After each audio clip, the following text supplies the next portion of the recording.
Hello there.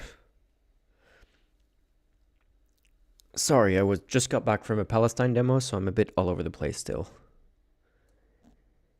And let's go. How is everyone?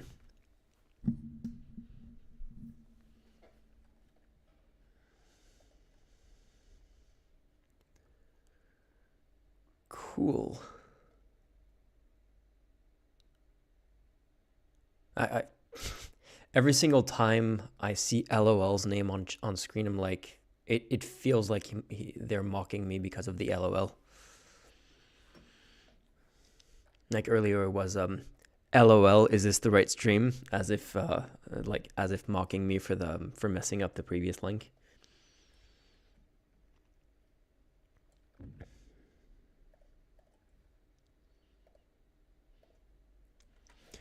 Okay, yeah, give me just a second to settle in here.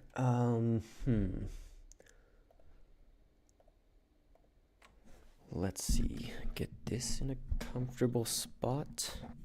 I've been making some changes. Um, okay, first of all, the YouTube chat should be less delayed than before, but basically the entire stream on at least on Twitch should be more delayed than before because I did two changes. I realized that there's actually a actual setting to fix the wait a second this on this screen. There's actually a setting to there's like three different settings on YouTube for the latency.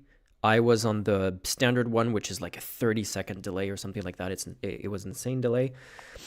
The second one, yeah, we'll look at the arguments from Israel, random channel 101. Yeah, the second one is the one that I'm on right now, which is like low latency. I could be on ultra low latency, but apparently that could also make the stream a little bit unstable and a little hard to watch. The other change that I made is now I'm streaming in full HD instead of 720p, and that is probably adding in a little bit of delay, so we'll have to see like if there's what the right compromise is. I don't know if streaming in 1080p is really necessary. I don't know. We'll see. The option for that, Brune, is that if you have a long latency, the stream is super stable and it shouldn't buffer too much. Whereas if you're in ultra low latency, it might make it a bit difficult for viewers to like actually watch the stream because every like few seconds it might start buffering for a few seconds, and that can be more of a pain in the ass than having a long latency. So it's a matter of if I need like very quick reactions from chat, it's better to have low latency. But like it's a matter of what we're doing on stream. Like if I'm not interacting with chat at all, I might as well have a long delay because it doesn't really matter. Like there's no interactivity there. But if I am interacting with chat, then having a 30-second delay is basically untenable. So it's weird to me that the standard setting on YouTube is the 30-second delay. But yeah, it doesn't matter.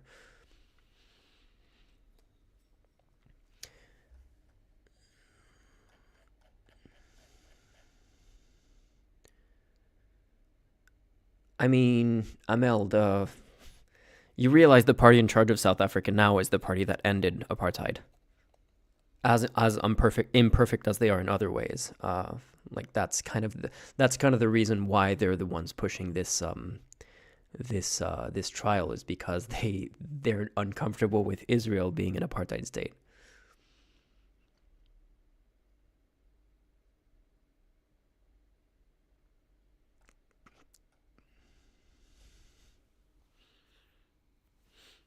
Okay, I thought you were saying that they were. Yeah, true. Yeah, I thought you were basically pointing out some kind of hypocrisy or something like that.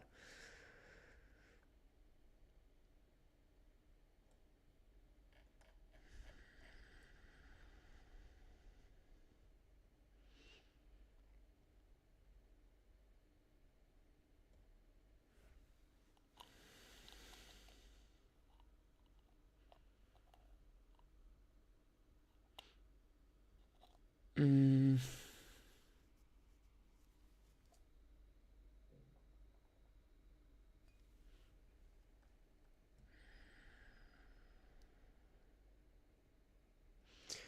I'm not sure what that is in reference to. Random Channel 101. Let's see.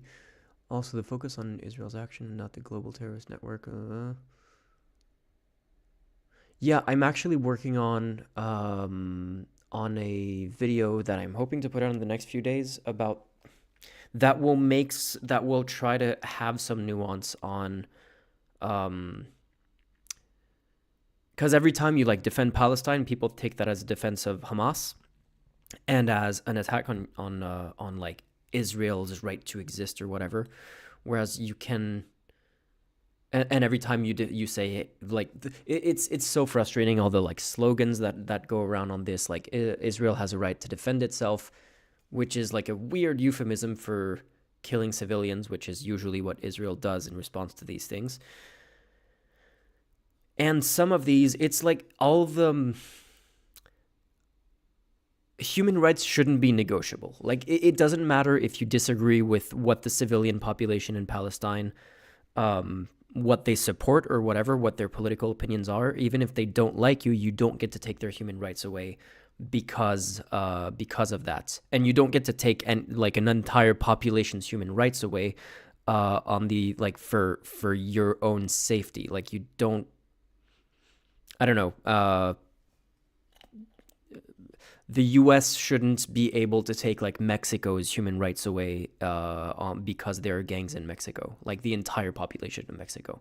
Like if Israel did actually want to take, if I mean, I guess they do. I'm not saying they don't actually want to take action specifically against Hamas, but doing that is fine. When you then therefore take the entire population, that includes women and children and a bunch of people who aren't involved with Hamas, and lock them up in an open air prison for 20 years, it's kind of unsurprising that their support for the people who hate you rises.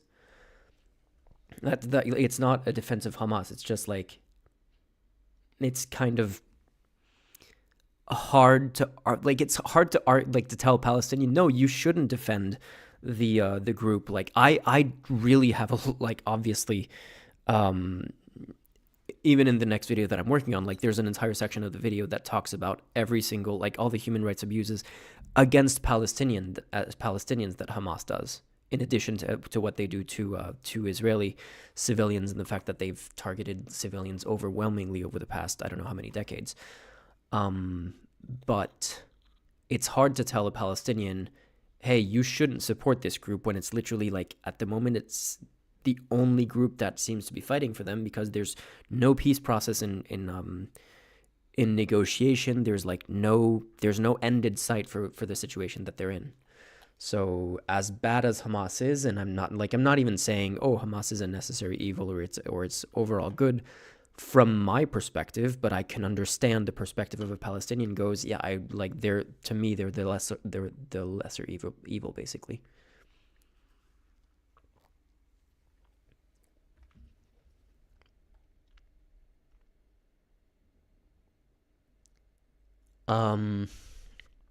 Trying to figure out what chat is about.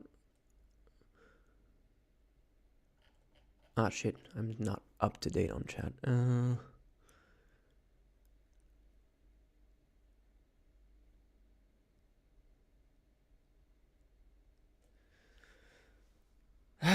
Yeah, well, I hope so too.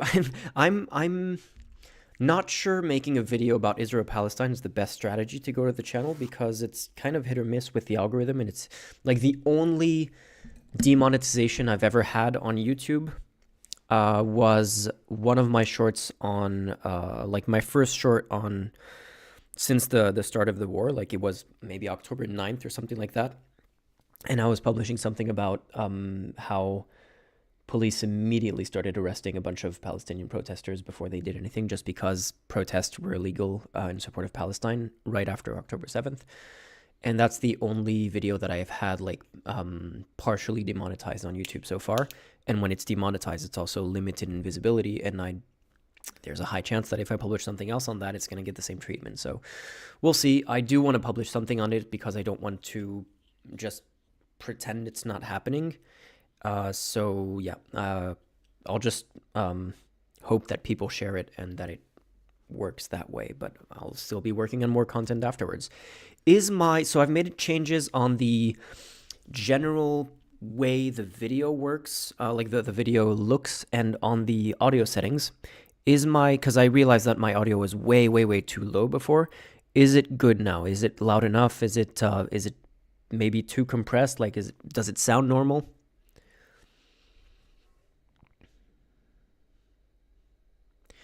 Yeah, Subod, is that your name? Is that how I pronounce it? Subod? I just did an interview with someone from Jewish Voice for Peace, and it was like I had a limited time during the interview, and my thing, I wanted to get to how Jewish Voice for Peace is interacts with German police, but we started talking about the conflict in general, and she started to tell me how Hamas is not an anti-Semitic organization, and I'm like, fuck, because I'm not gonna use that part of the interview in my video. I am gonna publish that video on Patreon as like a like the whole interview as a bonus, but the quotes about Hamas I'm not gonna use in my video. I just wanted to get on to the actual situation in Germany, and I'm like, if I start pushing back on this, it's gonna completely derail the rest of the interview, and I haven't even gotten a single usable quote yet. But at the same time, like, she was just telling me, oh, Hamas is not an anti-Semitic organization. They're just like fighting for Palestinian freedom. It's like, oh, come on. Like there are plenty of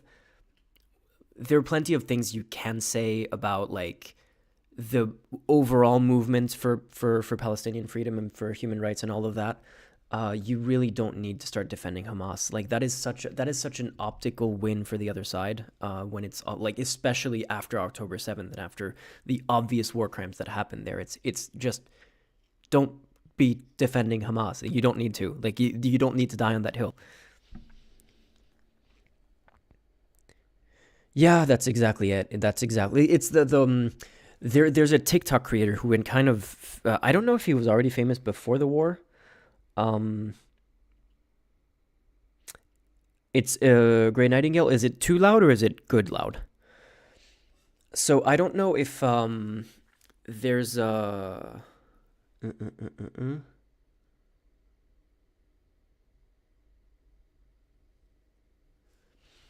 Okay, cool.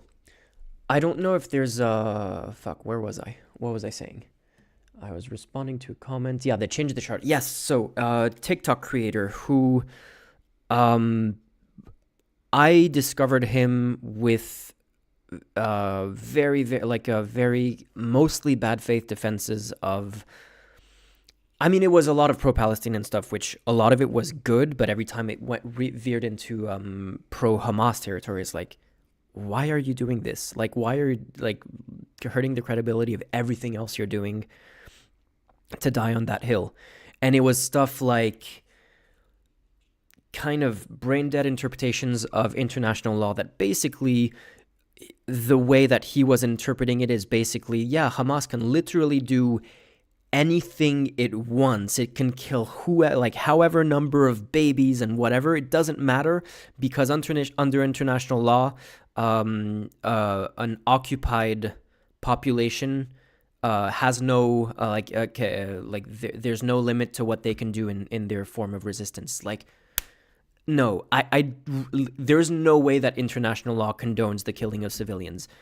I'm pretty sure that any lawyer would tell you that. But that's the problem with law, and that's the reason why I actually got into, like, not an argument, but a quick exchange with someone in the comments of my last stream. The reason I didn't go over, like, I'm looking at and we're going to keep on looking at the South Africa ICJ filing, but I'm skipping over most of the legalese just to look at what facts they're actually putting forward in there, and like how they document it and how they're arguing their case. But the reason why I didn't go over the actual, like, 1948 Genocide Convention, we just looked at a very quick definition of genocide from the 1948 Genocide Convention, is that any kind of legal document, any law, is not meant to be interpreted by lay people. It's meant to be interpreted by lawyers who have, like, literally years of background and years of studying in case law and understanding when things are framed a certain way, they don't mean the same person to like a random person reading the law as they do for a lawyer, which is why, like, even if you're super smart and super well read, if you're not a lawyer, don't represent yourself at a trial because you don't know what you're talking about. Um, Subod, yeah. I don't cover I'm making a video on the Israel Palestine stuff in the context of what's happening here in Europe and Germany specifically. This video is not legal advice. Well, that's kind of the point. This stream is not legal advice, and the legal advice of this stream is don't be your own lawyer, and seek actual legal advice when you need it. So yeah, I'm covering the Israel Palestine situation in the context of how Europe and specifically Germany is responding to it, and that I try to focus on European politics because I just don't have the resources to do world politics at the moment. Like, it takes me a month to do a video the way I want to make it, and maybe sometimes even more. So if I'm covering like global politics, I just will never have time to cover anything that I actually want to cover. So I need to restrict things. But we can look on stream at the situation in Taiwan. Yeah.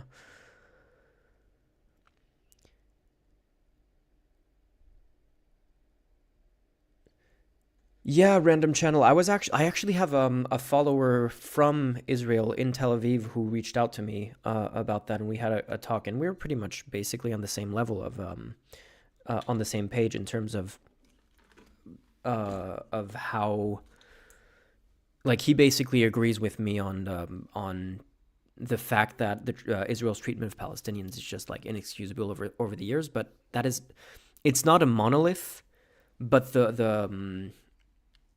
the opinions there are incredibly skewed towards in favor of the status quo at the very least, and that's a charitable way to say it. I want to say in favor of genocide. I wouldn't go that far as saying like the Israeli population is in favor of genocide. But basically the Israeli population, what was that poll? Let me try to find that poll that I read about a while ago.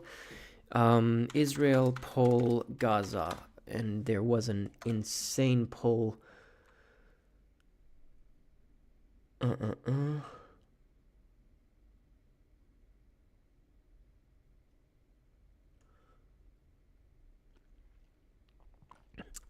Gaza military.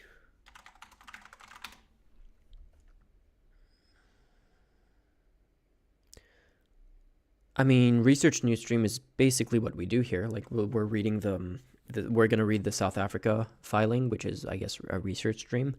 Definitely interested in doing news streams. I'm gonna try to be streaming this. Like, this month is kind of a test where I'm gonna be streaming every Saturday, and if I can do that consistently, then that's what I would like to do. Like, in the long run, streaming once a week. I don't want to stream too often because I don't want it to take away from like sacrificing one evening a week where I can't work on a video is fine. If I'm starting to stream like 2-3 nights a week, that would be a bit more of an issue. But once a week is fine, and we can look at like the news of the week and stuff like that. Okay, I'm finding a poll of Americans backing Israel's military action. Saudi views. Where the hell is can someone see if they find the poll of, is it this one? Let me see. Thank you, Great Nightingale.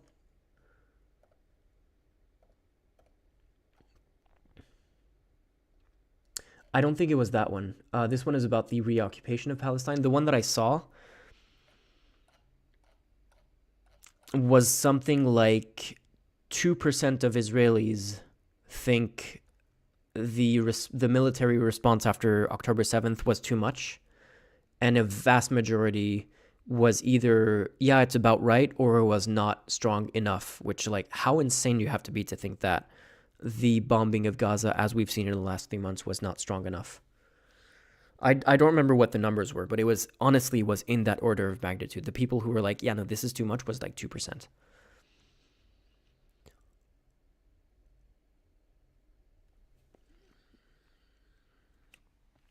Yeah, Subod, that's entirely true. Like, even in Israel, the That's the thing. I mean, it's similar to basically parliamentary politics. It's not like in the U.S. and in France, the president gets a majority of the vote, and like that he leads or they lead.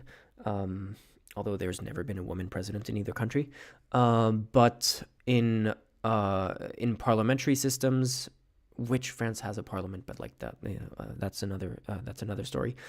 In parliamentary systems, it's a matter of coalition building and like a party with less than a majority, kind of like what's happening in Poland right now, where the biggest party in the parliament doesn't have a majority, and they don't have the allies to make a coalition that has a majority. So the second biggest party is the party that actually managed to get like two allies to build a coalition with more than 50% of control of the parliament. And Israel is similar in that even though Benjamin Netanyahu is quite unpopular, and Israel had like 6 or 7 election in the last, I don't know how many years, but like very few years, there's just not someone who is able to garner support from more people than Netanyahu. So despite his lack of popularity, he's still the prime minister, and that's kind of insane.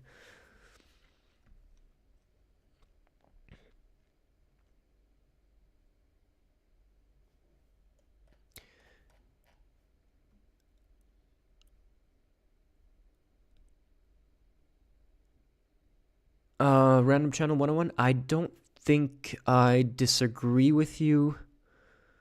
Um, I mean, especially it's too far from the next election. Yeah, I don't think October 7th is gonna be that much not that much of an issue a year from now. Probably not.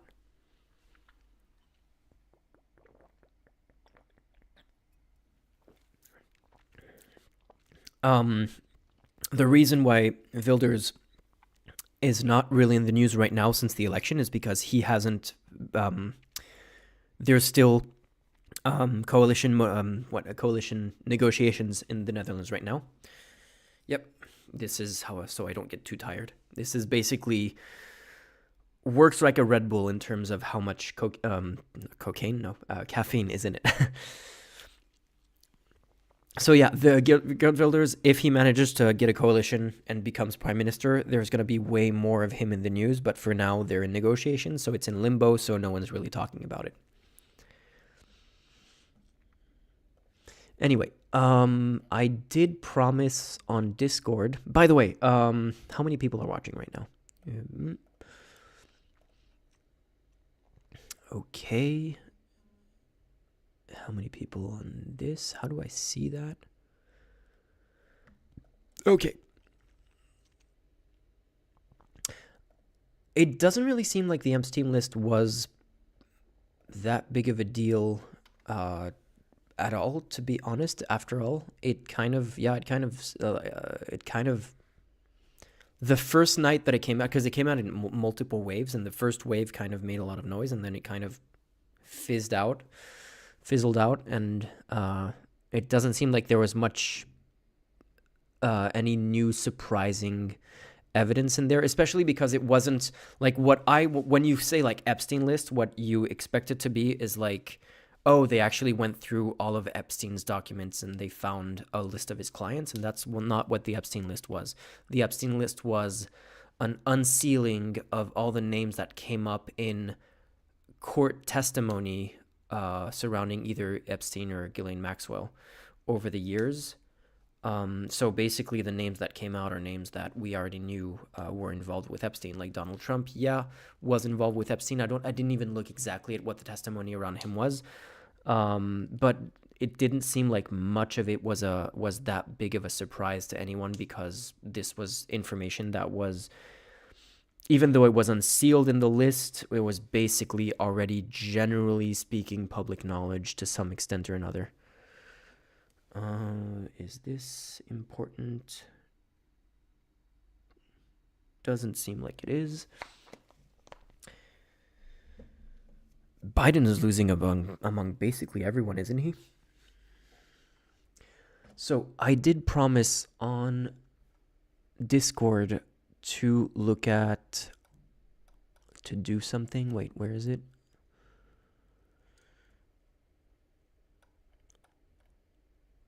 Can someone tell me that political test that people were doing on the Discord so I can do it again?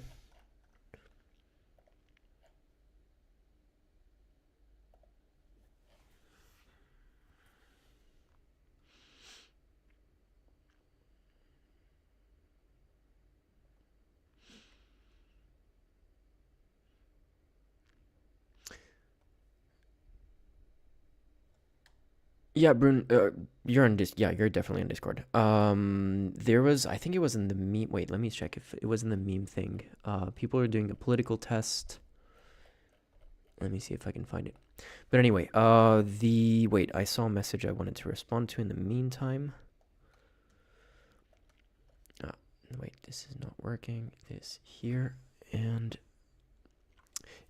it seems like when you say Euroscepticism, random channel, it seems like the like Brexit really calmed Eurosceptic parties down, and now they're kind of like, oh, we don't want to leave, we just want to like reform stuff like what's it called, sovereignty and stuff like that. Now they're not saying we want to actually leave the EU, except for Wilders' party. Most of them are just like about reforming. That's the thing with that's the thing that worries me about far right parties. I'm not finding that thing. That's the thing that worries me about far right parties. Yes, it was that political scales. Thank you, Grey Nightingale. Always faster than me in finding things. Okay, let's put it here, there, and I'll do that in a minute. Okay, now we have that ready. So yeah, the thing with far-right parties that worries me is not necessarily that they're going to leave the EU, is that they're going to kind of infiltrate and change the EU.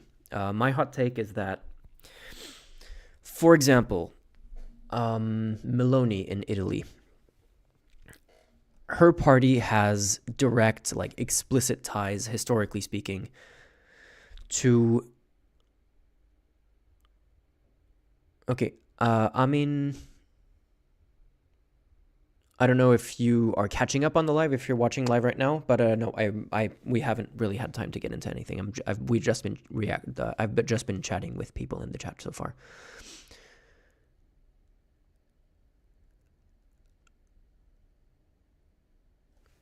Well, yeah, that's what far-right people do, 50-50. They soften... Yeah, I can't name this person. Hopefully I get to talk with them on chat one of these days. But I actually got coffee a few days ago with a pretty big... how much can I say without identifying them? I don't think it's a problem but anyway, with a pretty big creator who's an expert in World War II, in Nazi history specifically, and like the Holocaust and stuff like that. And we were talking about the comparisons between like the actual OG Nazis and today's far right parties. And my point is that we have a view in hindsight of Nazis that, like, when we talk about the Nazis now, when we want to compare what we know of the Nazis to what we know of, like, this far-right party that's currently running in politics.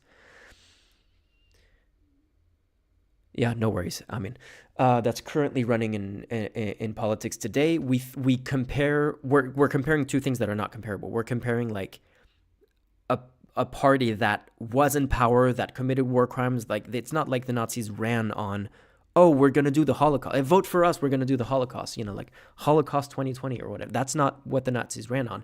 And actually, the Nazis downplayed a lot of their extremist rhetoric when they were running for election. Like, they were pretending not to be anti-Semitic, and they were appealing to, like, working class people when they were running in cities which had more of like a leftist majority or leftist tendencies.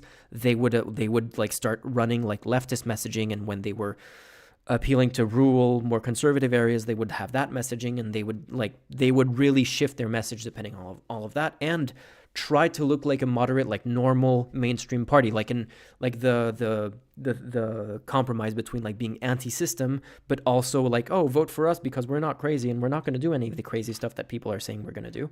And like, there were people who were reading between the lines and were like, yeah, no, they're still really dangerous, but voters fell for it to some extent. I mean, there was a lot of there were other, like, it's not like they were overwhelmingly voted in by majority. It's more complicated than that. Like, Hitler was appointed, but still, the idea that far right parties vote like or present themselves in the most extreme way possible is just, they're not that dumb. They're way smarter than that, unfortunately. And that's when like a far right party is like, when a far right defender tells me, oh no, but they had that rhetoric like 10 years ago, but what are you talking about? They don't say that anymore. They're way more moderate. And I'm like, yeah, because they want your vote. That's why they're moderate now.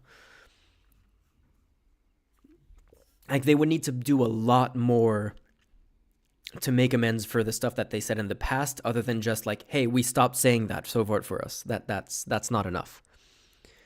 What I was saying about EU politics is I'm worried that they don't want to leave the EU, but they want to, like, Meloni, when she was elected to power, one of the first things she said was, my election is going to help like Vox in Spain and other parties that we're buddies with in other European countries.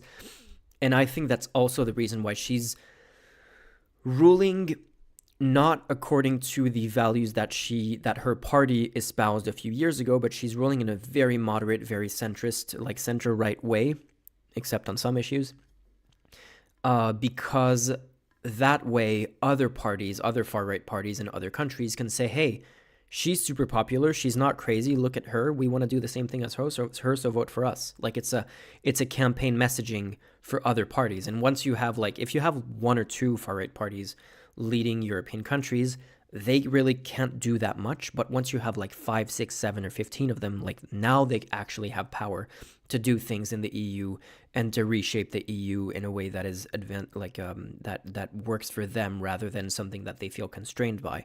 Which is why I'm more worried about that than I'm worried about every like far right party advocating for like a Brexit style exit of the EU.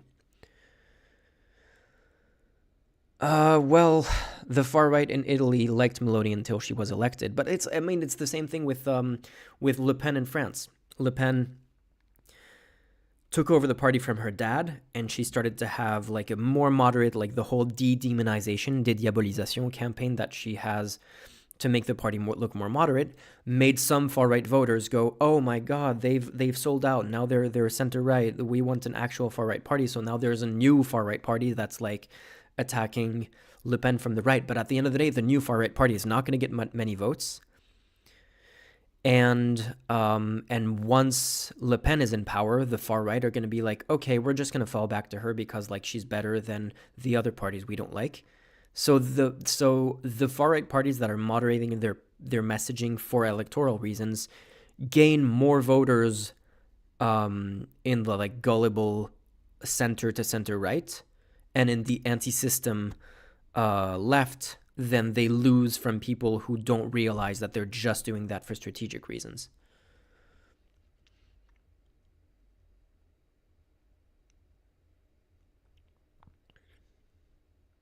The Confederatia thing is hilarious because it just, I don't even know how people can defend what they do, and it's always like the most bad faith arguments. Like, I think you were the one pointing out to me, Great Nightingale, how Corvin wasn't even excluded from the party for any of his positions. It was purely an electoral thing. Like, the party didn't have fell short of its expectations, and so they were like, okay, well, we're gonna exclude this person because they're part of the reason, but it's not because they disagree with him or anything like that. Which is okay. How do you defend that? How do you keep saying that they're not far right when literally one of the founders of the party, who you didn't exclude for his positions, had explicitly neo-Nazi positions for so many years?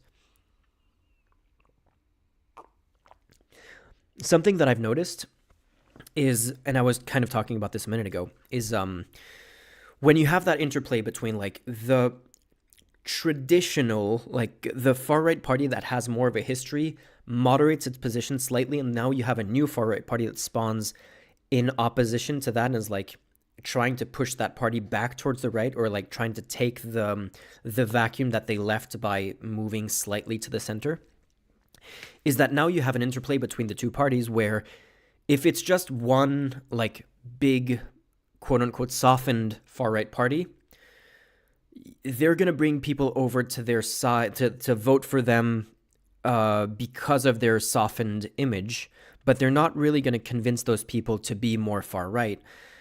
And the new far right party is just going to take voters from the old far right party. But when those two start to bicker and take more attention in the press, you see an interplay where they actually move the Overton window further to the right together, even if they're running against each other, than each of them individually could.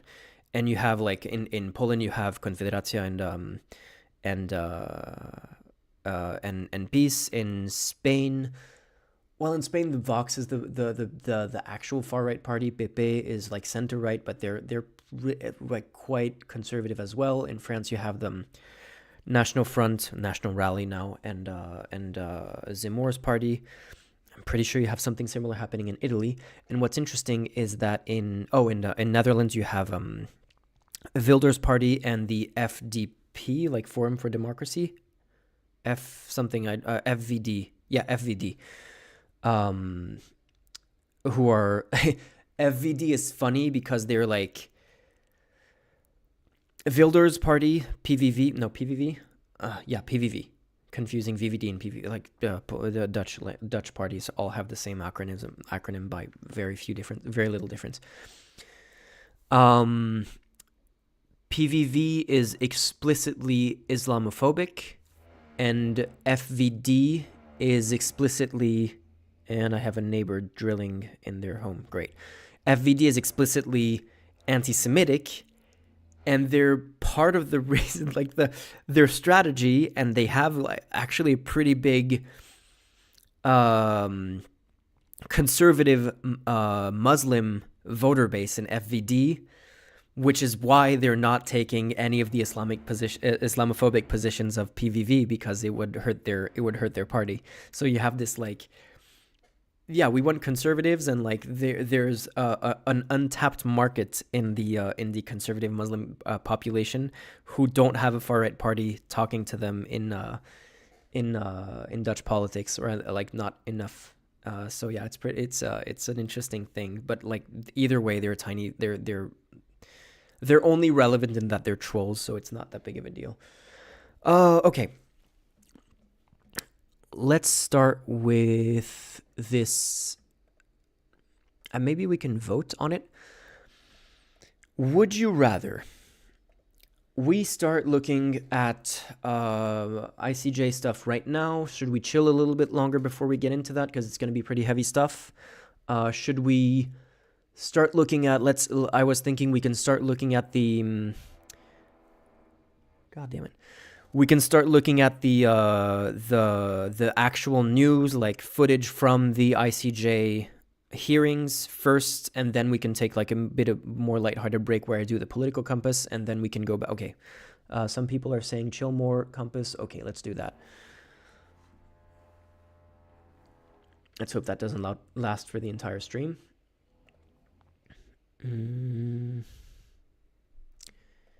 Okay, yeah, this is much better. I still think there's a bit too much of a lag. But it's much better than last time for sure. Okay, super cool. Let's try to be quick with the chilling. Does this translate to English? Boom. Okay. Oh, my building is insane. Noun what? How do I pronounce that? I'm just gonna say noun. My building is insane. Hey, 6. The other day, someone started drilling way louder than that at 3:30 a.m. And that's not even unusual at this point. My building is just a shit show.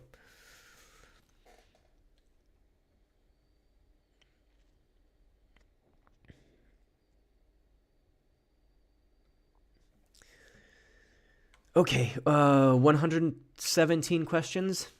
Yeah, let's do this later. Okay, this is gonna take too long. We can do this later.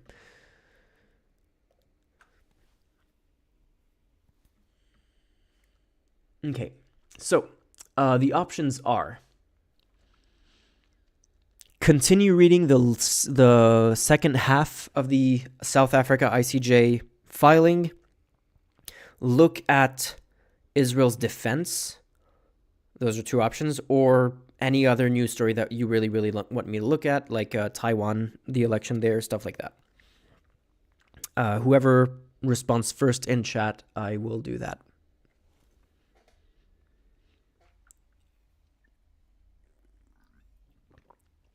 Secret AFD meeting? Do you have a link to that, Brune?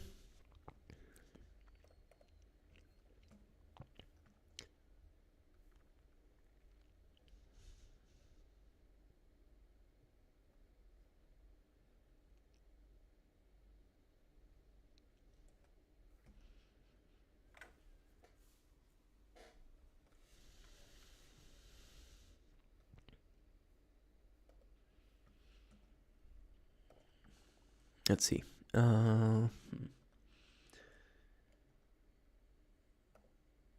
Okay, secret plan against Germany. Is that the...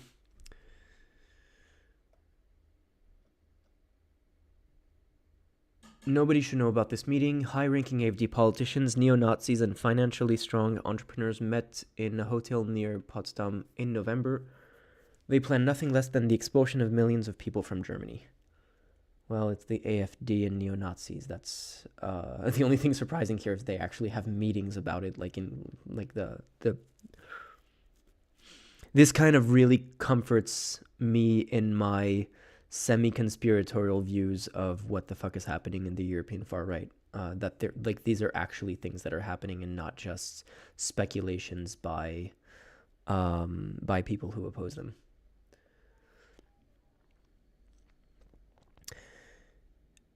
Yemen situation, yeah, we could also look at that. I don't know if we'll have time to do everything. Let's quickly have a look at this thing. This microphone is too much. Okay, now it's making too much space here. Okay.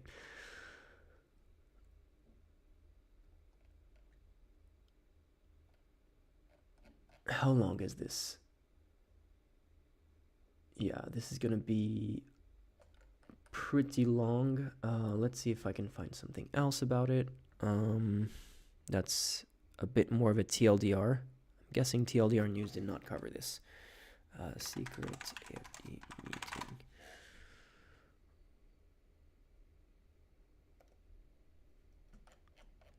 Okay, this is more reasonable so we don't spend the entire stream on this. Okay, this is basically what we were reading in the other one. Oh, this was in November. Okay. Last November at a fancy villa in Leitensee, German. Just outside Potsdam, a group of AfD politicians, CDU members, and neo-Nazis and wealthy business people met secretly in order to hear plans drawn up for how the right could take power in Germany. Okay, yeah, that's it. So this reminds me of two things. It reminds me of you should really, really, really listen to this podcast by the New York Times called Day X podcast.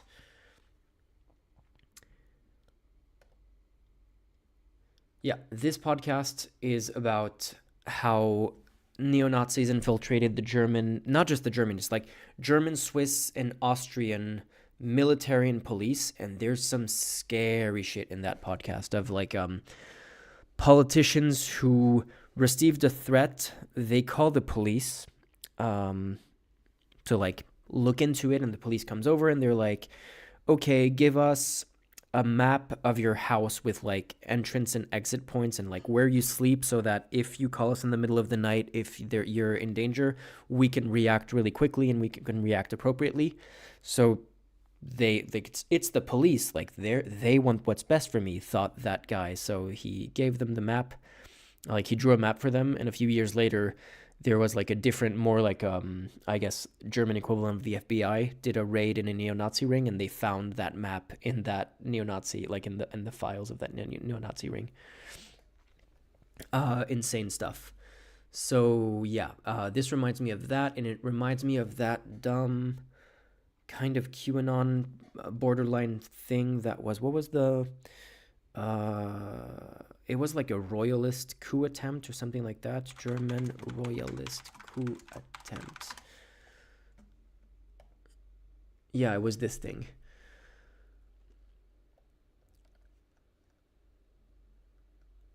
So 25 members of a suspected far-right terrorist group were arrested for allegedly planning a coup d'etat in Germany. The group, called Patriotic Unit, which was led by a council,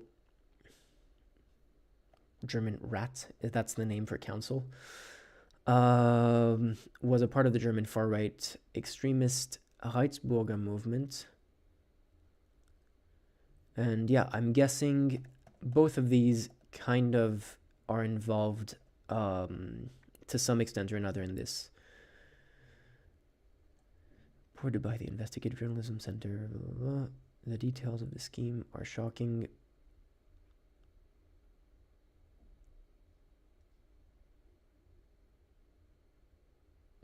So I'm not sure. So apparently part of the plan was deporting foreigners who are already settled in Germany. I guess that would include me. I'm not sure if this is. What I'm wondering, is this kind of more like, because it's a secret meeting, but is this like, we are going to run our campaigns on this because we think Germany is so racist that they're going to be in favor of it, or this is part of the plan to take power, or it's the thing that they want to do once they take power?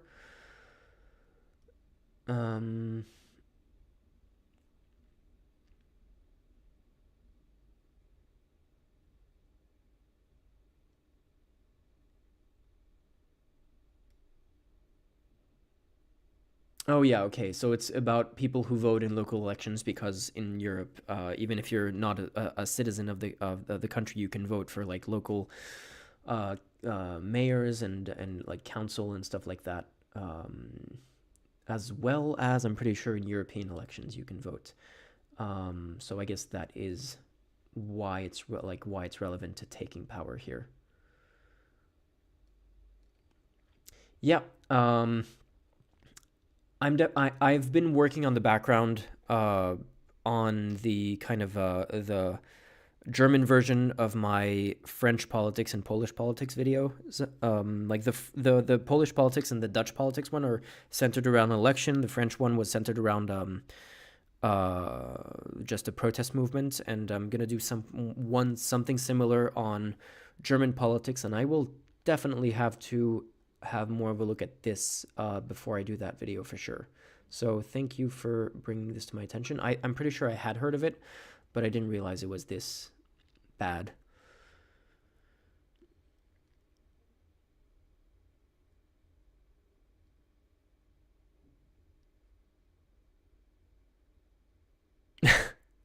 Brune, yeah, that's unsurprising. I mean, Björn is pretty much.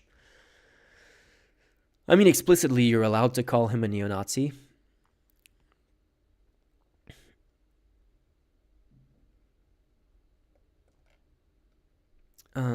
So yeah, he's marched in neo-Nazi rallies. He's written for neo-Nazi publications. Like he's an insane. Yeah. I'm not European. Not everything is bait or conspiracy. Okay, is that some stuff in chat that I haven't followed? I'm pretty sure that is. Okay.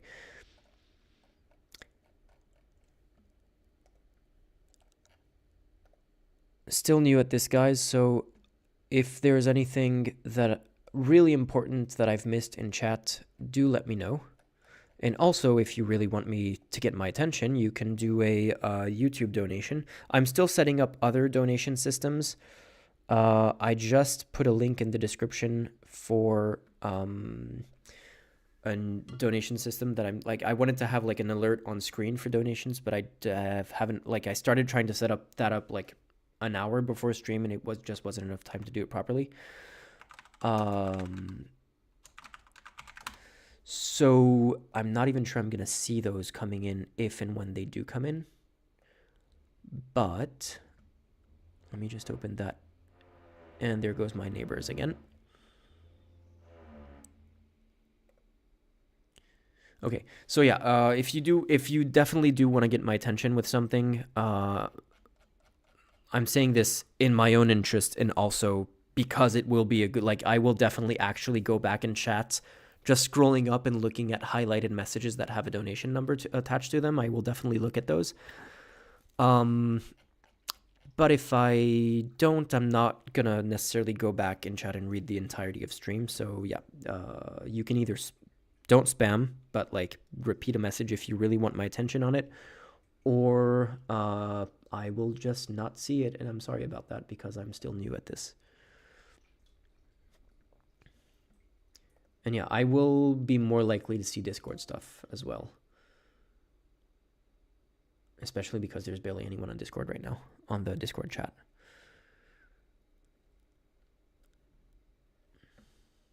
Yeah, let me close this. Okay. Let's look at Israel's defense. I'm guessing day 1 of the hearings was South Africa's case. Day 2 was Israel's defense. So the news from yesterday should be that.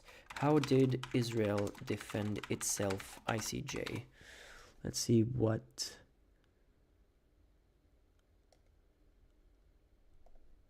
this says...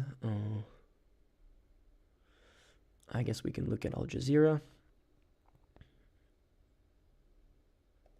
Okay, it's just going to be standard.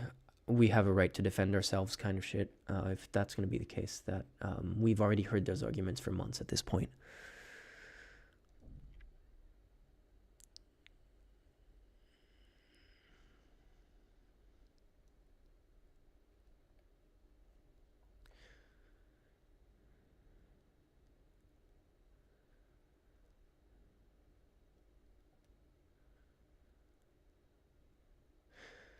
Random channel, that's what people seem to think far-right parties ran for, ran in the 20s and 30s.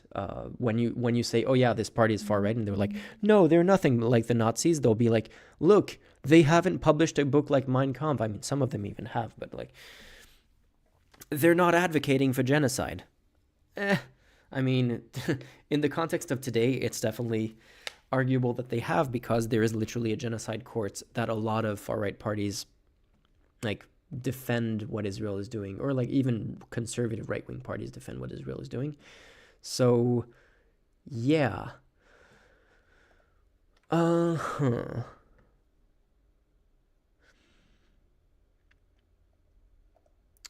So yeah, someone in the comments of my last stream was saying, in the comments of the actual like VOD stream on YouTube, was saying that maybe their defense was going to be that it doesn't apply to them for like technical reasons, like the 1948 Geneva Convention is... oh yeah, I wanted to finish that point. It's the 1948 Geneva Convention seems to be written to be directed at individuals, and so you're supposed to be singling out individuals to try them for genocide. I don't think that's a correct reading of the... again, I'm not a lawyer. I think what's missing in that understanding of the convention is that, do any of you remember from 15 years ago at this point, more maybe, Jesus, some of you might not even have been born back then, or like we're still wearing diapers back then. There was a Barack Obama's re-election campaign against Mitt Romney, and Mitt Romney said something that's been quoted all the time and has become kind of a reference for dumb quotes, which is, corporations are people too. And the funny thing about that quote, a lot of people make fun of Mitt Romney. It's like the ultimate like pro-corporate sentiment, but it's kind of true legally speaking. Corporations have what's called legal personhood, if I remember correctly from like introduction to law that I had in university, and I'm not an expert on this at all, and I haven't looked at this since I was literally sitting in class, and I probably never read it since then. But human people have, I think it's called moral personhood, and a bunch of other things or like organizations can have personhood, but it's like legal personhood that's different from individual, like an actual human person. That's why you also hear about things like non-human personhood that's being granted to some animals by some courts, like, oh, orcas now have non-human personhood according to this or that court. And it sounds like a weird name, but like personhood has been treated as something separate from being a human for a long time in a legal context. So I'm pretty sure that genocide isn't really something that you can even really accuse a single individual of, because that would be a lot of work for an individual. And if you're gonna single out like multiple individuals for their acts, like it has to be organized by a state or by some kind of entity that is more than like that is above a single individual, because you would have to be some kind of insane mass killer to kill enough people to actually be individually accused of genocide. What's GDF?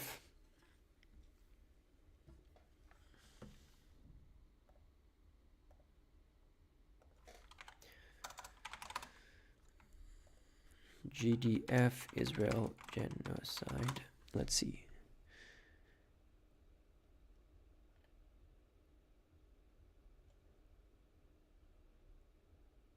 Okay, I don't know this channel. I guess we can have a look. Let's see.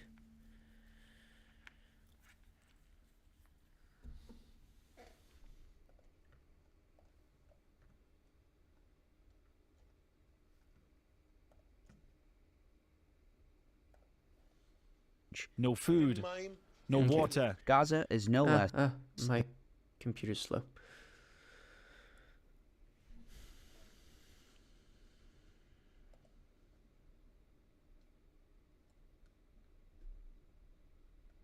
I posted a video only a few days ago about the bombing of Gaza, and now the situation is already gravely worse. As a consequence of a total siege, no food, no water. Gaza is no less than a horror show. Okay, do we get Israeli into... hostages are free. My computer's being really, really slow. I think it was a mistake for me to stream in HD today. I'll fix that for next stream.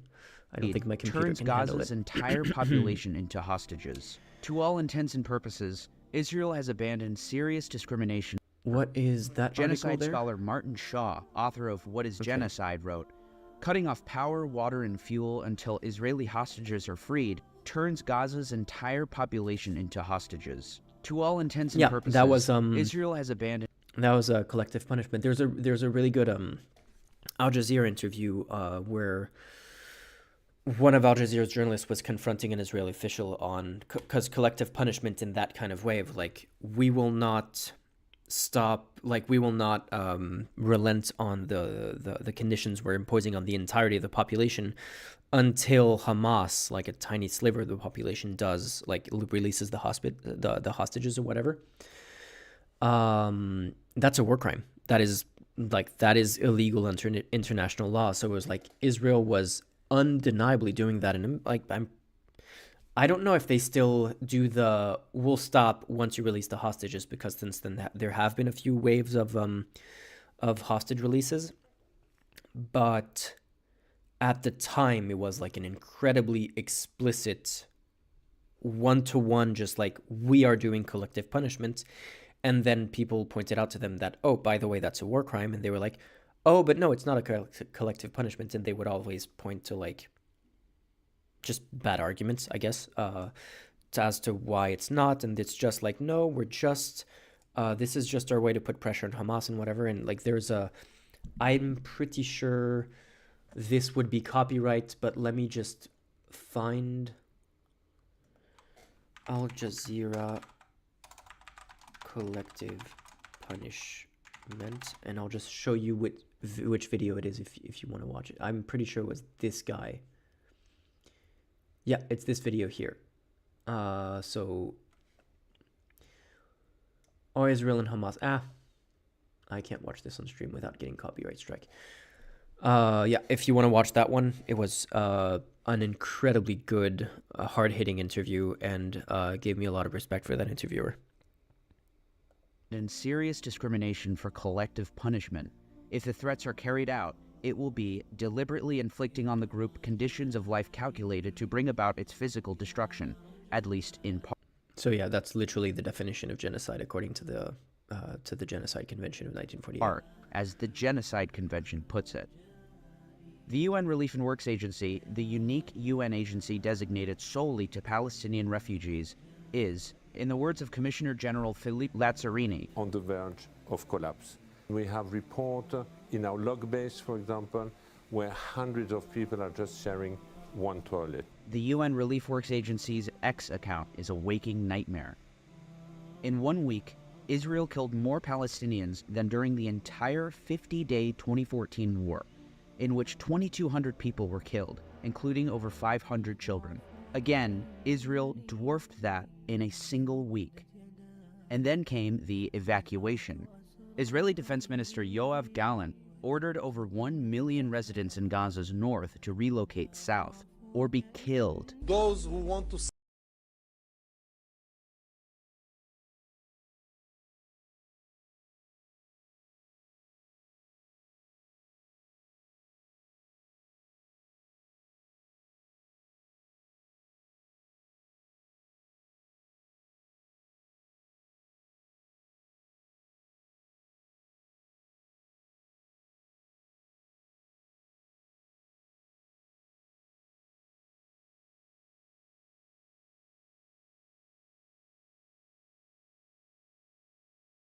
Sorry, the drilling started again, so I cut my mic.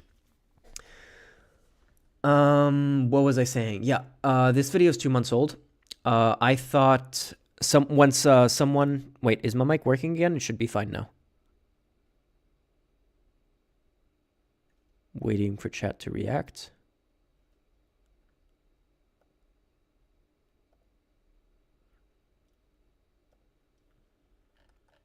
Okay, thumbs up. I will take that as a positive sign.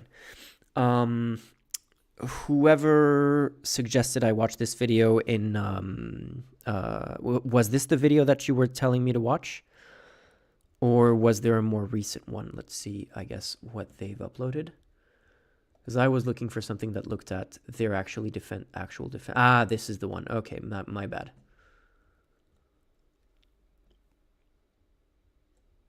I watched Israel's response to South Africa. Let's get right into it. The court meets this morning to hear the state of Israel present its... My computer's too slow. I am mindful of... I want to be mindful of not doing content theft, so we're going to look at part of this, but I'm not going to look at the whole thing, so if you do want to watch it, like, go watch this creator. I don't know who they are, like, I don't know if I fully agree with them on everything, but, like, we're going to have a look at some of it, and then I'll leave it, to not steal the entire video for the stream. In the case concerning application of the Convention on the Prevention and Punishment of the Crime of Genocide in the Gaza Strip, South Africa versus Israel. I shall now give the floor to the co-agent of Israel, Mr. Talbecker. You have the floor, Excellency. If there have been acts that may be characterized as genocidal, then they have been perpetrated against Israel. There needs to be a capacity or a capability to commit a genocide. To be able to engage in the level of violence associated with genocide, perpetrators need time to develop the capacity to do so, mobilize the resources, and take concrete steps that will help them to achieve their objective. The Hamas incursion was repelled in a couple days. When Israel withdrew all its soldiers and civilians from Gaza in 2005, it left a coastal area with the potential to become a political and economic success story. In 2012, Amira Haas wrote for Haaretz an article. Wait, excuse me? What did he say? In 2005, it withdrew their objective. The Hamas incursion was repelled in a couple days. When Israel withdrew all its soldiers and civilians from Gaza in 2005, it left a coastal area with the potential to become a political and economic success story. In I'm sorry, the blockade in 2005 was insane. They've relaxed it just a tiny bit to let like humanitarian like building materials in, but you can't literally control everything that goes into a territory, close their international airport to prevent them from doing business with the outside world and prevent them from doing business with you, and say that you are like leaving them in the conditions to be like an economic success story. Like, what the actual fuck? 12, Amira Haas wrote for Haaretz an article confirming the existence of a so-called red lines document. Yeah, The this, red lines, like the kind of control, the kind of the level of control that they had for what they would let into Gaza was like calculating the average calorie intake that that a Palestinian would need to not be at starvation level, like to be just above starvation or malnutrition levels. Multiply that by the total amount of the total population of Gaza, and that's the amount of food that they would let in. Like, that's, yeah, economic success story, like conditions for an economic success story, of course. document calculates the minimum number of calories needed by every age and gender group in Gaza, 2,279 calories per person per day. From this, they reduced the quantity of fruits and vegetables, milk, and meat and poultry. The idea is to put the Palestinians on a diet, but not to make them die of hunger. The quantity of fruit and vegetables Gaza could produce. It's the level of stuff that's like, it's like, is this genocidal, like this kind of policy? I mean, technically you're not trying to kill them. You're not trying to starve them all, which is what Israel is trying to do now, by the way. Like, literally, I think there was a report that half the population was at risk of becoming, like, food security was at the point where half the population was at risk of starving, or very soon would be if the situation doesn't change right now. And you have this kind of policy from years ago. This is something that was in place 20 or literally 19 years ago. Or maybe it started in 2007, but 17 years ago. Either way, it's not explicitly trying to kill them, but it's like imposing conditions on them where it's like impossible to live normally. And the whole, like the amount of this kind of thing. Palestinians on a diet, but not to make them die of hunger. The quantity. The complete lack of humanity that you need to say that line out loud is baffling. Of fruit and vegetables Gaza. And this is the kind of thing that makes it so hard for me to understand people who still side with Israel and all of that. Like, I think you can genuinely have some room for disagreements on some things. And you can say, yeah, like Hamas is a really, really big deal, and and the global terror network, like someone earlier was saying in chat, and I agree. Like, yeah, I don't like Hamas, and there's things need to be done about that. And some people, who will still be like pro-Palestine, will actually defend Hamas and say that it's not a terrorist group, that it's actually freedom fighters, whatever. I think there can be some level of disagreement where I would tell that person, like, yeah, that's insane.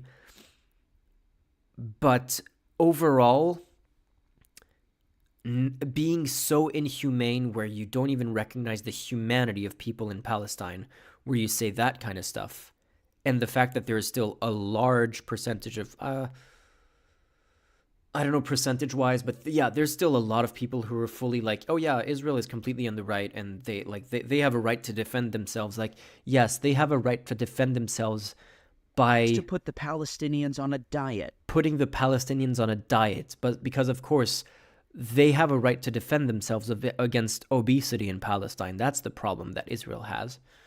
This was a humanitarian action, you see. It's against obesity. It's just the level of inhumanity that you need to say that kind of shit. Anyway. But not to make them. I do want to get to more recent stuff, though. Times the size of northern Gaza. However, nearly twice as many structures were destroyed in northern Gaza in 7 weeks as were destroyed in Aleppo over 3 years. There's also Mosul, Iraq. In Iraq, as reported by the Associated Press on December 22nd, Yeah, Mel, cultural genocide is not included in the 1948 Genocide Convention, so that's not relevant to the ICJ trial. Yeah, but there is a lot of literature on that, yeah. during the 2014 to 2017 campaign to defeat the No, Islamic... I was making that was just dark humor in my part, the obesity thing. It was, I was reacting to them saying that they wanted to put Palestinians on a diet. State in Iraq, the U.S.-led coalition carried out nearly 15,000 strikes across the country. By comparison, the Israeli military said they conducted 22,000 strikes in the last week. What is actually unparalleled and unprecedented is the degree to which Hamas has entrenched itself within the civilian population throughout the Strip, with thousands of access points and terrorist hubs located in homes, mosques, UN facilities, schools, and perhaps most shockingly, hospitals. Okay, this is true, though. I'm curious to see what he's going to say to debunk this, because I think I know where he's going to go with this, and yeah, let's see. Every civilian casualty in this conflict is a human tragedy. The current Israeli war cabinet includes Gadi Eisenkot, who, in 2008, while IDF chief of Northern Command, conceived the Dahiyya Doctrine, whereby civilian areas will be disproportionately attacked by Israel in response to rocket attacks. Israel would take one important lesson away from its war with Lebanon: its complete obliteration of the Beirut suburb of Dahiyya, and a new initiative led by former IDF Chief of Staff Gadi Eisenkot would bear its name. What happened in the Dahiyya quarter of Beirut in 2006 will happen in every village from which Israel is fired on. This isn't a suggestion. This is a plan that has already been authorized. Retired Major... I mean, yeah, of course, there's a huge problem with like, does Israel literally have a right to defend itself when Hamas fighters like literally cross the border into Palestine, and Israel needs to stop them from killing its own civilians? Okay, yeah, that's like defending itself. That's fine. And if Israel can super targetedly take out Hamas command centers without killing 30,000 people in Palestine, I don't... After October 7th, it would be hard. Like, if they were able to do like surgical, very targeted strikes to do that, it would be hard to argue after October 7th against that. Or even like do something to take out the tunnel network. And I don't have a perfect solution on how they should or could do that, but I know that when they're like, oh yeah, we're bombing hospitals, especially when they start bombing hospitals after saying that they don't bomb hospitals. And then they're like, we're bombing refugee camps because there was a Hamas commander there. Like, no, refugee camps are off limits. That you can't tell Palestinians, evacuate your homes, go to the south, go to refugee camps, and then bomb the refugee camps because they have Hamas commanders in there. That's not negotiable. That's not something that you can do and then claim to be the most moral army in the world. That's just, again, that's pretty insane. I didn't know about the Dahiyya defense here, and that's interesting, and I'll have to look at that some more. What I did want to say about... Casualty in this conflict. What I did want to say about the Hamas embeds itself in civilian areas and with civilian infrastructure, it's just like, yeah, that is kind of true, but on the other hand, it's one of the most densely populated places on Earth, so where else are they supposed to go? But one defense that's kind of bad faith that defenders of Hamas will do is they'll point to one... Freaking neighbors.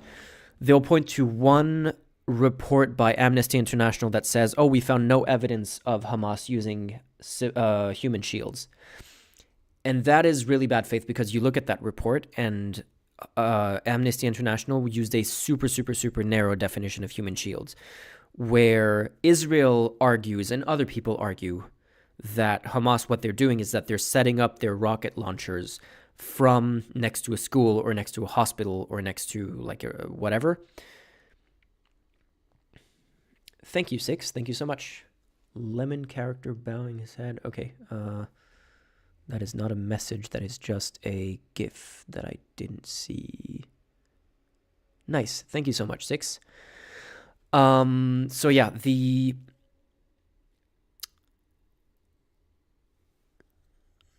got to go. Hope this helped. It does help. Thank you. Thanks a lot. What Israel and other people argue is that Hamas sets up its launching platforms from either inside the perimeter of a school or right next to it, like close enough so that an Israeli response would affect that place.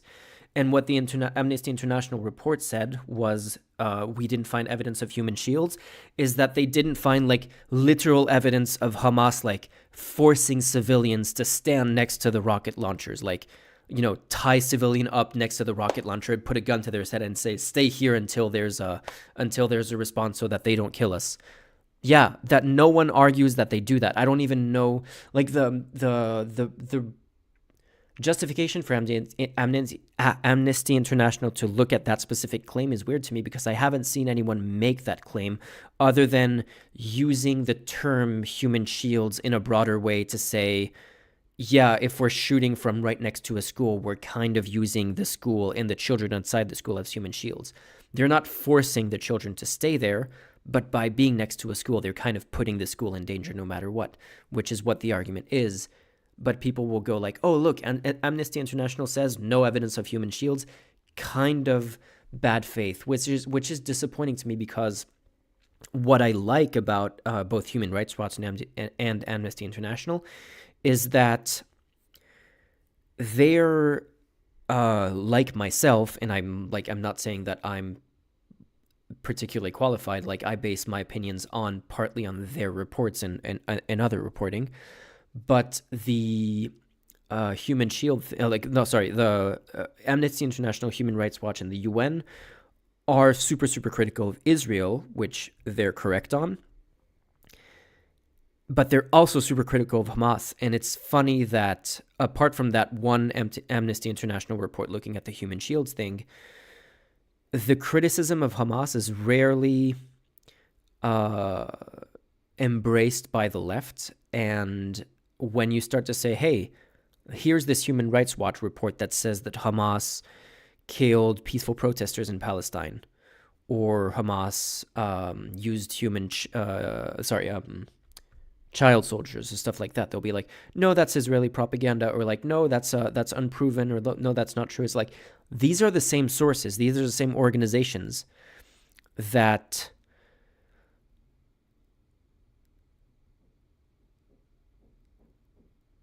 these are the same sources that you use to quote, that you use to say that Israel is an apartheid state, for example.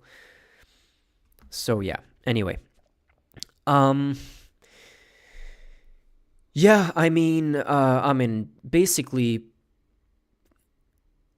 the question is, and we'll probably never know this, unfortunately, like not anytime soon, because I don't think Israel is going to change anything that they're doing.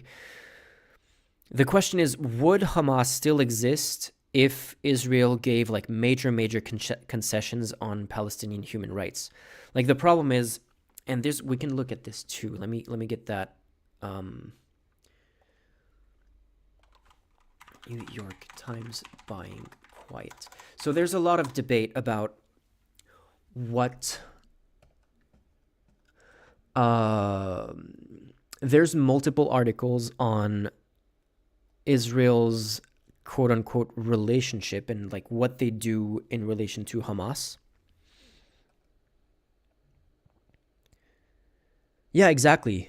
Pastime is like secular opposition. Any supporters of Fatah, which is Hamas's more conciliatory rival. Like the Fatah is basically like when they were founded, Fatah was the party that wanted to negotiate with Israel to find like a peaceful solution that actually served their interest, and Hamas did not want to negotiate. They wanted to fight for progress, and Fatah won in the West Bank, Hamas won in Gaza, and Hamas basically killed any supporters of Fatah that they could get their hands on in Gaza until they were basically unopposed in the territory. And even peaceful protesters who weren't necessarily directly supporting Fatah, but were just saying, hey, Hamas, you should reconcile with Fatah and work together to have a united front against Israel. Those guys were also kidnapped and tortured and allegedly some of them killed. So yeah, not great. Anyway, there's a lot of debate about, because this is true, absolutely, completely, 100% true, that many Israeli officials have expressed over the years how they kind of like Hamas. Now, obviously, like, they don't like Hamas, but they like that Hamas is so easy to hate because it justifies anything that Palestine does. So there's this weird interplay where Hamas justifies its actions on Israel's treatment of Palestinians, and Israel justifies its actions against Palestine based on the behavior and the rhetoric and the behavior actions of Hamas. And that's literally just a vicious cycle. You can't get out of that. So yeah, there's a lot of debate about some of the quotes that people use as evidence that Netanyahu and his party and other even more far-right people in Israel do like Hamas's existence, or they see benefits in Hamas's existence. But this article, which is more recent than the other articles on the question, actually goes over a lot of the evidence, and it's pretty much undeniable. There's the most famous, there is a quote from Netanyahu that's been kind of taken out of context, where it was more of a, well, there's going to be humanitarian disaster in Gaza if we don't let some humanitarian aid in through Hamas, was kind of the context, but it was basically came with a lot of like, if we want to avoid a two-state solution, we need a strong Hamas, and that was also very much explicitly said. The one that I don't know if they have in this article is the Smotrich one. No, they don't have it. Oh yeah, they do. They don't have the full quotes, but the full quote is, and I have it on Twitter. Let me find it.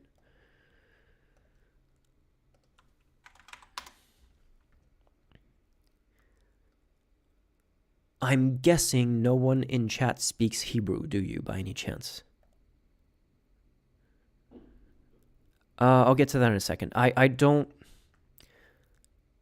I'm not sure I have a strong opinion one way or the other, but I do have a lot of thoughts.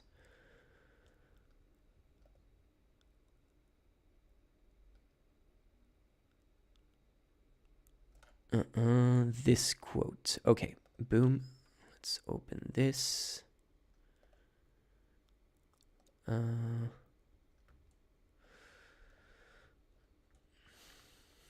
I still in this view right here? Yep. יש לנו הערכה וכבוד בהקשר הדה-לגיטימציה, חמאס הוא נכס ורשות היא נטל. הנה תראה איך היום ביידן, שהוא נשיא אוהד מאוד, ויש לנו הערכה וכבוד לסיוע ושיתוף פעולה יוצא מן הכלל איתו, איך הוא לוחץ אלינו להעביר... Hebrew, but yeah, this is the translation. The context of delegitimization. Hamas is an asset for delegitimizing Palestine and the Palestinian movement, and the Palestinian Authority is a liability. So they have been avoiding dealing with the Palestinian Authority and avoiding giving them any wins because the Palestinian Authority looks good today, at least. The Palestinian Authority didn't always look good, or at least like some members of the Palestinian Authority, like the PLO, didn't always look good, and they did engage in violent actions in the past. But now that they're basically almost entirely, I don't even know if it's almost, I would need to look into it more to make a definitive claim, but basically a super peaceful movement that is really, really trying to do things correctly according to international law, pretty much unquestioningly a good faith interlocutor. And that makes Israel look really, really bad when no progress is made, and the Palestinian Authority that rules over the West Bank keeps losing territory to settlers that are backed by the Israeli military, which is why they're a liability, because they just delegitimize the actions of the Israeli government, whereas Hamas legitimizes the actions of the Israeli government and delegitimize the two-state solution movement or any kind of like Palestinian movement. I wanted to talk about the one state versus two state.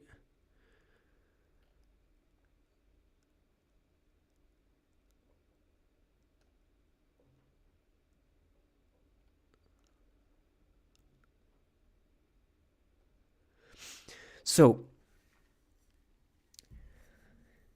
a while ago, hello, Black White. A while ago, it seemed like the obvious solution was a two-state solution. It like when you still had like 67 borders or whatever borders you want to go back towards, where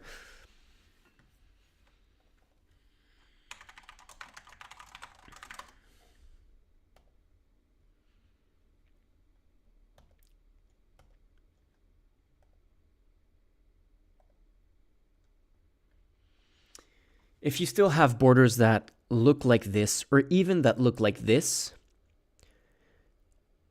you can kind of see how a two-state solution would work. And considering how much bad blood there is between Israel and Palestine, regardless of who you blame, because Israelis will say, oh, it's all because of Palestinians that we have so much bad blood between the two of us, and we're just responding to the level of violence that they have, and Palestinians will say the other side. Like, you don't even need to agree on who's historically responsible for that. The amount of bad blood should make everyone agree that, yeah, two-state solution, keep them separate, and like they each have their own state, and then they don't need to argue about anything anymore. But Palestine is its own state with its own sovereignty, and they can like actually give their people human rights.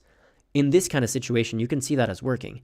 In this kind of situation where it's just like the West Bank has become Swiss cheese, basically, or even less than Swiss cheese, like, how can you say this is a legitimate state, like, is a state that can function when you can't even travel from one Palestinian village to another without going through, like, multiple IDF checkpoints?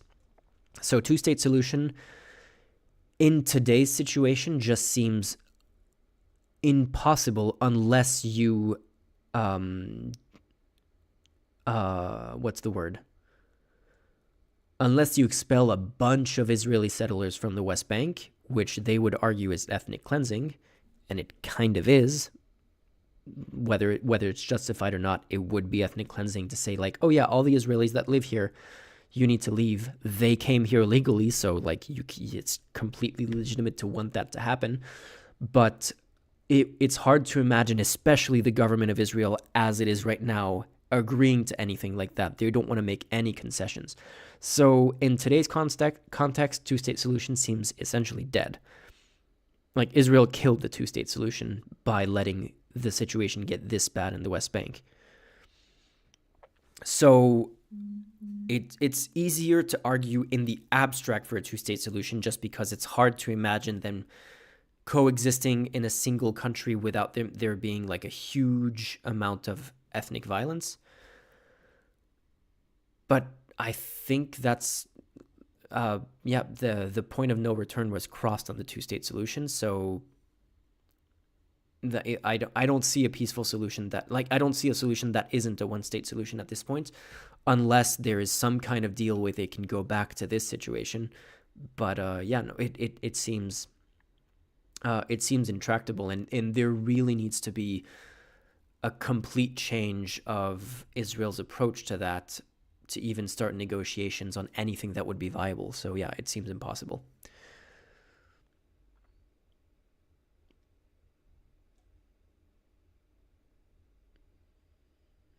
Yeah, I know. I know that it's not fair. Like, history is often unfair anyway, but even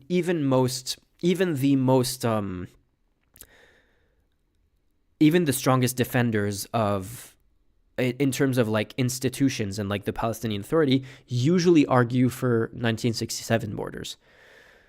And like, it's just a recognition that unfortunately multiple wars were fought and lost, and as unfair as it is,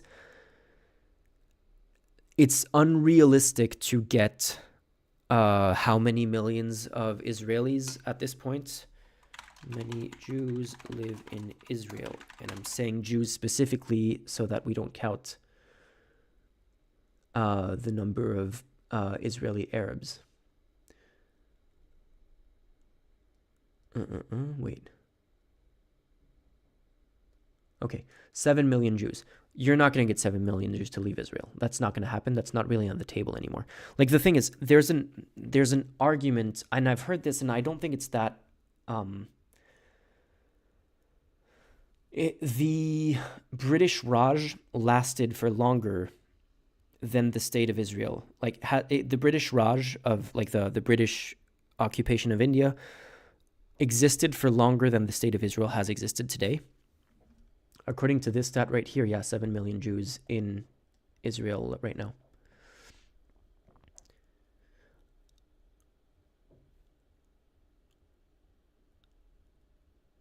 Yeah, you can have, but like the question stands, where would, like, there's entire generations of people, it's been 75 years, there's entire generations of people who were born in Israel, whose parents were born in Israel. They don't have, it's kind of like when you have like the dreamers in the US who, like, the only place that they remember as home is the United States, and they're told, go back to your country, and they were like sent back to Mexico. Some of them don't even speak Spanish, and they're told, this is your country. Like, no, that's not a humane solution. Like, the only real humane solution would be to find a way to coexist peacefully between the two. But there's no realistic future in which you can get millions of descendants of people who came to Israel as settlers to go back to, like, to where they don't even speak the languages of, like, Poland and whatever other countries they came from.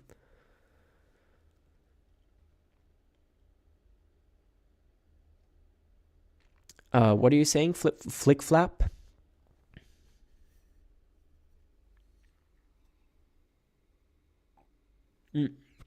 LOL, that's exactly why Israel does not want one state, because especially if you allow Palestinians who live abroad, who have not been allowed to return to their country, there would actually be an Arab majority in Israel if you granted full citizenship to all Palestinians, including Palestinians who are permanently displaced in other countries.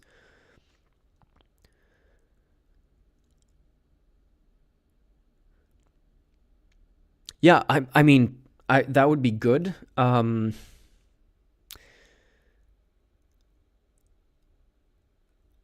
can just, like, I see to me, the most humane solution would undeniably be, one state solution, figure out a way to live peacefully. That would obviously be the most humane solution. I'm not sure if it's the most realistic solution, but honestly, the two-state solution doesn't even look realistic anymore either. And what is the, like, inhumane solution? It's like Israel has the power to ethnically cleanse or genocide Palestinians, and that is just unacceptable too. And I don't even know what would happen if Israel did try to pull the trigger on that. So what they just want to do is, like, right now they are literally ethnically cleansing, even if it turns out that the ICJ decides that it's not a genocide that's happening in Gaza, it's undeniably, at the very least, an ethnic cleansing. And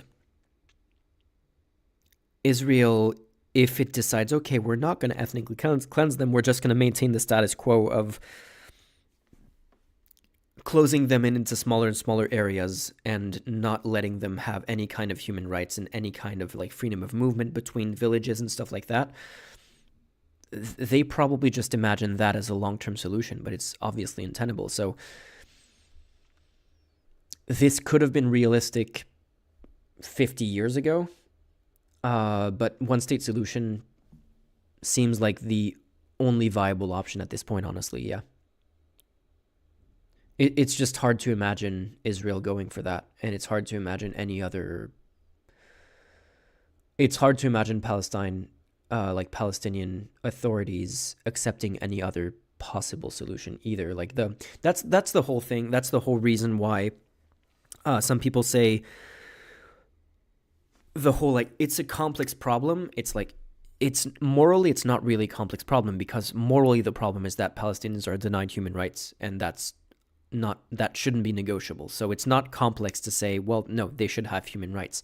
The complex part is finding a solution that doesn't involve more bloodshed. And it's hard to imagine, given how much bad blood there is, like, unless there's like a gradual, really slow, even gradual, really slow would just be a disaster.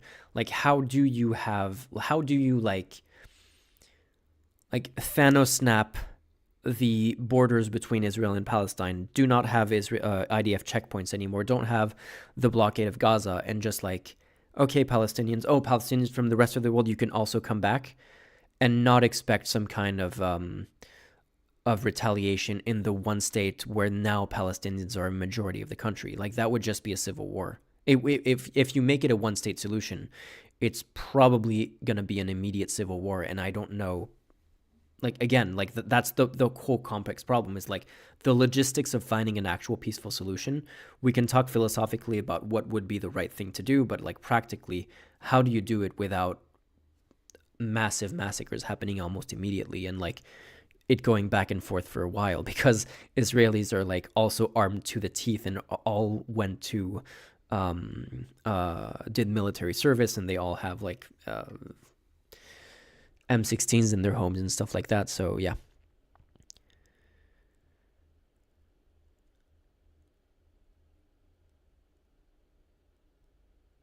Yeah, exactly. Pastime. That's the thing, is that I was born in the US. Okay, I have a French family, so like my family came from France, but like most people in the US, you can say, oh yeah, they trace back all the way to like Trump traces back to Germany, but like you can't say tell Trump like go back to Germany. Trump is obviously not German. He doesn't speak German. He's never I don't even know if he's ever been like. Did he do an official visit to Germany as president? That's probably the only time he's been there, if he did that.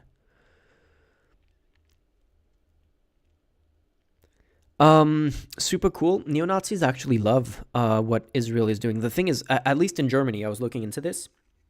Neo-Nazis in Germany support the state of Israel. They just don't like Jews in Germany. But they're super happy with, especially because they hate both Jews and Arabs. They're super happy with like the state of Israel being like a land for the Jews, and for the state of Israel killing so many Arabs. That's a good thing for neo-Nazis. So they're actually pretty much happy with that.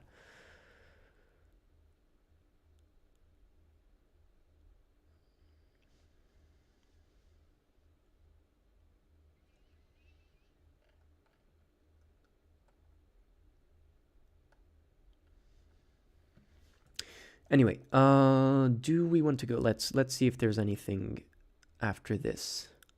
Destruction of homes and infrastructure and the suffering of hundreds of thousands of people are consequences that can influence Hezbollah's behavior more than anything else. So according to several Israeli officials, as reported in an investigation by the Israeli 972 magazine, the bombing of power targets meaning private residences as well as public buildings, infrastructure, and high-rise blocks, which sources say the army defines as power targets, is mainly intended to harm Palestinian civil society, to create a shock that among... Okay, my cat just had a nightmare, so this is going to turn into a cat stream for a minute.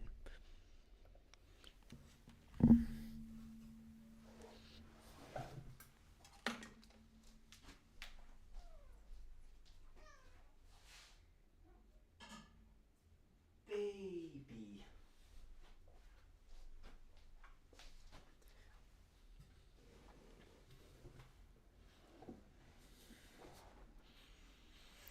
She woke up meowing super loudly. She does that sometimes. She'll be like sleeping for hours and then she goes meow, meow, meow out of nowhere. For people who weren't there here in previous streams, this is Ness. And she's a little tiny demon. Let me get you some Treatos.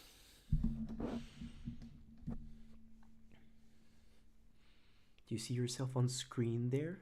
See, that's you. That's you. Good girl. You okay? You okay?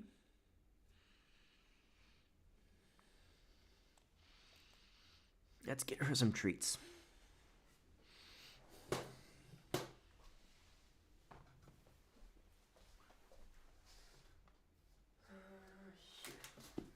Hey, come back. Come back.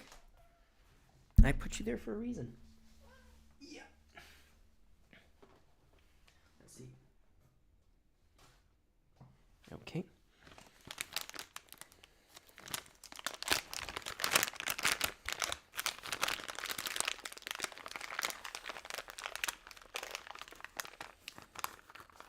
Come here. Come up to the microphone. Come here. Come.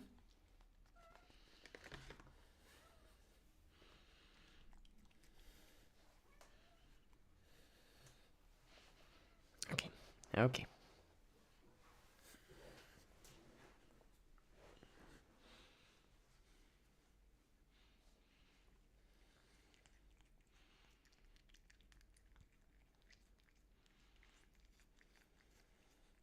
Good girl. Okay. Nina, come here. You can have some too.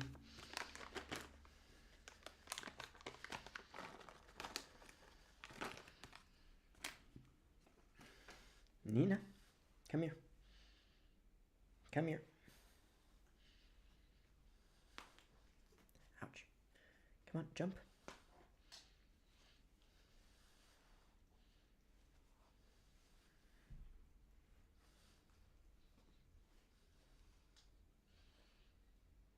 Nope, she's not gonna come. Let's get her up here. And this is Nina. She's a chunk. That one's a demon. This one is a chunk.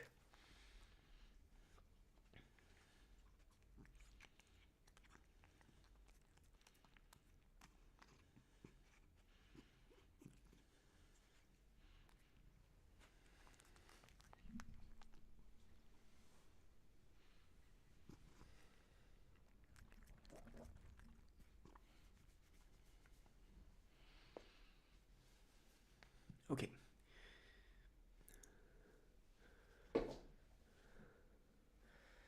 WSJ being Wall Street Journal?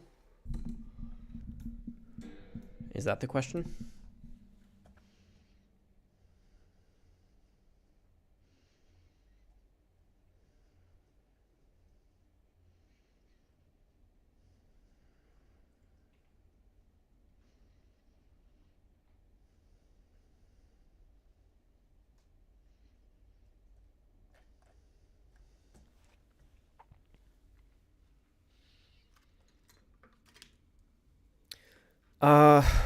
Not very good thoughts.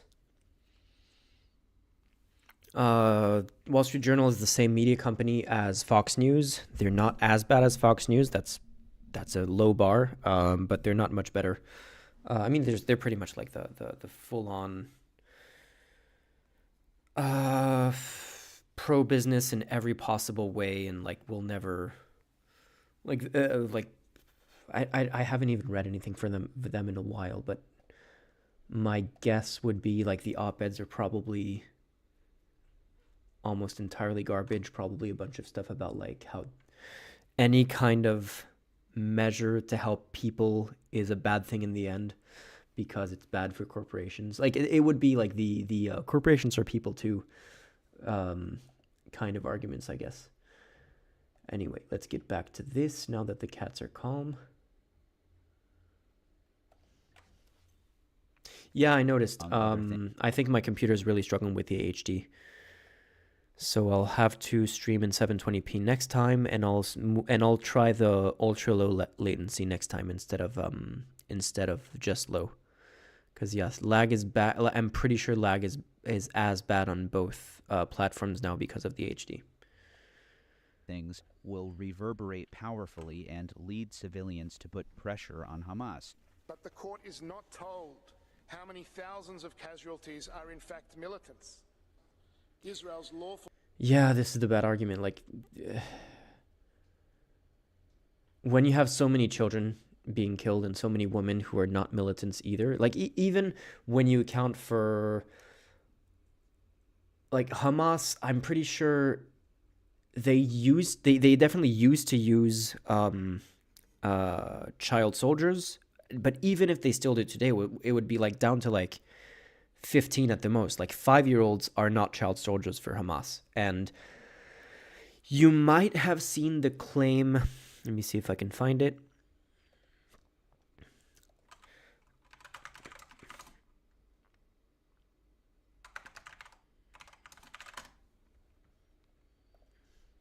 Okay. You might have seen this claim. The average age of all Palestinians murdered in the past month is 5 years old. This is not true. But it's not a lie either. It's just that they completely misunderstood the data. So let me find you the graph that this claim came from. It was kind of basically a game of telephone, where people like made different claims based on the data, and other people like repeated those claims but like slightly rewording it until it became the average age of all Palestinians murdered. And let's find that data.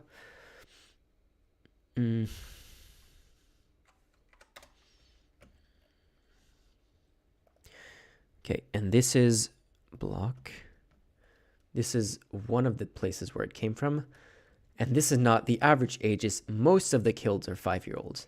And actually here you have the graph of the data. So this is data compiled by VG. I don't know who VG is, but either way, like if you take this at face value, what they mean, and this is like the mistake that they made by saying most of the victims are 5-year-olds, is that the largest, like the most common age of all victims is 5 years old, which mathematically, no, okay.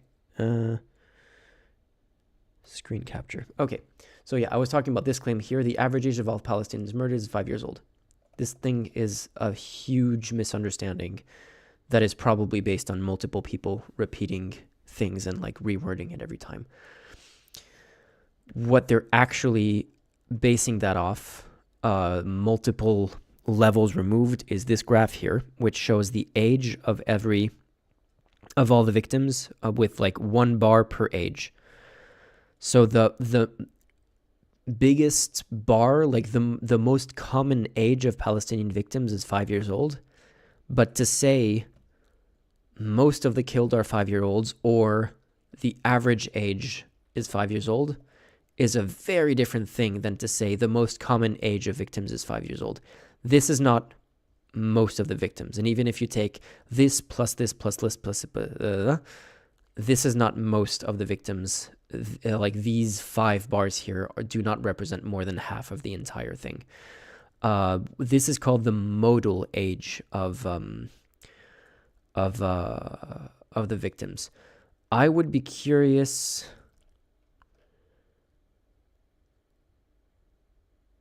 Maybe we can do it this way.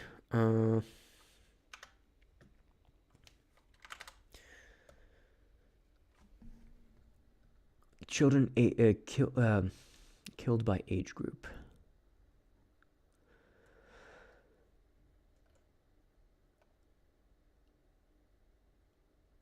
Like even if you group it by age group, there are more victims in the 6 to 12 age group, so it would be like here to here. That's surprising. Than in the 1 to 5 age group. Either way, let's just look at assuming, because otherwise the math would be a little bit complicated for me just to do on the calculator here. Like I don't have the raw data, so it's a bit annoying to do. But let's assume that all of these are like the lowest number. SB. So it's like maybe Excel would be better for this. Excel. No. Excel. No. Boom.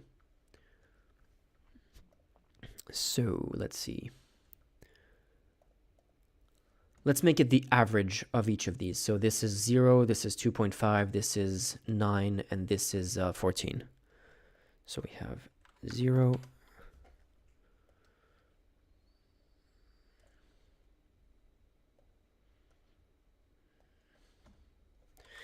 2.5, 9, 14, like the median of those groups.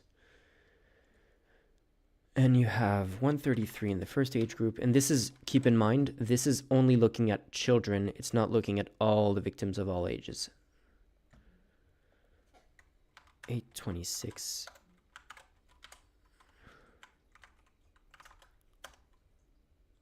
Yeah, no, it is completely sick, for sure.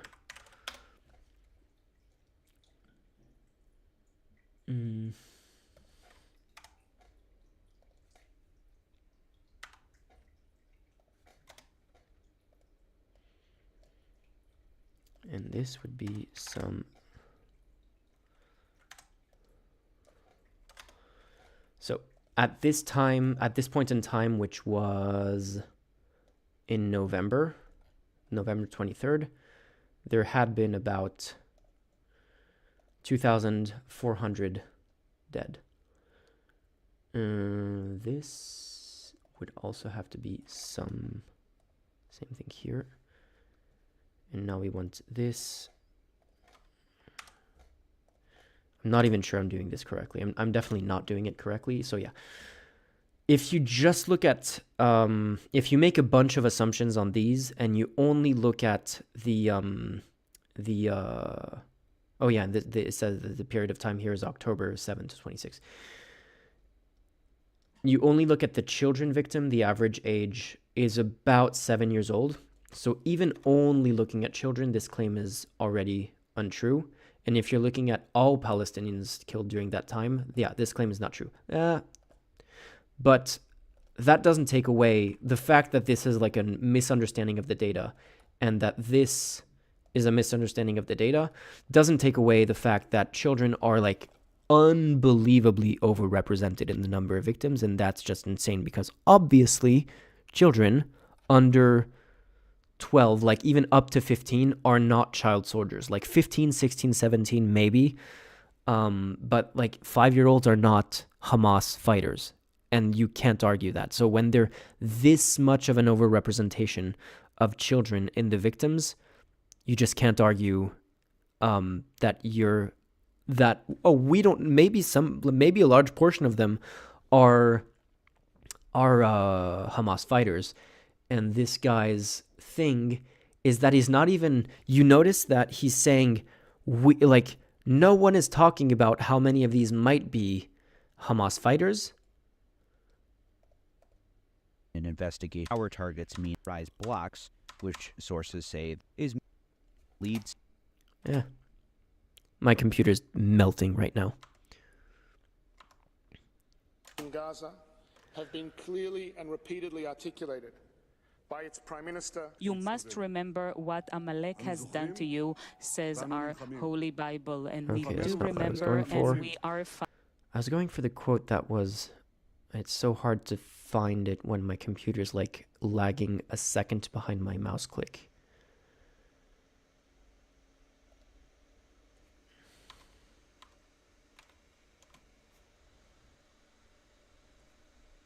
Oh yeah, okay. So it was while he was showing this on screen. Civilians to put pressure on Palestinian civil societies, as well as public buildings, infrastructure, and high-rise blocks, which sources say the army defines as power targets, is mainly intended to harm Palestinian civil society, to create a shock that, among other things, will reverberate powerfully. And I can't skip lead ahead because I'm probably going to civilians miss the part that I wanted to show. Hamas. But the court is not told This. how many thousands of casualties are in fact militants.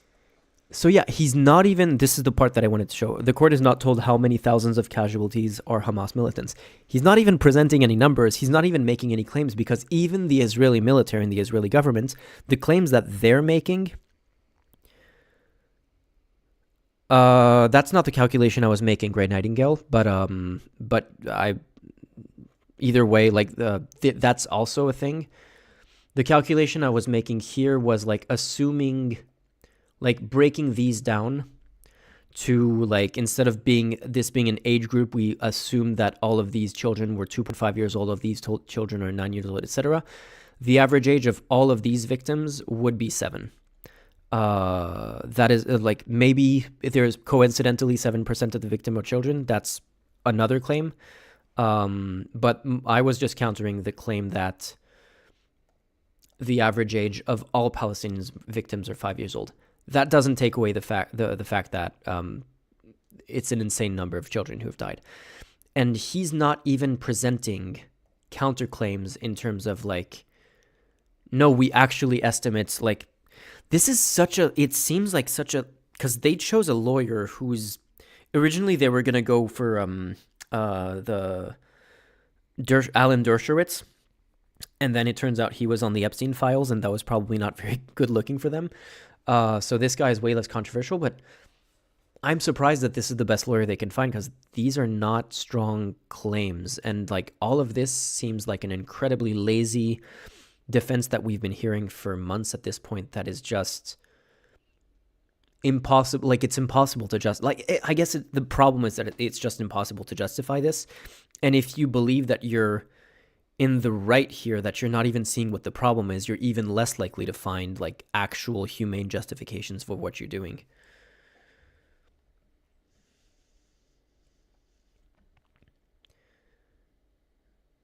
Yeah, I know. I need to get used to that. It's hard to,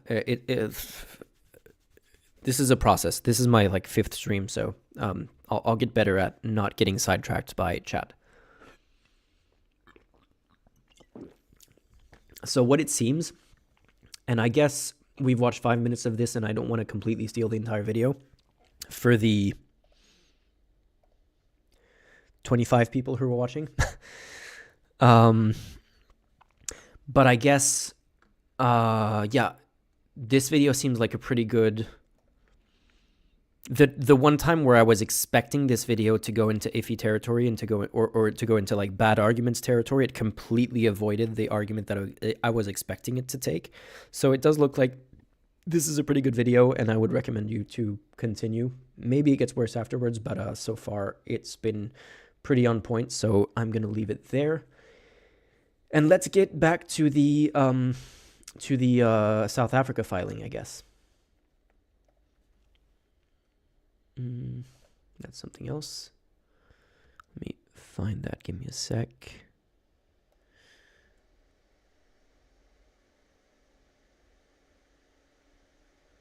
Is it this? Nope. That's some Amnesty International stuff. Okay, South Africa filing. Got it.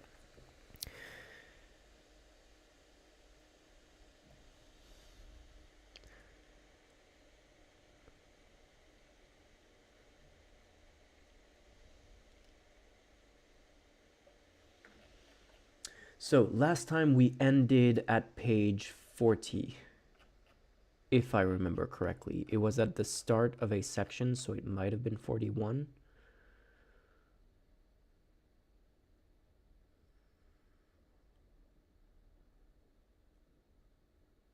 Why didn't I take note of it?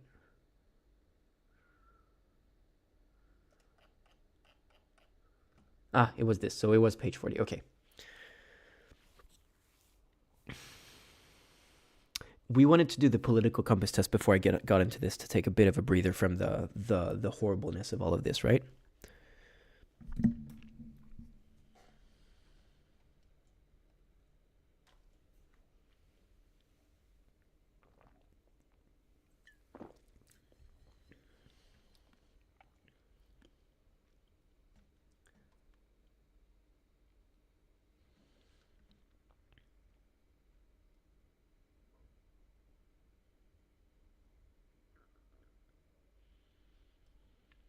Well, I'm not impressed by his argumentation skills, Amel.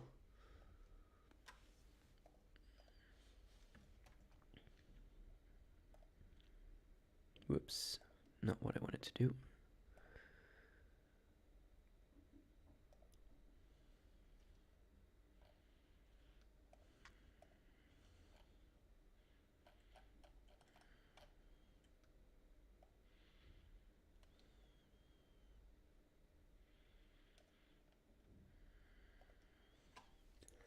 I will take a quick bathroom break and then we'll see what we do.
Did she do that on camera? Did she actually grab it? And, like, was it visible on camera that she grabbed the bag of treats from off the desk?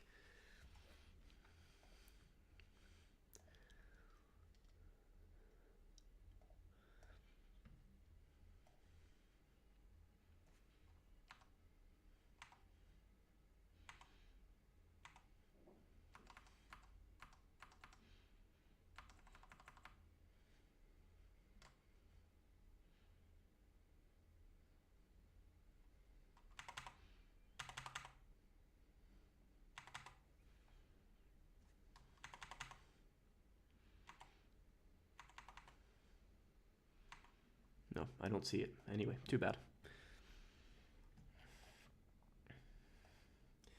Okay, let's do that political compass test, finally.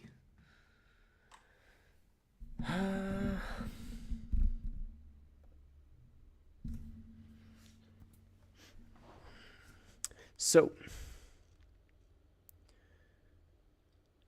preserving non-urban ecosystems is more important than creating jobs. I mean, I'm hesitating, so like in today's situation, yes. Okay. No, I should even go into completely agree. Like if we're talking about today, not in the abstract, I'm gonna go with completely agree. Let me go back, start the test. Absolutely agree. Okay. Yes, absolutely agree. The right to be anonymous on the internet should be guaranteed.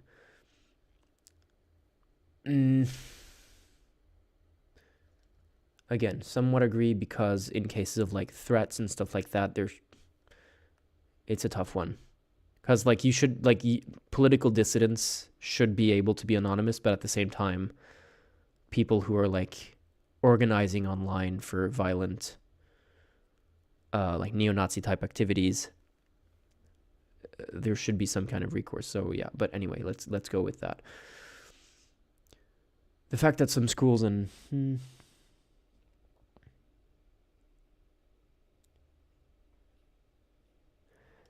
Thank you so much, 50/50 grind. I hope you're not. I hope you're not doing like 6 and like leaving that before you leave, because we're gonna get back to the ICJ stuff definitely. But thank you so much for the donation.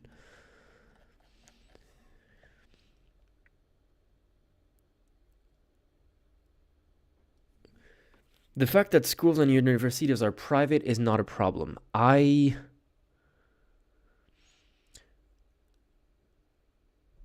Oh yeah, it was here. Okay, somewhat agree on this one. Is not a problem. Yeah, no, so the thing is, the entire point of schooling should be to give everyone like a level playing field as they start in life. And having private schools that give like completely different conditions to people who can pay, who can afford it, is the antithesis of that. On the other hand, like the idea theoretically of charter schools in the US, being able to like experiment with new methods of education on a small scale, theoretically is kind of interesting. In practice, doesn't seem to work. So I'm gonna go with absolutely. Is not that schools and universities are private is not a problem. Yeah, absolutely disagree with that. Like the idea of being able to educate on education should be something that you could do, like to find better methods of doing it in a public system anyway. So yeah, I'm going to go with absolutely disagree that it's definitely a problem. We must fight against global warming. Yeah, no, absolutely, of course. Well, unless you want to like bicker and say, well, global warming is not technically the scientifically accurate term, like, but obviously we're not talking about that. No one should get rich from owning a business, household, housing, or land. I can see housing or land as this being an argument. What do you mean by rich?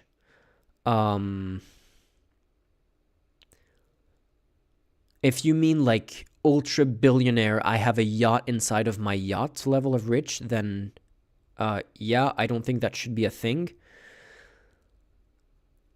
But I do kind of like, I do agree with the general sentiment that if there's no incentive for you to start, because starting a business is fucking stressful, and it's not something like it is something that comes with a lot of downsides in terms of like there comes a point where your business is successful enough that you can start to actually hire people to do the work for you, and you can just like take a 6-month long holiday or something. But starting a business is fucking hard, and you're doing that as an investment in like hopefully it being successful and you being able to live slightly better than you currently live. I'm gonna go with, again, it all depends on the definition of rich. I'm gonna go with neutral or hesitant here, because I don't think the question is very well framed.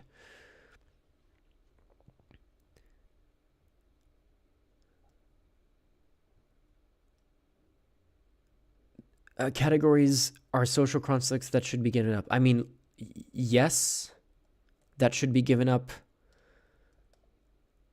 In most contexts, yes. Medically speaking and all of that, there's an argument, but like socially speaking, like the gender abolitionist like movement, generally speaking, does some like has some argument, like the whole like gender versus sex thing. That's the thing, is that these terms are used for both gender and sex. Like we use female in sex, but like we also use female and women interchangeably and male and men interchangeably. So scientifically speaking, it's more complicated. But just in terms of on your ID, should it matter and etc., yeah, I'm gonna go with somewhat agree.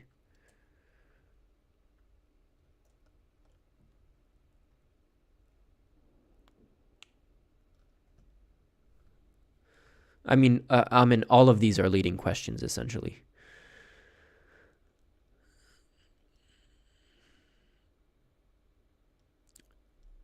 Schools should mostly teach values, traditions, and fundamental knowledge. No, schools should teach you to think. Like, that's the capitalistic thing of, like, schools should, like, teach you how to work productively in society. I don't think values and traditions should be, like, your family. teaching them to you. To some extent, it should be reinforced in schooling, but like mostly teach values, traditions. No, I disagree. Again, the question is mostly teach. Like, should they teach these things? Yeah. Should they mostly teach these things? No.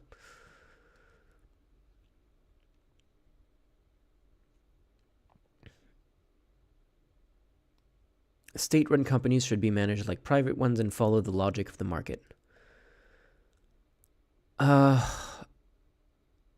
No. But why?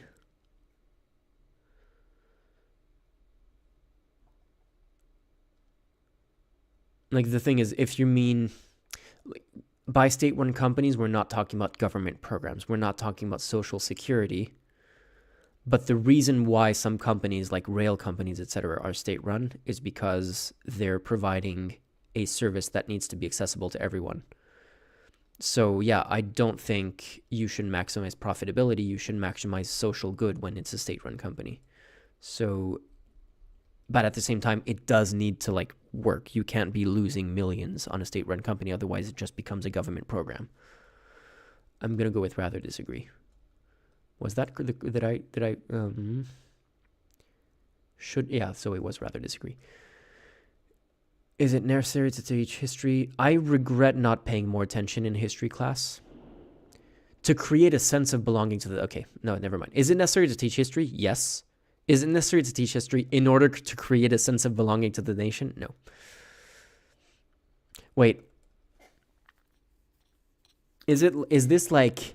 we presuppose that we want to create a sense of belonging to the nation, and therefore is it necessary to teach history to do that? Or can we create a sense of belonging to the nation without doing that? Or is it necessary to teach history because, like, is it like, do we want to create a sense of belonging? I'm assuming it's the second meaning of the question, not the first one. So either way, I don't care about a sense of belonging to the nation.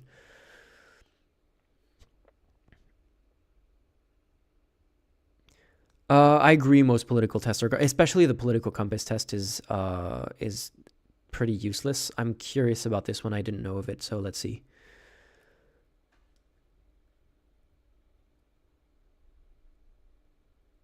I mean,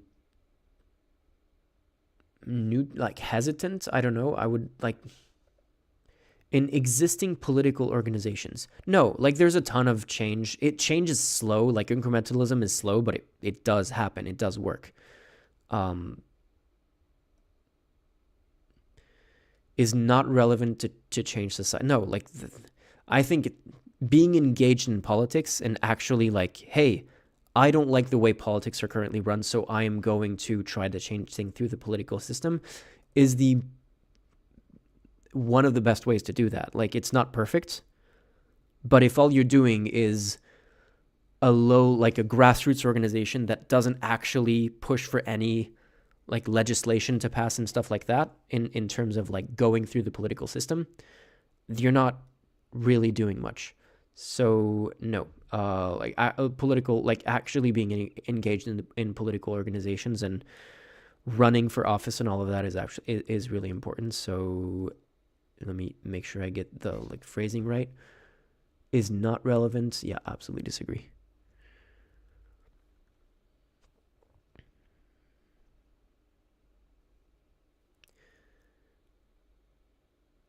Citizens should take priority over foreigners. Is there any kind of context where I would agree with this? Trying to think. To me, it's like residence. I can see arguments for like why you... Like, I like the idea of like foreigners can vote in local elections.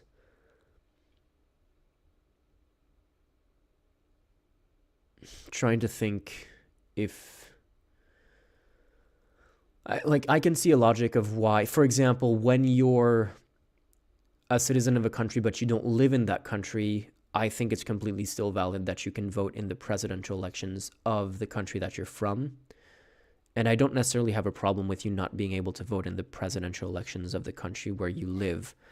Apart from that, in terms of like social services, all of those things, maybe no.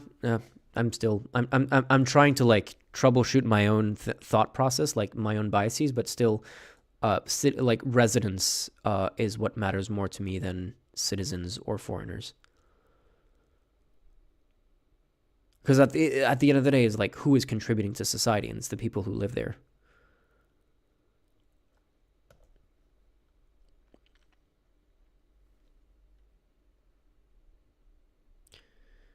This this sounds like a neo-Nazi dog whistle. Like who is the small group that, like, is it the Illuminati or any other like ethnic group or religious group or? But I mean, the group at the end of the day is kind of like billionaires and lobbyists and all of that. So to some extent, kind of like if you look at it that way. Honestly, I think the world is too messy for anyone to be controlling it. I think billionaires like to think that they control the world. But things are way too chaotic for even that argument to hold much water. They do manage to fuck things up for everyone else, but it's like to say that that's control is a different argument. Banks should remain private. I don't even have a strong opinion on this.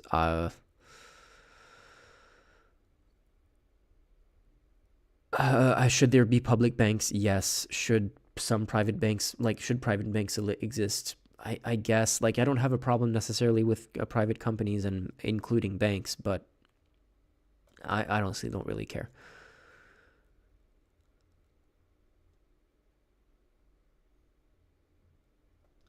Who's the opposition?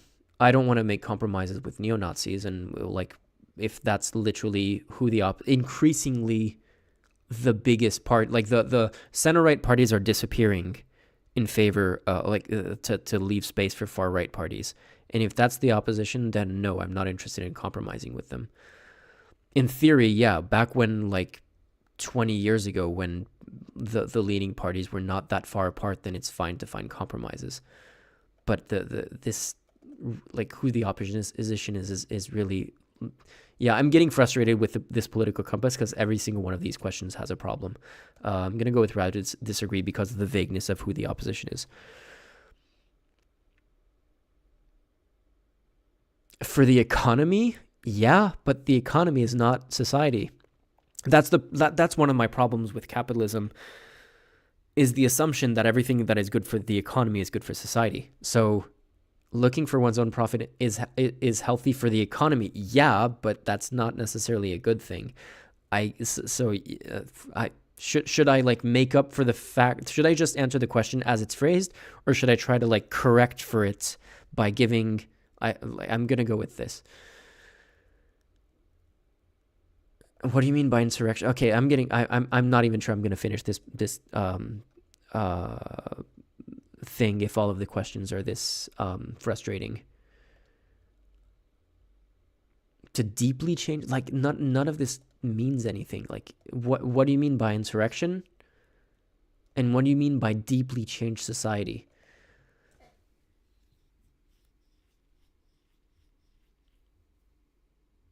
To deeply change society very quickly, yeah, but over time, no. I don't know. Anyway, I'm gonna go with this. I honestly don't know.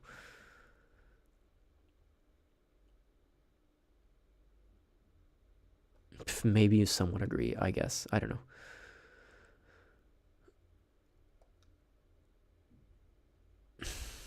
Yeah. I mean, one is born a toddler and then a girl and then becomes a woman, no matter what view you have of gender and the social construct of gender.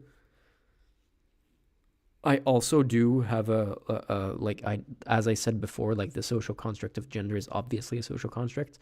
So yes to that too. I'm just struggling to see how this cannot be obviously true, no matter what your view is of what a woman is. So yeah. Yeah, no. Again, what is justified? In some specific conditions, the death penalty is justified. The problem is that it doesn't work in any way. Like there's no social benefit to the death penalty. It doesn't reduce it. Like every study that I saw on the matter, turns out it does nothing as a deterrent to anything. It just like makes everything worse. It's either like neutral or worse in every way. And if you want to actually address crime, it's through social policies. Like you still need a correctional, like the correctional justice system. Like you still need prisons to some extent, but death penalty, no.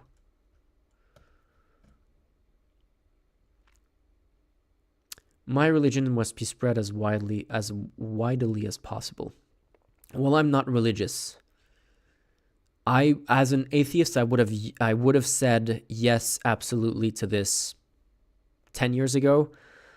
I'm slightly more nuanced now. I'm fine with pluralism as long as because the thing is, like, there are violent atheists. There are people who will like take atheism to a violent extent. Obviously, we've seen it through history, but like even today, people will justify that. There's ways to interpret every religion violently. As long as you're not doing that, as long as you practice your religion in an acceptable way, I don't care if you don't believe what I believe. So, no. Like, I guess if my religion is like just not being a dick, then yeah, but no.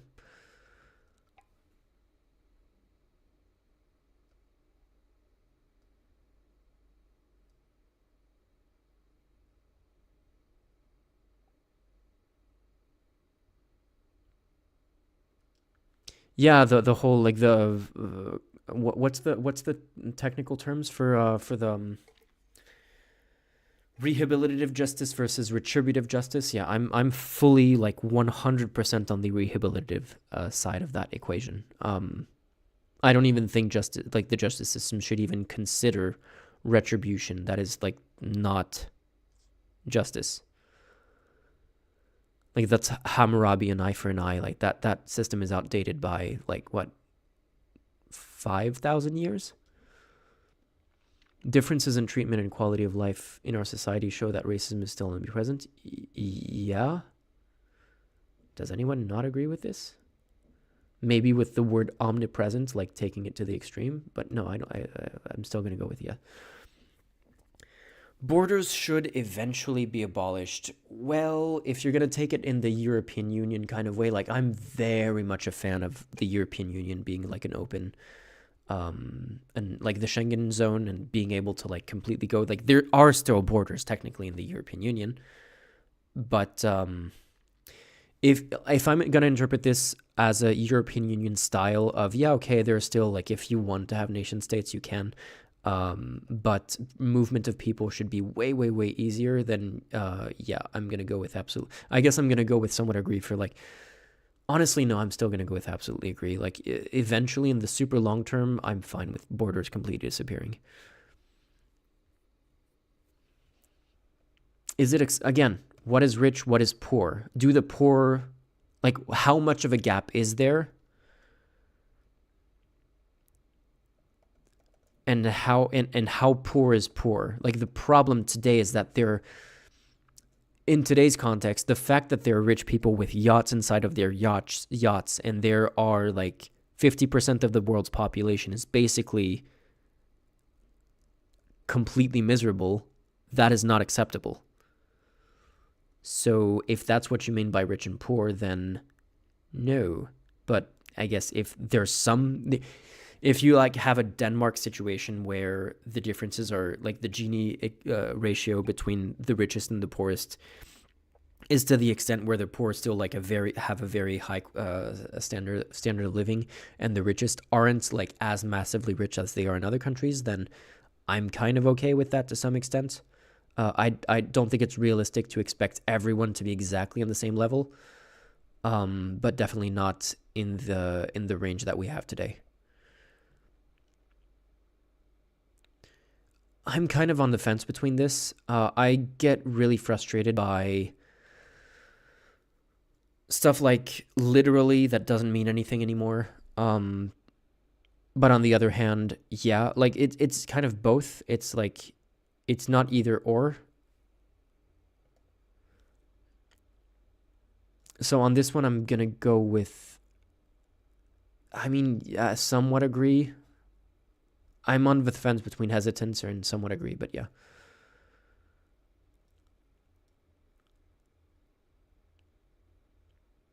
Is it necessary to massively invest in research and to improve productivity? I mean, to improve productivity, yes, but it's also necessary to massively invest in research, no matter what, just to improve society. I don't know why this is the thing that they're like prioritizing their question, but okay.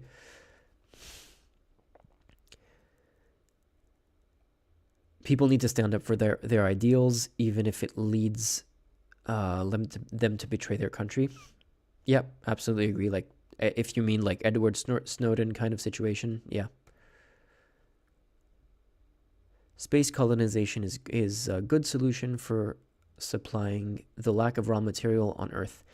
I don't know about. I mean, I'm for like space exploration in general. Do I think it's a good solution for this specific problem? No. That seems weird to me. It's one of these other things. Like, I want to say yes to this part of the question. I'm going to go with rather disagree on this one.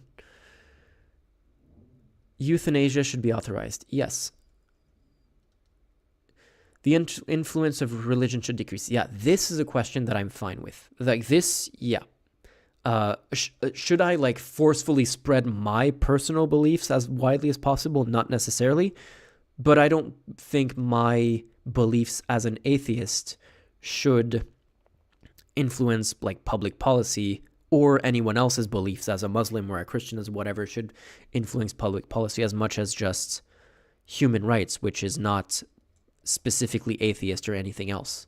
So yeah, I'm fine with this. It's awkward for me because I don't really like my country, either the US or France, and I don't live in either one of them. And I'm, yeah, just generally speaking, the idea of like the idea of people like being biased in favor of their country, like it's kind of like, oh, the religion that you're born in just happens to be the right one for every single person who's born into a religion is kind of, yeah, because you're like raised into that one, into believing that.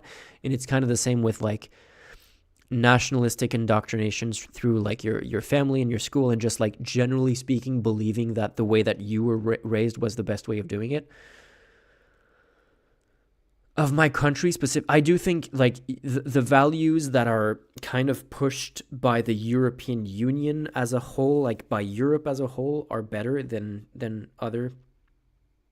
Like I do like what the European Union is pushing. That's not necessarily what my country specifically is pushing.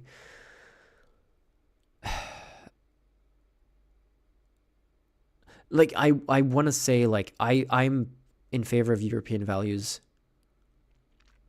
But I also don't like the supposition that it's entirely based on like, yeah, I don't know. I'm gonna go with this. GMOs should be forbidden outside research and medical purposes. No, GMOs. There's plenty of situations where GMOs are a good thing. I'm even gonna go with absolutely forbidden. Yeah, no, absolutely disagree. A good citizen is a patriot. Ugh, fucking hell. Yeah, absolutely. If the question is like, do you have to be a patriot to be a good citizen? Then absolutely disagree. Yeah. If a fascist party takes over, then yes.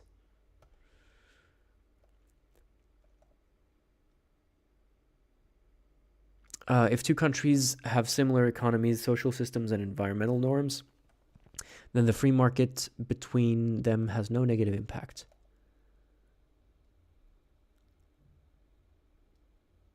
that's basically European Union like principles, I guess, like the European open market. I'm just trying to think of what the issue would be. I guess, I mean, again, whatever. Foreigners living in my country should be allowed to act politically equally to those who have the nationality. I'm open to foreigners not being able to vote in certain elections. I think it's fine that they can vote in local elections, like I said before. Equally to those who have the nationality, I'm open to them not... I'm either neutral or rather disagree. I'm going to go with neutral. Is it merit that explains differences of wealth between two individuals? Almost entirely no. First of all, I don't even believe that much in... Yeah, almost entirely no, but rather just because there isn't like a 1 to 10 scale or something like that. Well, we'll never be able to be the sex associated with the gender they identify as, maybe, but we'll never be able to be the gender they identify as. Well, no, like, no. Absolutely disagree on that one. Order and authority should be respected in all circumstances. Absolutely disagree. Abstinence should be preferred to contraception to preserve the true nature of the sexual act. No. Traditions should be questioned. Absolutely agree. Humans should neither eat nor exploit animals. I agree with this, but I'm open to people who don't agree with me, but I'm still going to go with absolutely agree. I'm just open to different points of view on that one. Exploitation of fossil fuels is necessary. For now, yeah. Long term, no, but because of the long term, like the doesn't specify if it's going to stay necessary forever. I mean, even probably because we still need it to build, like we still use fossil fuels to make, like we need coal to make power. Solar panels have like literally part of the material of solar power panels comes from coal. So like it's just more efficient, but is still necessary to build, like we still need fossil fuels and fossil materials to build even renewable energies for anyone's lifetime here.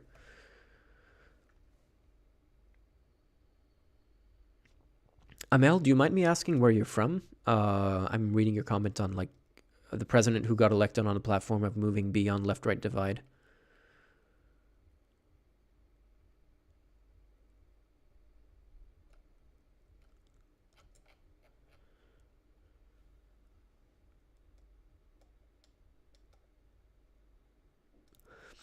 So, minimal levels of salary should be ensured. Oh, yeah, okay. He didn't really succeed at that, did he? If you're talking about Macron, he didn't really succeed at that in that case. So yeah, minimal levels of salary should be ensured to make sure that a worker can live of their work. Kind of yes, but it's not absolutely necessary. For example, Sweden doesn't have minimum wage laws because they have super strong unions. So if you have super strong unions that collectively bargain to get really good salaries for everyone, even if there's not like a minimal, like legal definition of what the minimum salary should be, then you don't need it. So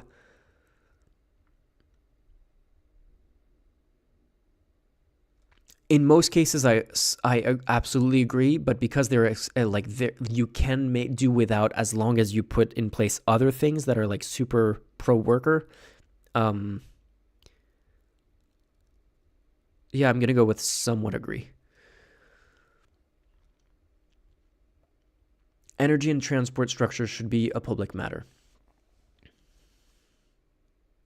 Yep. This is the Ben Shapiro.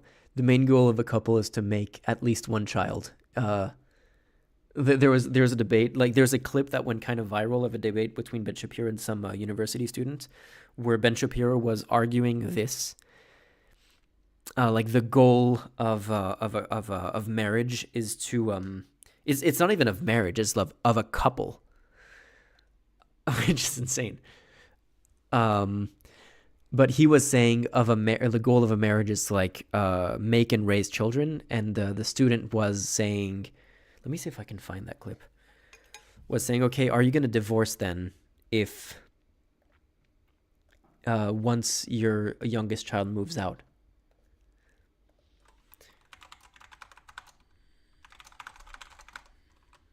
Yep, found it.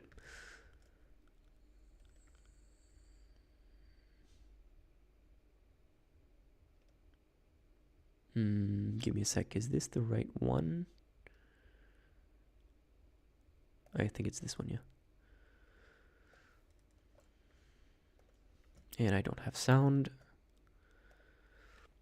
Marriage is not even an argument against you living a life that you want to live or anybody else living a life that they want to live. The purpose of marriage for literally all of human history was the bearing and rearing. Gay marriage is not even an argument against you living. YouTube having a 60-second limit on their shorts. Do you have children? I presume you do have children. 4. When they grow up and when they leave the home, are you going to seek a divorce having fulfilled the sole purpose of marriage? I hope not. I hope my wife and I are getting along at that point. But the obvious answer to that is that parenthood does not end when your children leave the home. And I think that's true for pretty much everybody who has live parents in the room. The parental relationship didn't end the minute that you left the house, I assume. No. So, and that parental relationship will continue up until the point that they die. It's obviously true that even after kids leave the house, if their parents get divorced, that has a tremendous effect on a child. So to pretend that relationship simply ends is not true. The rearing process is lifelong. It is not. I'm pretty sure they cut out a part of this, but I hadn't seen the full response. So okay, this is not quite as funny as the clip that I'd seen that was like dishonestly cut in the other direction. But still, I think that was a really good answer to that, to his hypothetical of like, oh yeah, the only reason you get married for that, which is just a bullshit. Especially if you're gonna like reduce it to a couple, not just a married couple, but a couple in general. That's an insane statement.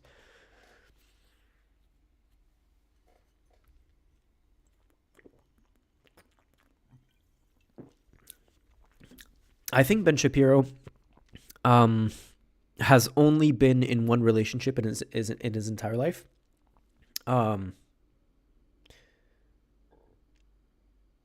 Is that what I heard? Or like he's only? I'm pretty sure like he was a virgin before he got married. But I think like it's literally his first girlfriend is his current wife. In answer to LOL, by the way.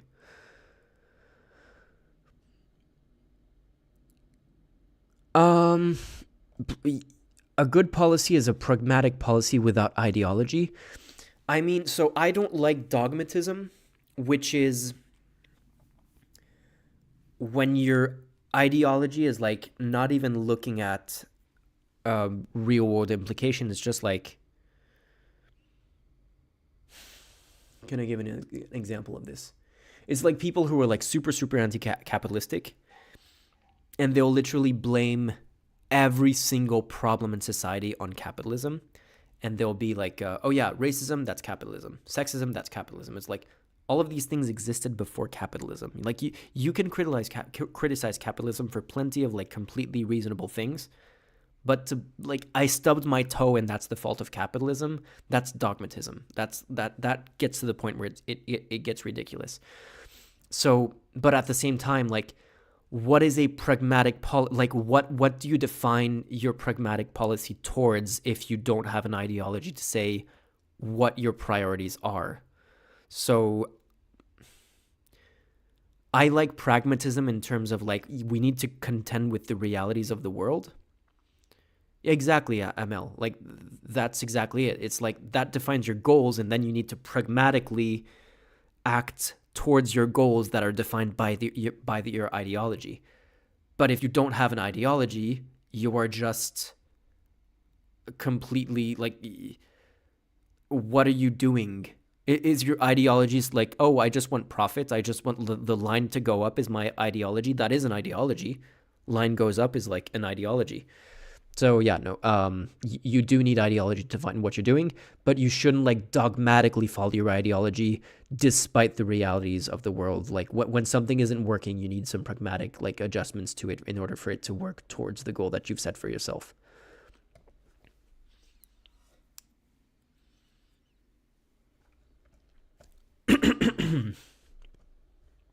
The police should be armed. In the U.S. context, yeah, obviously, as much as the U.S. obviously does a lot of shit. The police does a lot of shit in the U.S. When everyone is armed, you can't have an unarmed police. There's some countries where the police isn't armed and they actually do fine. The police needs to have access to arms in cases where they need them. But like in terms of like everyday beat cops just patrolling the streets, I think you can have a perfectly fine police force without necessarily all of them having like a shotgun in the car, as long as the population isn't as armed as the US is. Something that I think this is the case in China.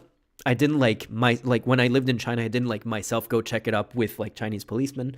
But if I like what I heard from people who looked into this is the policy of armed police in China is like it's always a duo, kind of like in the US, where it's like a partner, like two partners that are like the two people in the car, but one of them has the weapon, with the other one has the bullets, so that for them to use the weapon, they both need to agree and like actually both act on it, instead of both of them are armed and one of them can like make a split second decision the way they do in the US.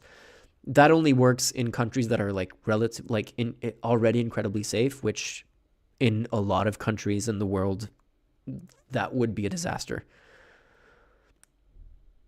Oh yeah, so yeah, some would agree. At the very least, that should be able to access, like some police units should be able to access arms when they need to.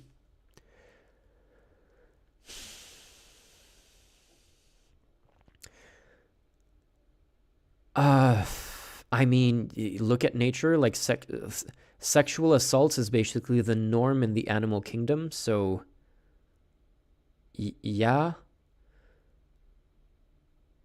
But that doesn't make it okay. Like that's why we were talking earlier about like teaching norms and values, is so that we don't always just like go down to our natural impulses. So some would agree, but that doesn't make it an excuse or like any more acceptable. Even I guess absolutely agree, but again, that's not a justification.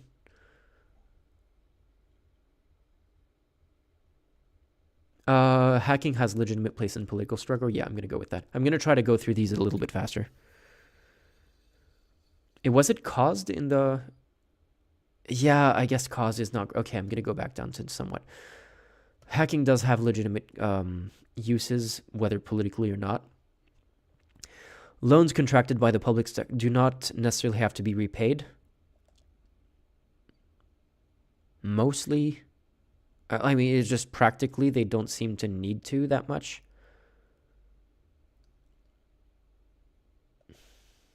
Trying to think of a... to be honest, I'm not educated enough economically to really have a strong opinion on this.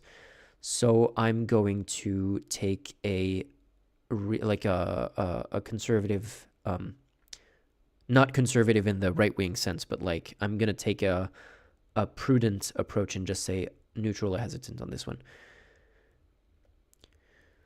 Wage labor is a form of theft from the worker by companies. Yeah, I mean, the argument that a company is only profitable because it's not paying its laborers enough is kind of an interesting one that I hadn't heard until relatively recently, which is weird to me that it's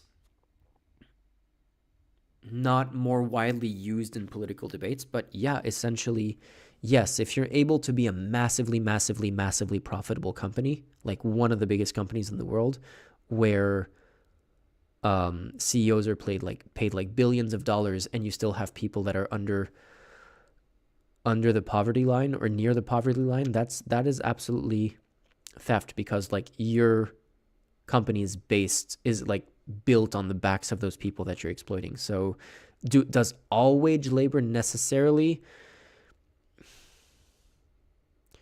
I would very much be in favor of workers by default having part ownership in the company and having like their situation being tied to the success of the company to some extent in a more explicit way than there's like, oh, you signed a contract, you're paid this much. Well, you signed the contract, so if you want more, like you should have negotiated better. That's kind of fucked up. Yeah, I'm gonna go with absolutely agree. Patents should not exist. No, patents are kind of necessary to some extent. Patents should have more, shouldn't last as long as they do. But to say that they shouldn't exist is a bit too far.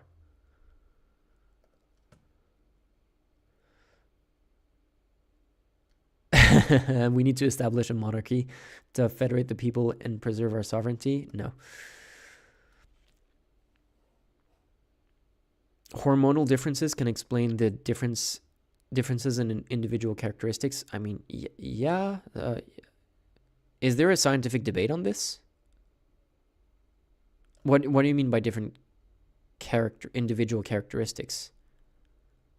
Like, I'm pretty sure the whole reason why hormonal replacement therapy works and like your voice starts to drop when you're a trans man and you start to take hormones is because you're getting the hormones of a male and therefore becoming a man. Like, I don't even. Am I missing something? Was there something in the question that I just didn't that I skipped over without realizing or something?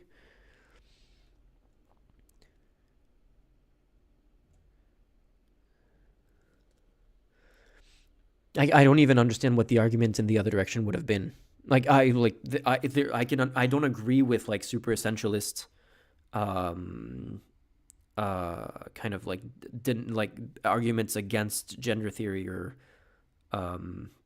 anything like that.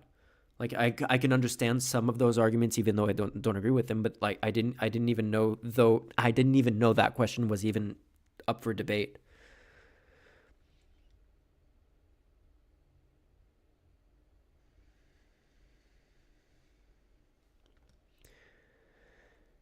Is it acceptable that human actions should lead to the... No, it's not acceptable. Revolutions will always end up in a bad way. Not always, but often. Just like look at... Revolutions are kind of... have led to very good changes as well. So just based on this, then no. Mass strike is a good way to acquire a new right. Yes. The state should be abolished. I don't care. The question is, what is the state doing? I don't have a strong view on whether the state should be abolished. Again, like European Union style, like free movement of like borders are less important, but the state still exists. I'm fine with. The labor market isn't this just like a rewording of the previous question? I think this is a bit too much. The question on like wage labor being theft from the like. Okay, I think I agree. I somewhat agree. Did I absolutely or somewhat agree on wage labor being theft? I think pretty much the idea that it enslaves workers, like when you're a slave you don't even get paid. So rather disagree. Market economy is optimal when it is not regulated. Absolutely disagree. Like optimal for what? Like the market economy is optimal for profit when it is not regulated, but that is not optimal for people. That's the whole problem. Individuals who get out of prison should be assisted with, yes, absolutely 100% agree that they should be assisted with their reinsertion, regardless of what they did. Changing the system radically is counterproductive. We should rather, well, I mean, yeah, depends what you're trying to do. Depends what your starting point is. I don't... Like, if the system, for example, is Palestine right now, then yeah, you need radical change. If the system is like a Sweden-style social democracy, I think you can still make it better. You can transform it progressively to make it better, but I don't think you need to like completely overhaul a country that is already working like well compared to other countries in the world. Could we still improve things? Yeah, absolutely. Could we trend towards even better solutions?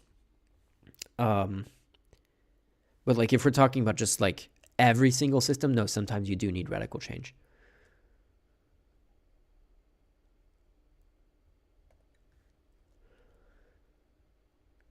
Nobody is by nature predisposed to criminality. Aren't there actually like literally some genes that make you like more violent? I thought I read something about that. Like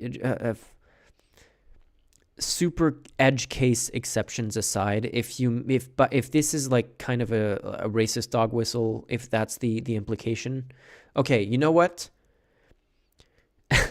I don't think this was planned for in the question, but it does look like testosterone is a very good indicator of possible criminality. I think men are definitely by nature predisposed to criminality when compared to women, especially violent crime. So, yeah, I'm gonna go with new. Like, I want to say rather disagree because like this really seems like a backdoor towards like what kind of people are we talking about? Are we talking about black people? Are we talking about Arabs? Is men I don't know. I'm gonna go with neutral.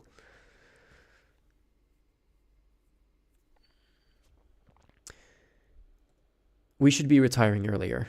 Yeah. I mean, I guess, yeah. I mean, we should have the right to retire earlier. Is it important to encourage an agriculture that maintains a food biodiversity even if the output is inferior? Yes.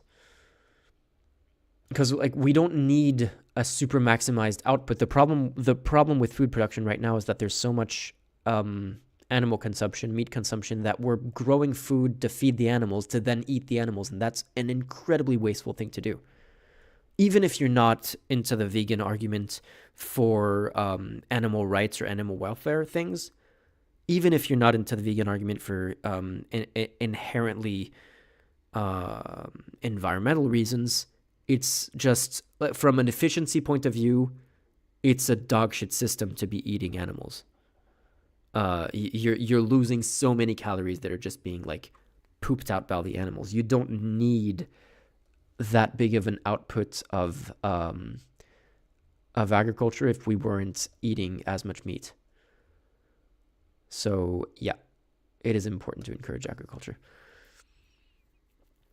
Is it legitimate for a country to intervene militarily to defend its economic interests?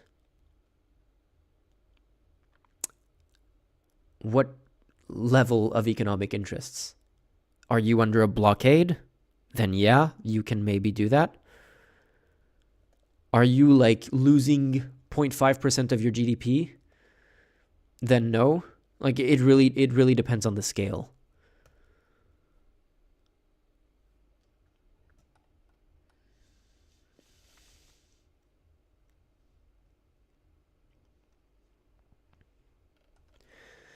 Environmental norms should be influenced by mass consumption and not by an authority. No, fuck that.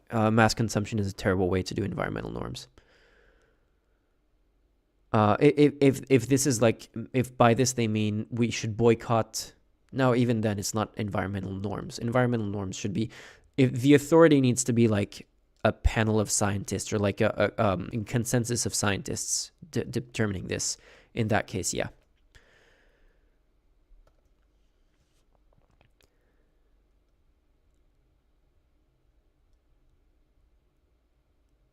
All scientists, even chemistry and biology, are not uncompromising and are conditioned by our society. I don't know about chemistry. Biology is definitely has more gray area than you are led to believe in high school biology classes. Like the definitions between like different species is has way more wiggle room than we are led to believe, and that is definitely like it's biology is basically a simplification that we do in order to put things in different boxes, and those boxes definitely have some overlap that we don't like. But is it like conditioned by our society? Well, I mean, it's just like humans like to put things in boxes. If you want to say society, then yeah, somewhat agree, I guess. I don't know about chemistry, but at least biology, 100%. And then if you get into like gender and stuff like that, then even more so.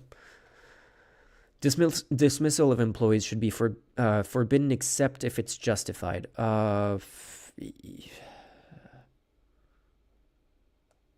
What is justified? What? Yeah, I mean, yes, if you have a justification for it, then yeah. Like should you be able to fire someone just because it's fun? No. It just depends on what threshold of justification you need for it, I guess. These questions are super vague. Yeah, exactly, Emil. A justified covers a lot of ground. Nowadays, employees are free to choose when signing. This is a really long. This is way longer than the political compass.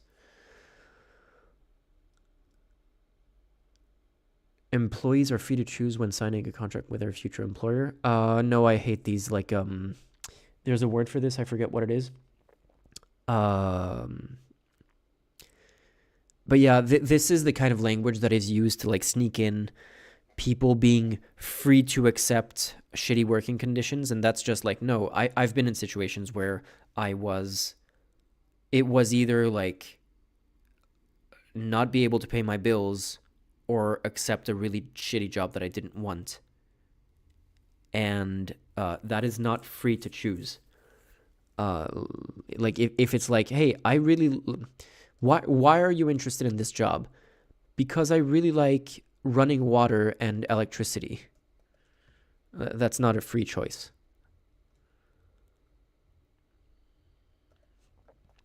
The sacrifice in some civil liberties is necessary in order to be protected from terrorist attacks.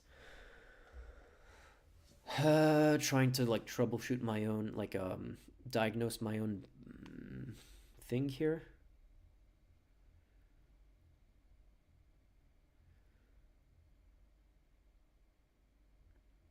I mean, I guess civil liberties is it a civil liberty to be like able to access recipes for a bomb? I don't think that counts as a civil liberty, and I'm fine with like the government making very difficult to like find those results online. That's okay. Is it a civil liberty to be able to go through airport security really quickly? No. Like I guess what's the definition of a civil liberty? Civil liberty definition. Let's go.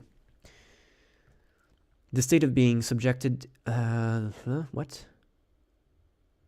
Of being subjected only to laws established for the good of the community, especially with regard to freedom of action and speech.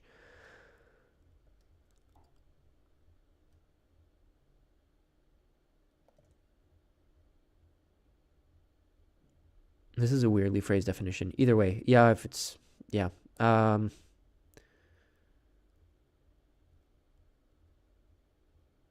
gonna rather disagree. I don't think civil. What's like? Can someone in chat tell me what civil liberties? Which civil liberties are facilitate terrorist activities to the point where you would need to curtail those civil liberties to avoid terrorist activities? Like, is there something that I'm missing here? If it's like freedom of speech because you can incite people to engage in terrorist activities, is that the argument, or is there like a better example of like a civil liberty that facilitates terrorist activities?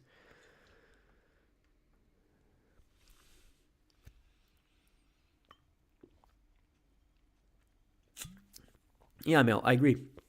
But I'm not even sure. To me, it's really it's a matter of what you define as a civil liberty. But like the like essential civil liberties, the kind of like inalienable rights, I don't think any of those are the kind of things that like fundamentally facilitate terrorism.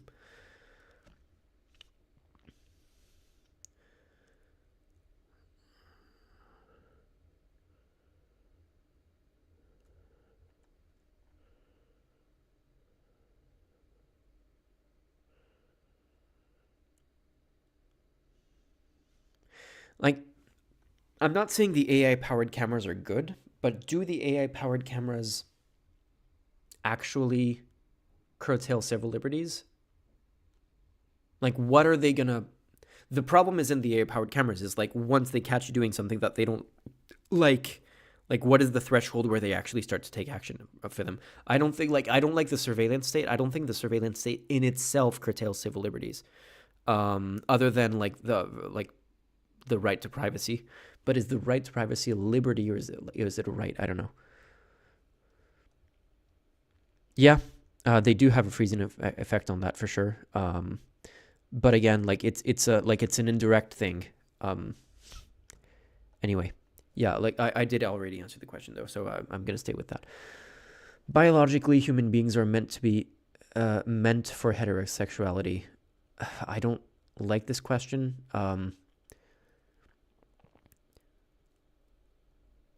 What does meant for mean? Like all of these, like who meant it? No, like biologically, human beings are like meat machines.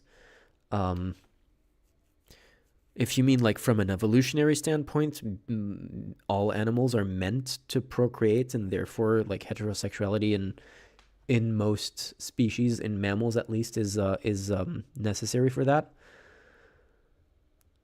But I don't like the essentialism in there, because like I'm gonna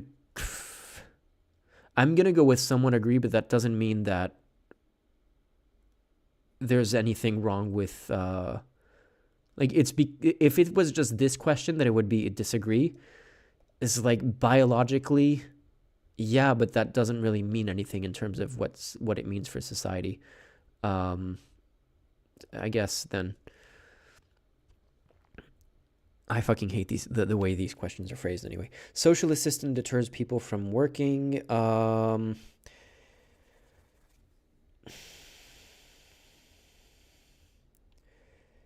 think it can. Like in my case right now, I am getting social assistance. I'm getting social assistance, and I'm using that to start I'm working more now than I've ever worked in my entire life. And that is thanks to social assistance that I'm able to spend like every waking hour dedicated to like starting my own like personal business as a journalist. And if I wasn't getting social assistance and I just had to take whatever job I found first that would allow me to survive, I would be working like the minimum amount of hours that I like. I would be doing the minimum amount of work in that company to be getting my full salary. And then I would probably just like not have the energy to be doing what I'm doing now. So in my case, no. And I think generally speaking, are there people who will take advantage of the system to not work? Yeah. But if it was like, the thing is, people will, when they get to the point where they're like, I can't work anymore, I've been like killing myself at these companies for such a long time, and now like I've been laid off or whatever, and I'm like done with it, and I like, they reach a level of burnout where they take advantage of the system because they're burned out by the system. If there wasn't that, like if the social assistance was kind of guaranteed no matter what, and there wasn't like a time limit on things, and there wasn't if it wasn't work to still fit within the conditions of the social system, like a UBI, for example, would be something where you don't even need to like try to game the system.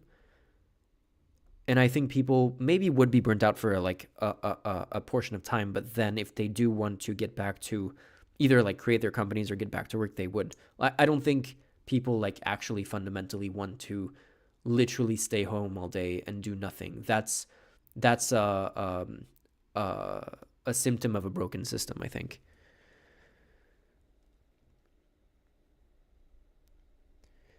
Yeah, mini city, that is exactly true. Like so many of these questions are like just I just want an extra one that is like, this is poorly phrased, and I would answer yes on so many of those. So yeah, anyway, rather disagree. I think it can happen because the system is broken as it is. Transforming ecosystems durably to increase the quality of life of human beings is legitimate. Do we mean durably as in we've transformed it and it will stay transformed forever, or do we mean sustainably?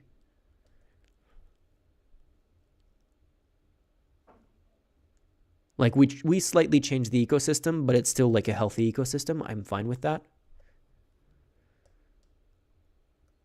I don't know what this means. I'm gonna go with neutral because I don't know what the question. Like the question can mean completely different things based on the meaning of that word. Abortion should be limited to specific cases. No, I think you should be. No. I fundamentally, I don't think a fetus is a human being, so I don't think it's a problem to abort until essentially it's already a baby.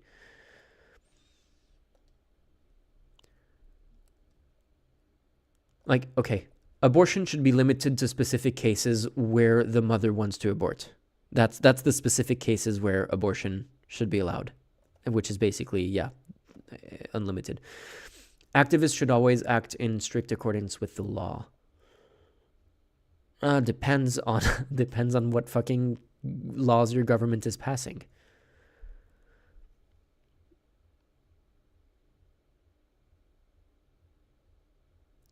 I'm gonna just close my eyes and go with this.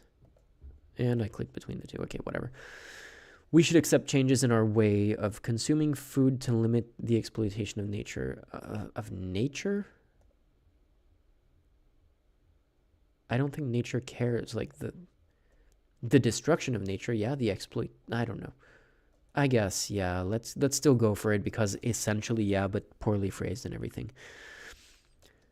Justice should always take into consideration the context and the past of the condemned.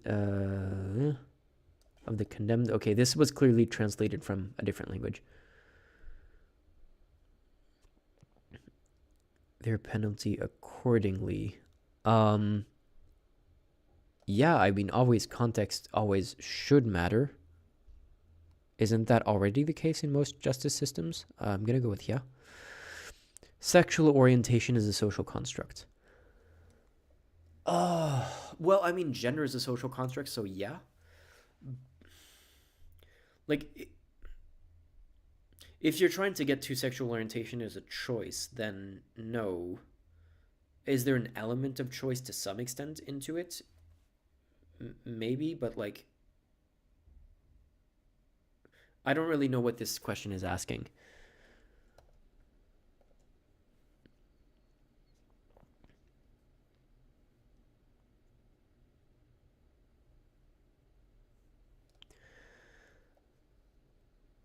Sabotage legitimate? Yes, absolutely agree. Sabotage can be legitimate under certain circumstances.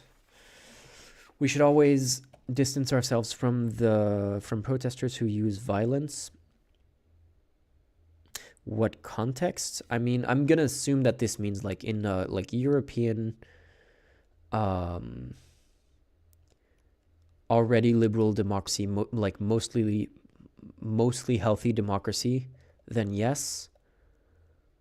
I'm still gonna go with yeah, agree, because even before like activists should act within the law, not necessarily, but use violence. I'm more uncomfortable with that, unless we're talking about like armed revolution against a tyrannical government, in which case, yeah, violence can be justified.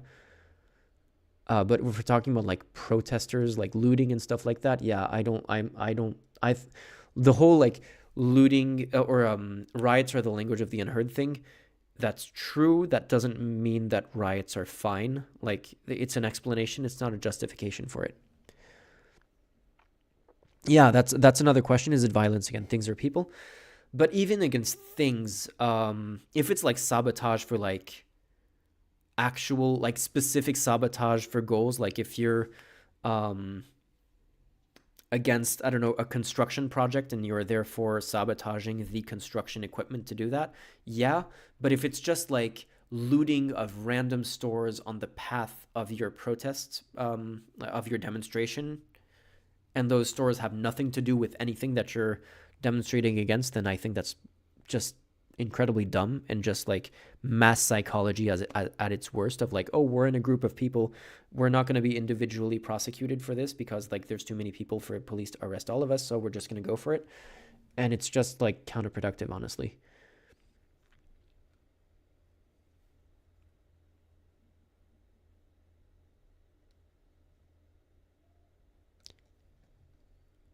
I'm going to go with someone agree on this because of the like caveats. Is it acceptable that some industry sectors are private? Acceptable, yeah. That like, does it have some problems? That, yeah, but also can we work with that? Yeah, I guess. Conditions of life in jail should be greatly improved. In most countries, yeah. I think Norway have like really, really good jail conditions, but 99% of the rest of the world, yeah. Prisons should no longer exist. No, prisons need to exist. Like, you can't do without. Violence against individuals is never productive. I mean, I want to say I agree. Are there individual cases?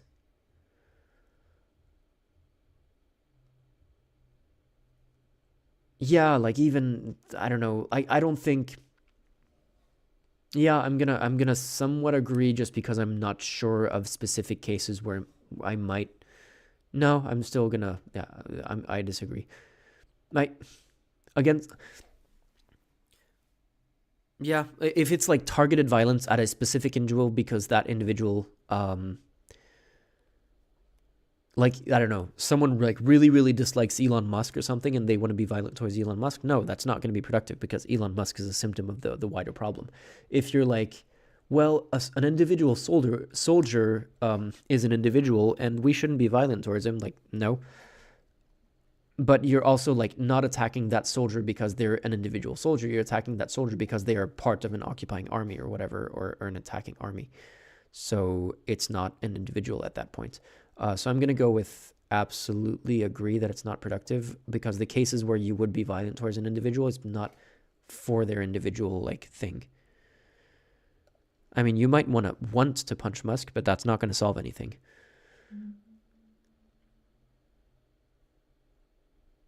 Is it necessary to remove regulations in labor legislation to encourage firms to hire? No, we need more regulations. We need regulations that tell firms that they need to hire.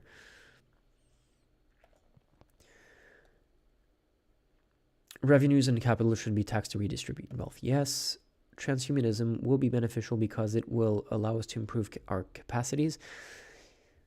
I'm not close to transhumanism in some ways. It's just like, I'm kind of a techno, like, generally speaking, I'm kind of a techno optimist. But holy shit, every single time there's a techno, like ChatGPT or something like that comes out, and you actually see what it's used for in the real world, and you go like, hey, this is not what the sci-fi movies told us we would do with AI. No sci-fi movie was telling us that we would have shittier content once we had the technology to automate it.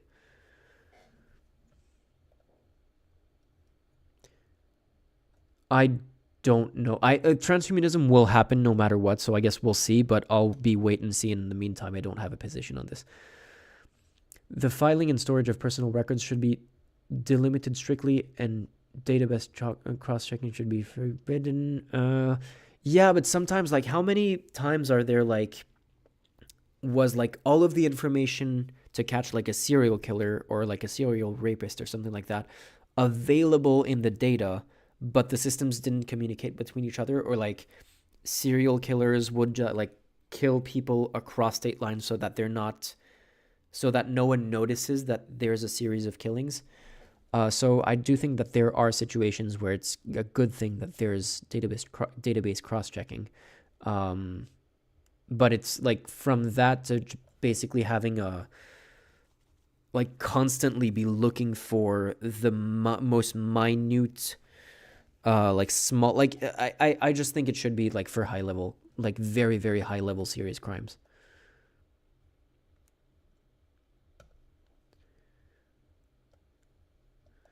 Selfishness is the overriding drive of the human species, no matter the context. Disagree.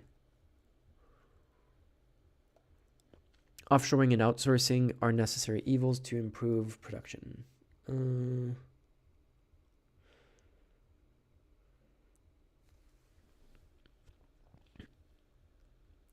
Like, first of all, no. Secondly, like, I mean, again, it's in the phrase, like, it's a leading question, because it's like, to improve production, yeah, but this shouldn't be the priority. So, no.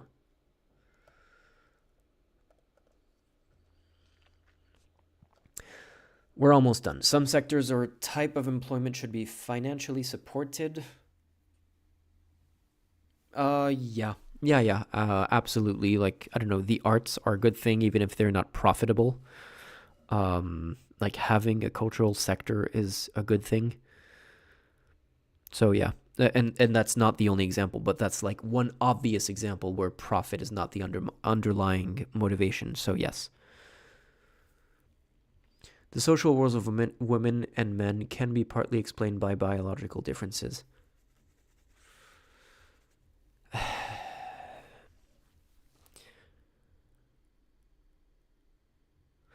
To some extent, I guess, kind of.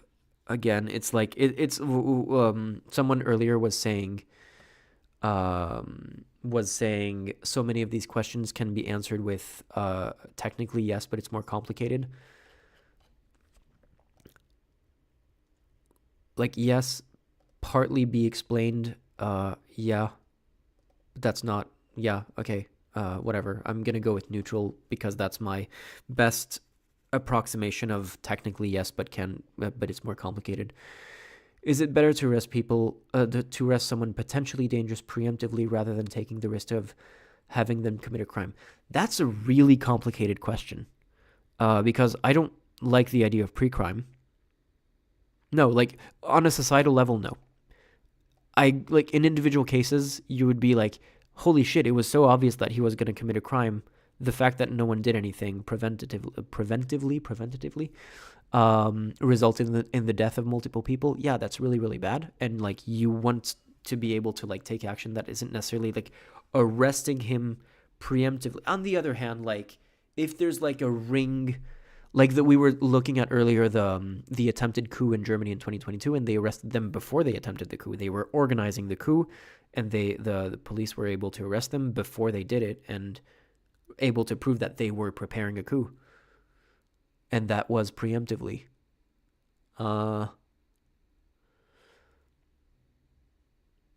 So yeah, in those kinds of cases, yeah. But if we're talking about, like, oh, we have strong indication of someone is going to commit murder, so we're going to arrest them before they actually did anything wrong, that's more complicated. But there are situations where it's a good thing. Foreigners enrich our culture, yes. My country must pay for the damages caused by the crimes it committed in other countries. Yeah, definitely. Members of a nation or culture have some unchangeable characteristics that define them. Nah.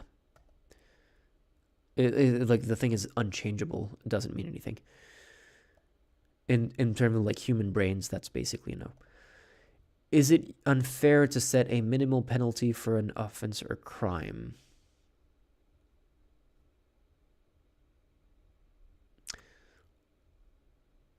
Most cases, yeah. Like, when there's, like, mandatory minimums for, like, 3-strike law, you get caught with, like, marijuana 3 times, and now you have, like, a 10-year sentence. Like, theoretically, no. No, I'm still gonna go like, no, it should, like, that's why we have judges who like do sentencing. It's because their entire job is to have like human judgment to determine what the correct response should be. So no, yeah, it is unfair. National chauvinism during sports competition is not acceptable. What does this? I don't even care about sports. I'm not even sure like what they mean, like what level of chauvinism they mean by this. I just don't like the whole like, oh yeah, my country is better than yours at like football, even though like so many teams are just buying each other's like what. I don't really care. Social differences between ethnic groups cannot be explained by biology. Yeah, trying to think of like how broad this question can go in certain cases. Are there cases where I disagree with this? No, yeah, okay, absolutely agree. I'm equally concerned about the inhabitants of my country than those of other countries. Yes, I am. I mean, you literally can't, like, there's other genocides happening in the world, and if there was a genocide happening, like, in the country where I currently live or in the country where my parents live, I would be more concerned about what's happening to, like, people that I personally know. But apart from that, I'm going to go with somewhat agree because I'm more likely to know the people in my country, I guess, but they still... Reduction of waste should be done by reducing production. In some, like, that is one way to do it, but we just have an incredibly inefficient system, and like at every level, and like we could reduce production without reducing any of our comforts. It's just not the only way to do it. It's not the, like, we need to do this and we need to do other things. So I'm going to be somewhat agree. Wait. Should be done by somewhat agree, yeah. Technological progress must not change society too quickly.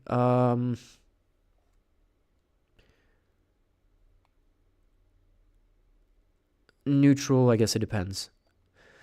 I do not have any problem if other official languages are added or replace the already existing official language of my country.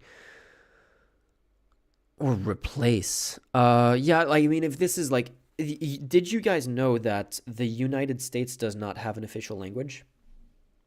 Like, English is not the official language of the United States. There is no official language in the United States. And like French, like France and other countries have a bunch of laws of regulating how many English language or non-French language songs can be played on the radio per day. Like, the radio stations have a quota where they have to play a certain percent. They can't play more than a certain percentage of non-French songs per day, because it's like to protect the like linguistic culture and whatever thing. It's incredibly dumb. So yeah, no, those, like, I'm fine with like languages changing and cultures changing. That's just what humans do.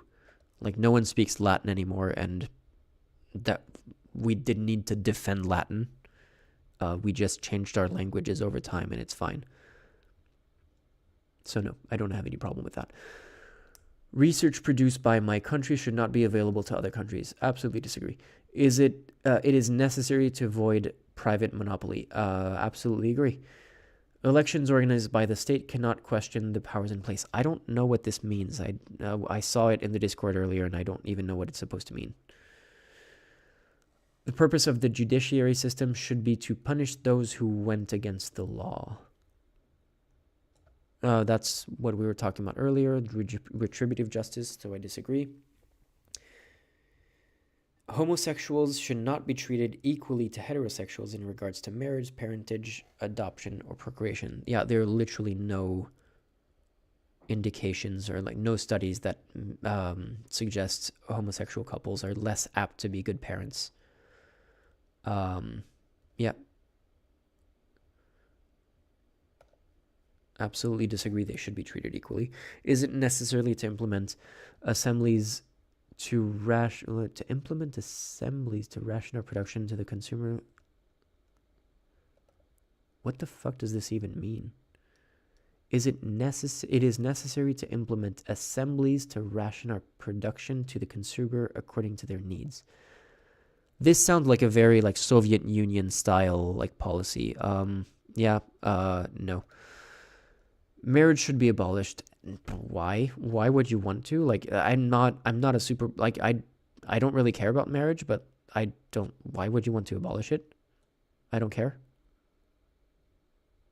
I mean, disagree because it's fine for people to want to get married and they shouldn't be it shouldn't be gotten rid of just, I don't know.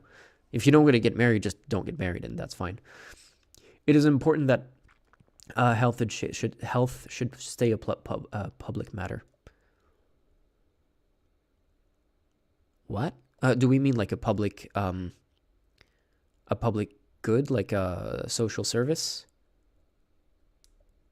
Or are we talking about like, I don't know, the health of our politicians should be in public information or whatever? Either way, whatever. Heavy penalties are efficient because they are dissuasive. This sometimes maybe, but it's in most cases no. In the grand scheme of things, that's not what's gonna solve your criminal problem. It's not heavy penalties. It's social changes that you need to do. Changes in an individual's way of life can induce changes in society. Not really, but also, changes in an individual's way of life is necessary, but it itself doesn't induce changes in society. It's just like they both need to come together, basically.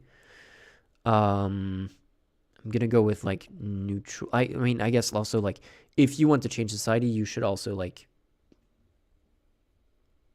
act in a way that isn't completely inconsistent with your values. But that's not the thing that is going to induce changes in society. So yeah.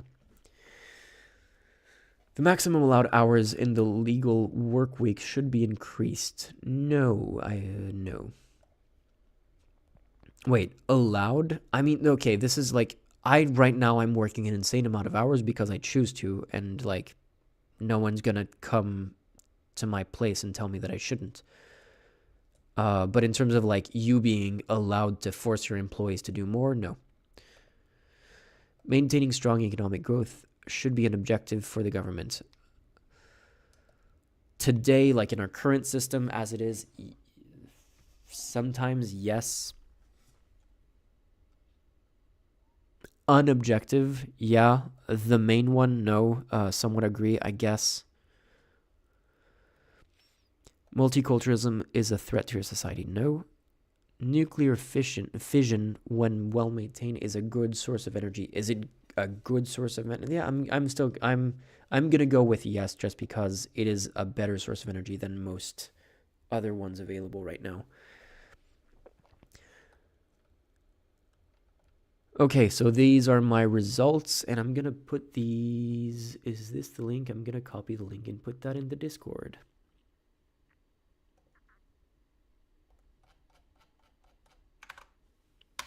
What the fuck is happening in the Discord? Is this a socialist or is it... Wait, where did I... No, it's here.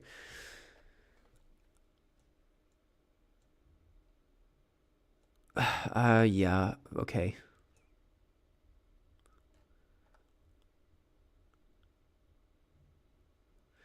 Yeah, I guess the results aren't that bad. I hated some of the questions, but that's kind of the thing, is a lot of these tests are based on the weird phrasing of the question. The how someone will answer based on the weird phrasing of the question will be will give you some information. But I think, for example, this tiny bit of conservatism that I had here is almost entirely based on me going, yeah, kind of technically, but it's more complicated. And because there wasn't an option that said that, the fact that I was like, yeah, I guess somewhat agree because your question is phrased in a weird way that this is not an endorsement of that answer, but technically it's kind of true, was counted as a, oh my God, that's a conservative answer. So yeah.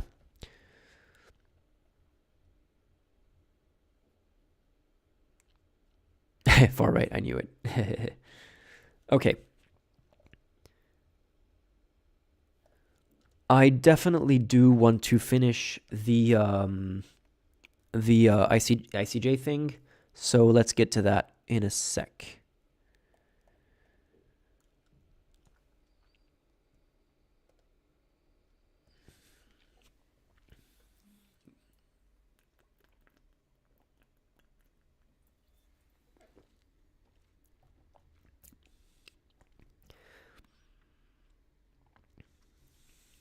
Yeah, that's a good thing that my nationalism is 0%. I mean, it's also based on how I was raised, not by my not on purpose by my parents necessarily, but I grew up moving to a different country every few years, so I literally do not. Wait, my nationalism is it? What's the in between number? That's the neutral. Yeah, so my nationalism is 0%. But I guess in some cases I'm like fine with people having some level of national identity, as long as it's not like the super unhealthy toxic kind. But yeah, I was raised changing countries every few years from when I was born, so it's not surprising that I would not give a shit about nationalism at all.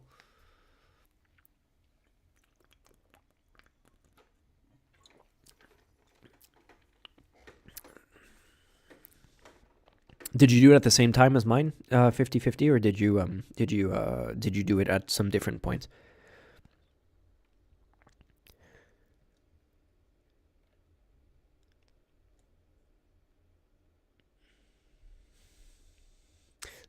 Yeah.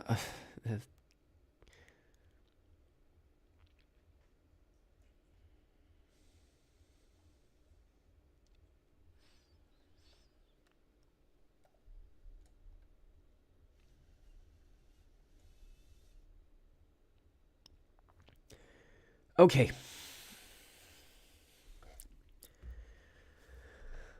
Let's do this. Let's get to the heavy stuff.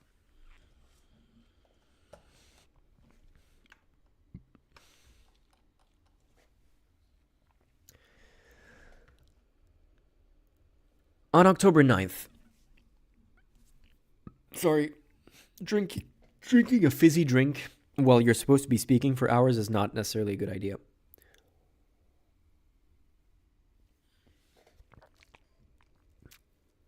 On October 9th, Israel declared a complete siege on Gaza, allowing no electricity, no food, no water, no fuel to enter the strip. They already controlled all of this because of the blockade. Like, they had complete control of these things. They were just able to, like, turn the taps off.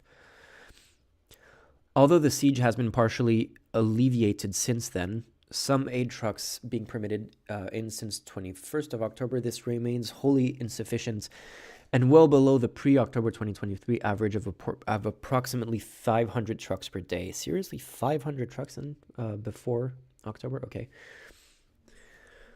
Moreover, fuel imports permitted since November 2023, 21st of November 2023, are well below the minimum requirements for essential humanitarian operations, meaning that such limited humanitarian aid as is being allowed cannot easily be moved around Gaza away from entry points.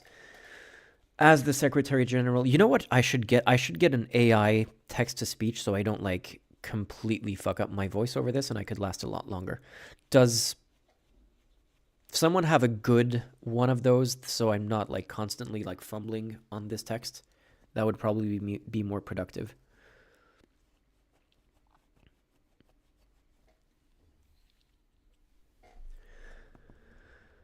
The conditions for effective delivery of humanitarian aid no longer exists. The condition no longer is okay. But even if sufficient supplies were permitted into Gaza, intense bombardment and hostilities, restrictions on movement, fuel shortages, and interrupted communications make it impossible for UN agencies and their partners to reach most of the people in need. In addition to the fact that UN agencies employees are getting killed massively, like disproportionately. Is chat still there? Is everything still okay? I'm not getting any messages in chat for a while.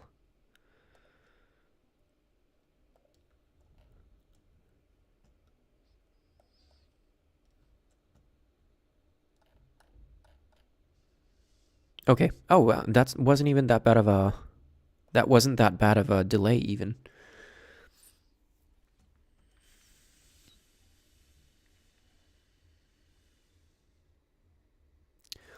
Let's see.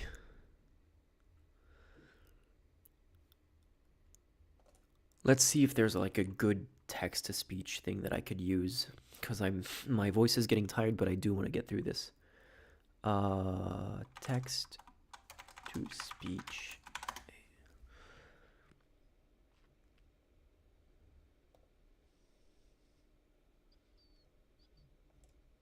This is one that I'm going to have to pay for eventually.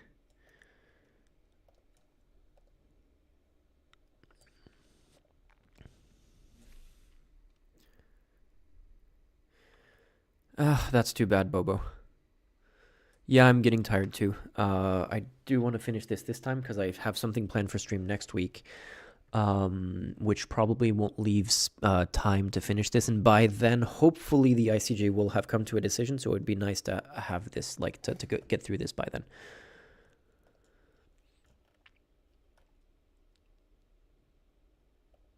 I'm just gonna have like a 2-minute search for like a decent text-to-speech. Let's check this one.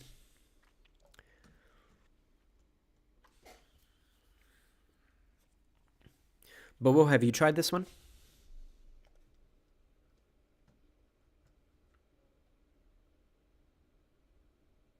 Yeah, I guess that's what I guess I can go for. Good evening. We have a packed show for you, including new developments in the economy. Can you imagine that voice reading the ICJ trial, the ICJ court filing? That is going to be incredibly weird. I still get nightmares. I can't wait to see where life takes me in the years. What sunshine is to flowers, smiles are to humanity. Good morning. Welcome to World News at 8. I guess this one is kind of like tonally neutral. It's not as joyful as... Good evening. We have a packed show for you. Okay.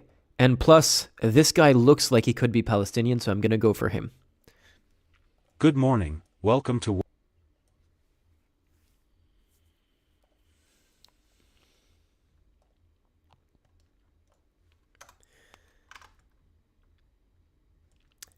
So I'm just going to put it on this screen. You don't necessarily have to see that. I'm just going to copy paste this here. Copy. Paste. Fuck. There's going to be a bit of a pain in the ass.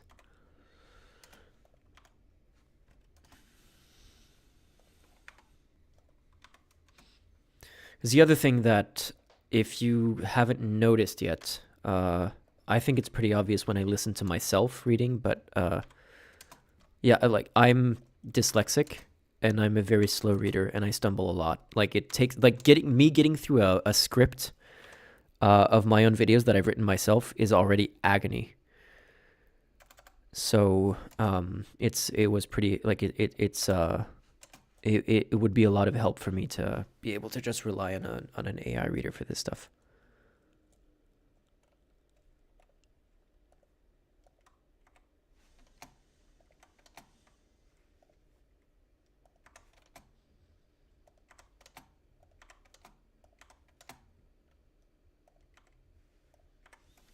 Okay, and this. Okay, let's go with this one page and see how bad it is to rely on the AI reader.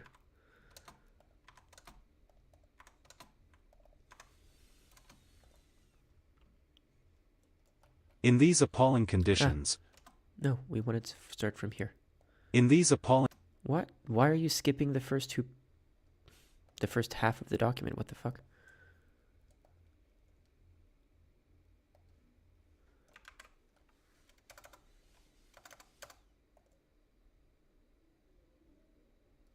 In light of that, the United Nations Security Council Resolution 2720 of December 22, 2023 is widely slated to be ineffectual. Despite demanding that the parties to the conflict allow and facilitate the use of all available routes to and throughout the entire Gaza Strip, including border crossings, and requesting that the coordinator expeditiously establish a United Nations mechanism for accelerating the provision of humanitarian relief consignments. That is because the watered-down resolution fails properly to address the four elements identified by the United Nations Secretary-General as necessary for allowing effective aid.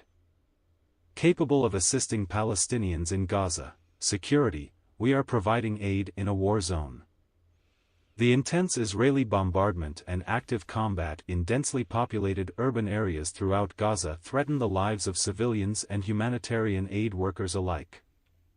Staff. The humanitarian operation requires staff who can live and work in safety. Of our colleagues in Gaza have been killed in 75 days, something we have never seen in the history of the United Nations. This is a bit cringe, isn't it?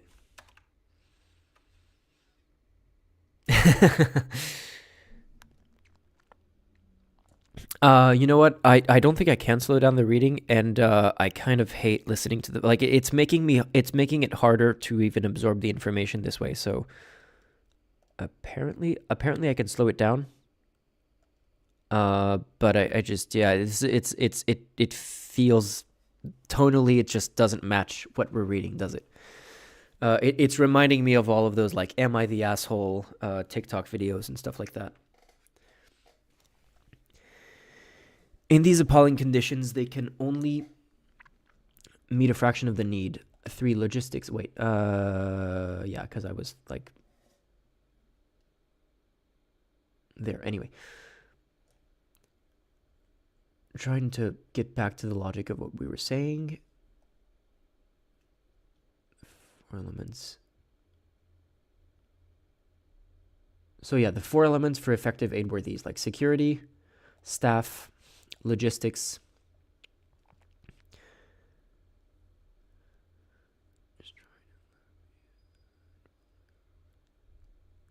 yeah, okay. Many vehicles and trucks were destroyed or left behind following our forced, hurried evacuation from the north, but the Israeli authorities have not allowed any additional trucks to operate in Gaza. Like, that's insane.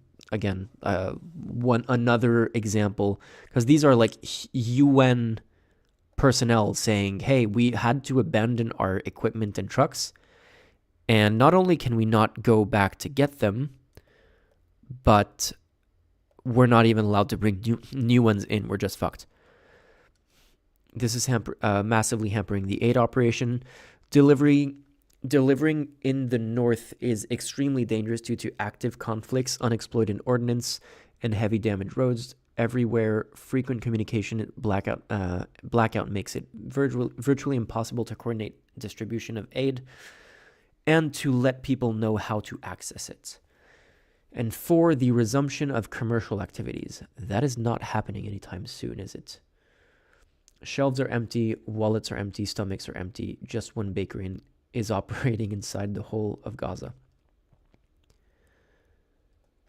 Okay, let's skip ahead a little bit.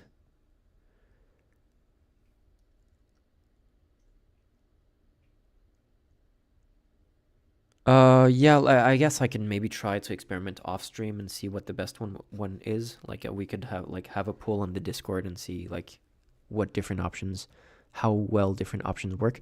Is 11 Labs free though?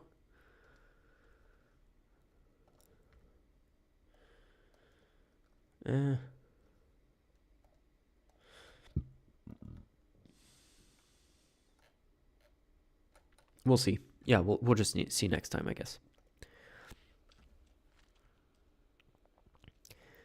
Good night, Grey Nightingale.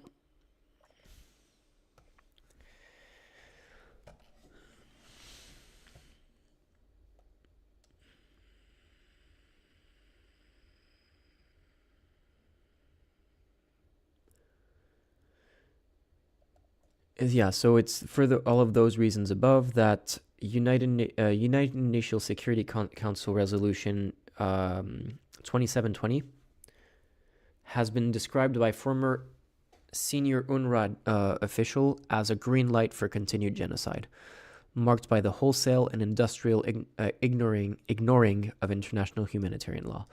Oxfam has called the failure to call for a ceasefire in the resolution. Yeah, like the fact that so few countries even care about calling for a ceasefire, incomprehensible and utterly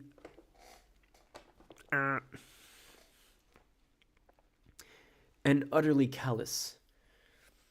Yes, this is a good genocide stream, like ICJ filing stream, right?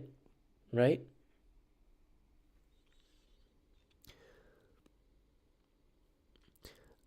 As well as a profoundly profound dereliction of duty on part of the United Nations Security Council, having regard to. Okay, let's see if they start to give up. So Israel has now pushed the Palestinian population in Gaza to the brink of famine.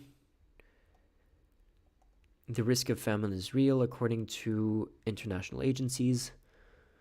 I saw this in.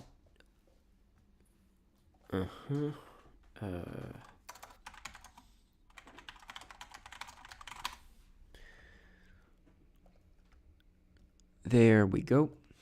Yes, the risk of famine is real. Oops, no.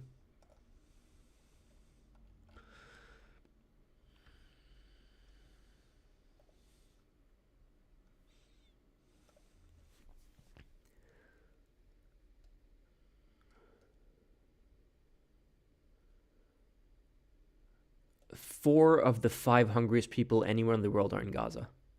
Holy shit. That's an interesting stat.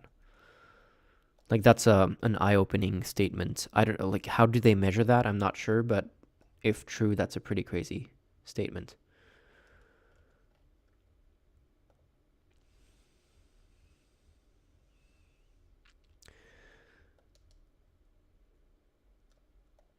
UNRWA's Commissioner General describes desperate, hungry, and terrified people who are now stopping aid trucks, taking the food, and eating it right away. The World Health Organization has stated an unprecedented 93% of the population in Gaza is facing crisis levels of hunger, with insufficient food and high levels of malnutrition. So that's even worse. 93% of the population is even worse than this. There is a 12-ish. No, this is okay. This filing is from late December. I don't know when this quote is from. But yeah, looks like things are getting even worse.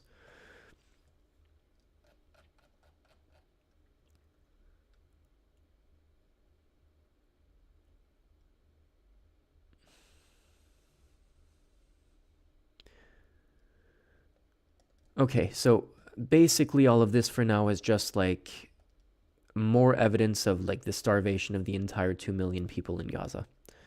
Let's see what we can get after that. Water is also severely depleted. Israel continues to cut off piped water for the north of Gaza, and the North's water desalination plant is non-functioning.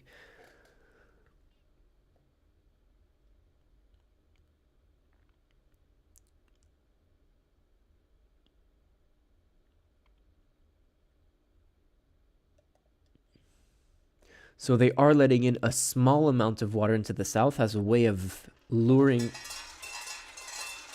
cat feeder.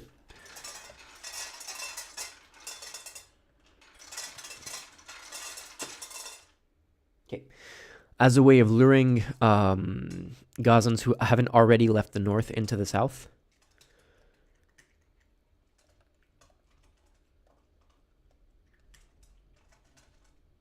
Yeah, that's what I saw. Basically a bunch of people are drinking seawater because are drinking ocean water because there's no fresh water available anymore. There's only, according to the World Food Program, there's only 1.5 to 1.8 liters of clean water available per person per day for all uses: drinking, washing, food preparation, sanitation, and hygiene. This is far below the emergency threshold of 15 liters per day for war or famine-like conditions. Jesus, that's a 10-to-1 ratio. Like they have 1/10 of the amount of water that they would need, even for war or famine-like conditions. And their survival threshold is 3 liters per day.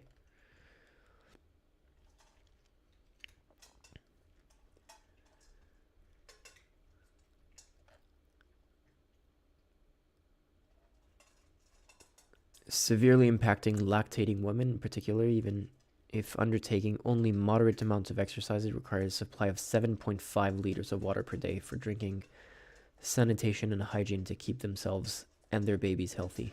Okay.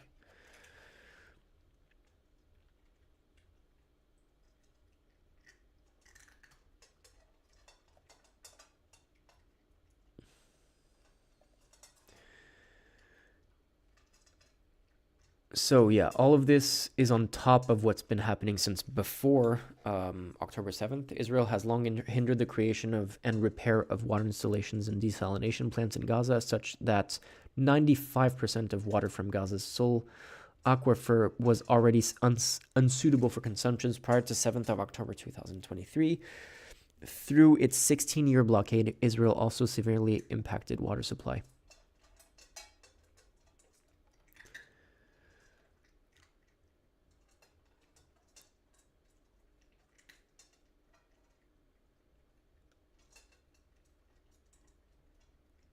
So yeah, 68% of households. This is like there's a bunch of yes, you can hear the cats munching in the background for sure.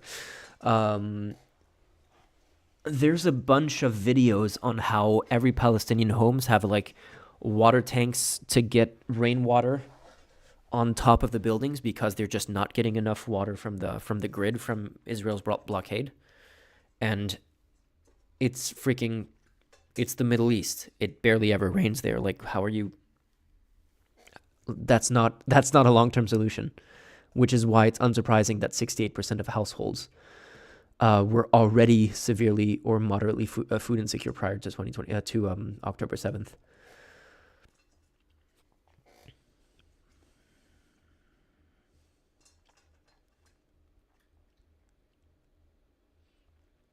Yeah, so one of the solutions, because like it would seem like one way to target Hamas would be to target the tunnels themselves, but how do you do that? If it's like poison gas, then you're gonna kill all the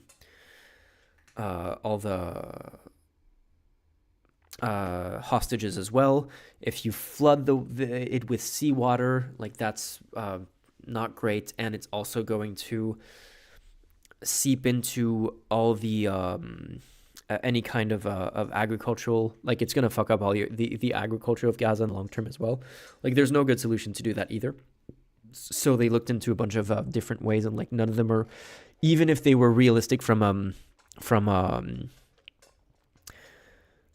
logistical point of view, they were like all had horrible secondary like side effects. I don't think Israel is not doing them because of the side effects. I think Israel is not doing them because they're just not realistic, honestly, logistically speaking. I have warned that the strategy grid.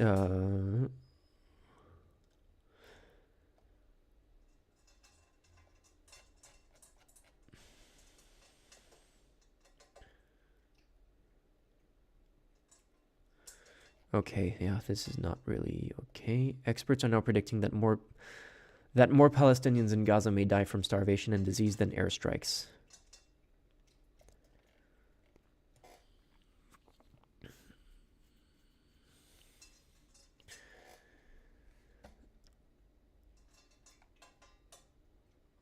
Okay, so now it's lack of adequate shelter, clothes, hygiene, and sanitation.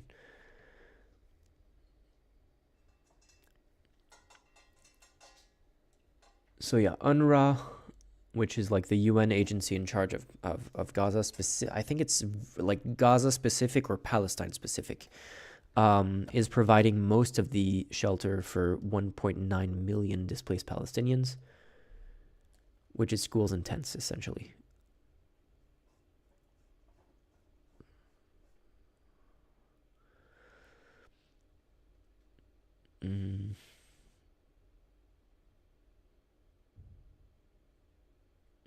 And they're saying that their platform, like their system is on the verge of collapse, unsurprisingly.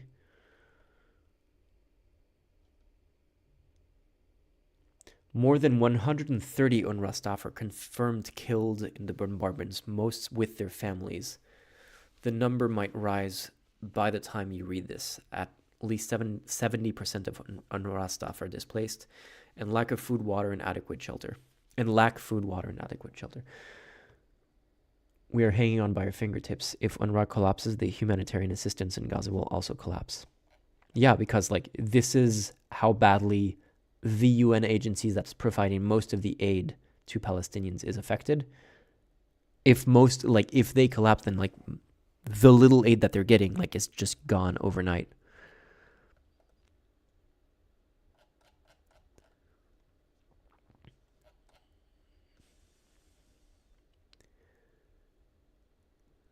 Palestinians with a place in UNRWA shelters are the lucky ones, according to UNRWA's Commission General. Other attempts to find shelter in the homes of relatives or strangers in government facilities, hospital courtyards, makeshift camps, without any access to food, water, or sanitation facilities, or simply live and sleep in the streets exposed to the elements.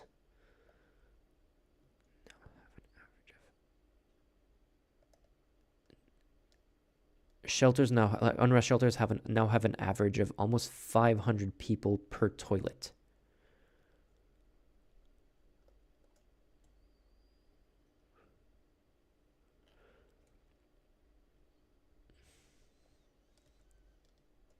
And all of this, like, remember that a bunch of this is in part, like, some of this is like just side effects of a bombing campaign, but a lot of this is the direct result of Israel not being interested in alleviating this situation. Hi, Milan.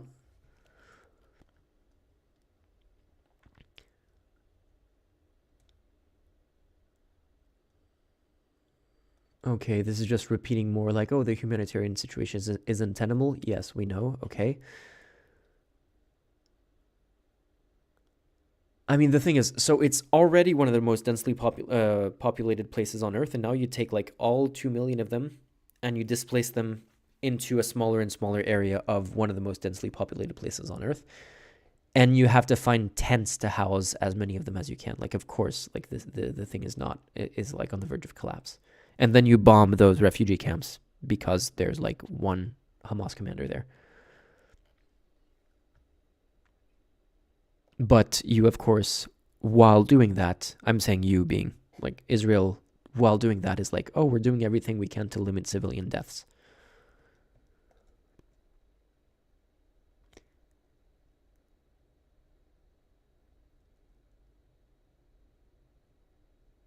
I mean, it's insane that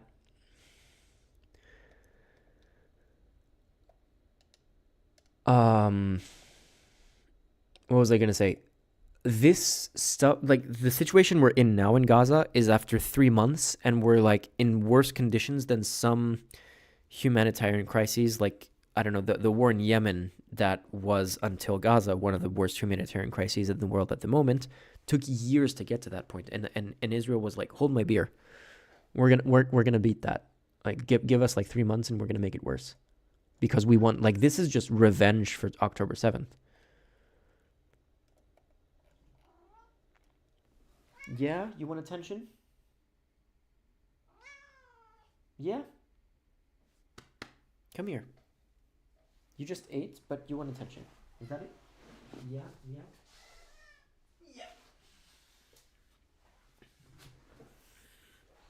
Different cat every time.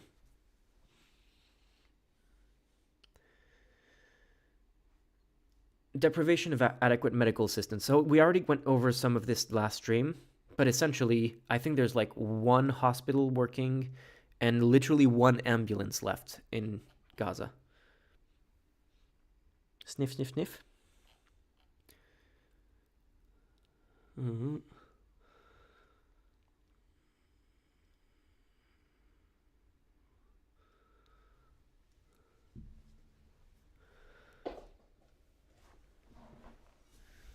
I have 2 cats.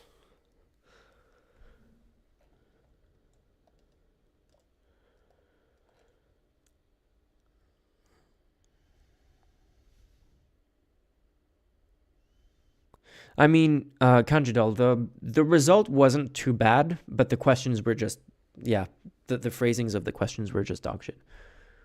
But at the end of the day, like the results were kind of like, yeah, okay, I guess that does represent where I stand mostly. I was expecting it to, because some of these I was kind of like taking a maximalist position, just for the sake of like, well, this is a hypothetical question, so hypothetically, yeah, I agree with this, but like if I was in a pragmatic position, I would maybe go for more like a middle ground. So I was expecting the result to give me it to paint me as way more of a radical than I ended up being in the result. But it turns out like what I saw from the results page was pretty much like, yeah, I'm okay with that depiction of my position. Ness, Milan says you're a nice cat. I think you're a demon, but commenter says you're nice.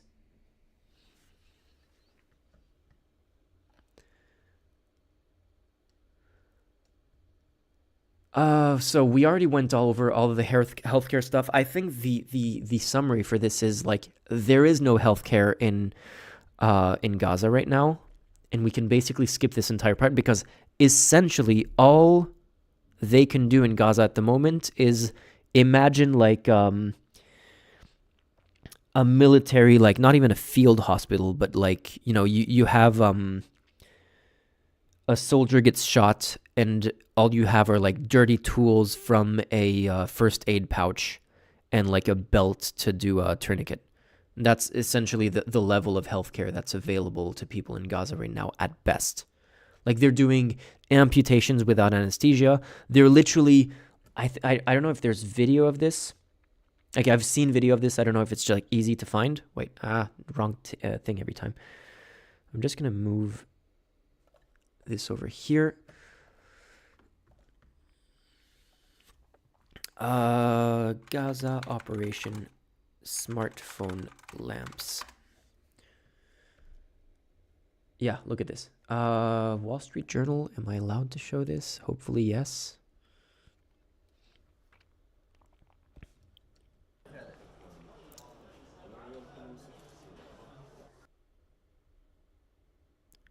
Okay, I mean, I don't need to play the video because I don't know if this is going to be copyright, but it's already pretty much shows the point that I was trying to make. Like, there's no electricity. They have to use their smartphones to light up the operation room. That's insane. There's no set amount of time. They're just gonna the as far as I know. As far as I know, the public hearings were just yesterday and the day before, Thursday, Friday. So there's not going to be more than what was presented Thursday and Friday, but now the judges are just going to take it's expected to take a few days, but if there is a disagreement, it might take a little bit longer. If it's like super easy to come to a determination, goodbye. It might be faster than that. So yeah, I don't know. So last stream I was a bit hesitant. Part of what I was hesitant on is like I was kind of not convinced, but like semi the idea that if Israel did want to literally exterminate, I guess there's a difference between like genocide and extermination. But like if the goal of Israel was to exterminate every single inhabitant in Gaza as quickly as possible, they could have just like done a carpet bombing or like nuke Gaza, and that would have been faster, and they would have killed more people faster. And I was like, well, 30,000 dead is a lot. Like I'm not minimizing that, but it's like a bit over 1% of the population. And it's kind of hard to say, well, that's a genocide when you kill 1% of the population. That was my position last time, and I was like, I don't know, like you can say genocidal rhetoric, yes, you can say ethnic cleansing, yes, no question on those. But like, is it actively like engaging in genocidal acts? I was saying is a little bit more complicated just based on numbers, like raw numbers. But then I was researching more stuff about other genocides. Give me a sec. And this genocide, which happened between 2016 2017 is pretty much, I mean, also still happening like to date, but yeah, it was like at its peak in 2016, is pretty much uncontroversially referred to as a genocide. Like the Buddhist majority in Myanmar massacring the Muslim Rohingya minority in Myanmar. It's pretty much controversially referred to as a genocide, and the number of deaths is 25,000. Now, the total population, I think... Oh, wait. The number that I seen of the total Rohingya population in Myanmar was 600,000, but clearly that can't be the case because the displaced population alone is more than 700,000. But yeah, if this is uncontroversially accepted as a genocide, even there is an ICJ case open in this case, like there is an ICJ case that is ongoing on this.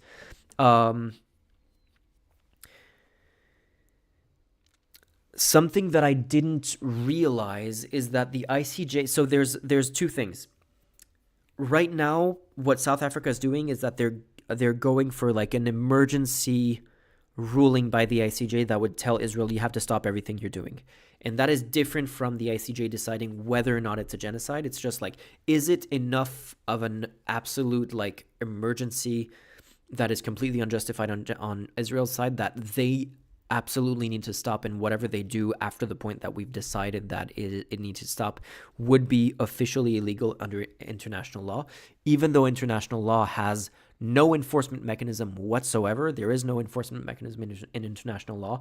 Once something is declared illegal under international law, it's pretty much a voluntary decision of whatever country the decision is against, like the ruling is against, to decide whether to abide by it or not.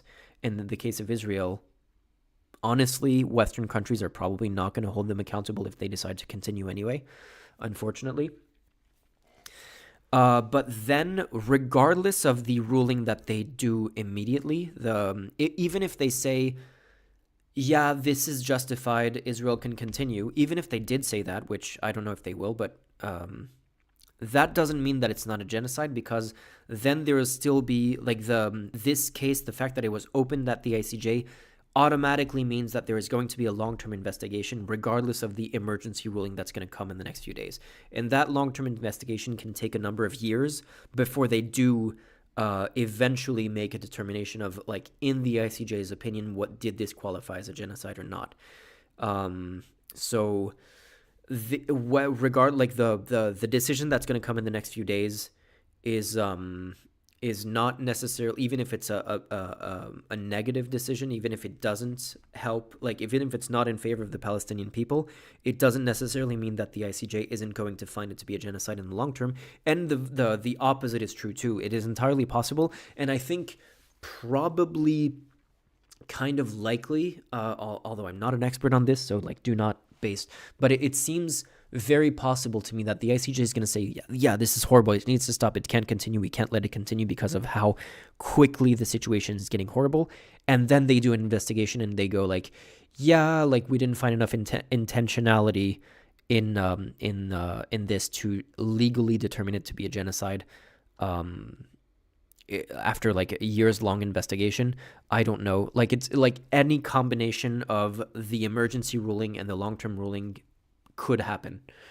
But this week's ruling, the ruling that's coming up in the next few days, does not mean, it is not going to be the definitive decision on whether it's a genocide or not.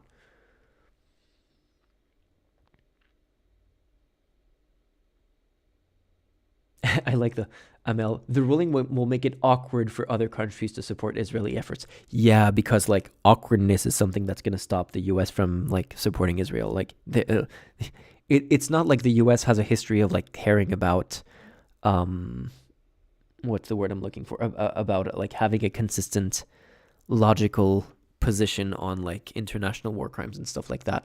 Their goal is just like what is good for the U.S. is what we're going to do.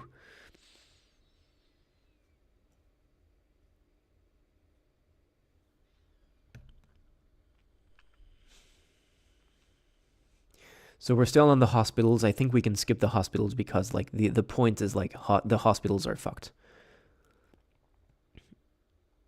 233 attacks on healthcare, I guess healthcare facilities in Gaza.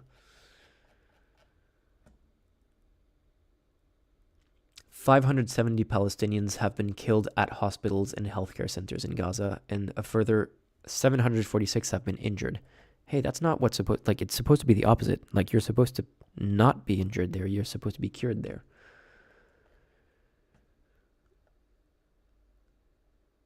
Like, I wonder if, like, if you have a minor injury, would it be a good decision for you not to go to a hospital because the hospital is possibly going to be a target of the IDF? Like, is that a decision? Like, if I'm just like randomly in a random building, am I safer than if I go to a hospital and try to get treatment there?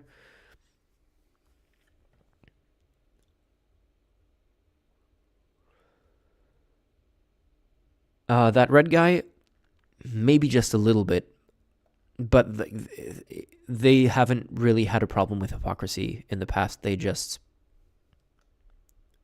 pretend that they do.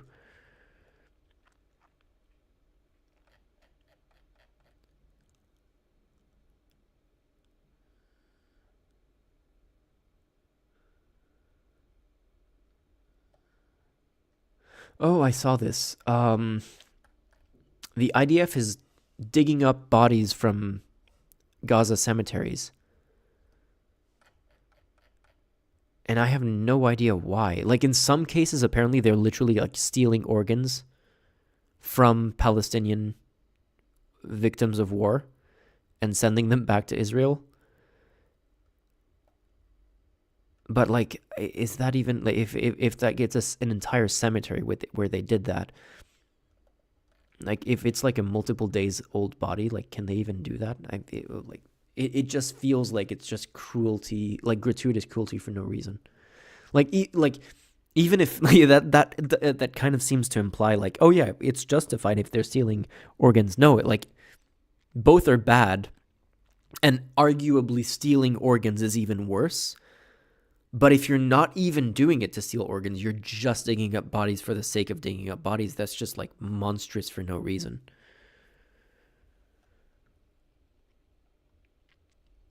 Amel, think of this. The United States' blind support of Israel, considering all of this, is one thing. Germany's support of Israel in all of this is even more insane, because now that there's an official genocide accusation against Israel at the International Criminal Court, Germany, the country most associated with genocides in our history, is still going, yep, we still support them. We don't think this is a genocide. Like, we're not even gonna like try to distance ourselves from them. We're not gonna be like, yeah, we're gonna like pause our support until the court makes a determination or anything like that. They're just completely backing it. And interestingly, because I was pointing out earlier, and someone else was pointing out earlier, that South Africa being the country to decide to do this when Israel is accused of apartheid, and so South Africa is kind of like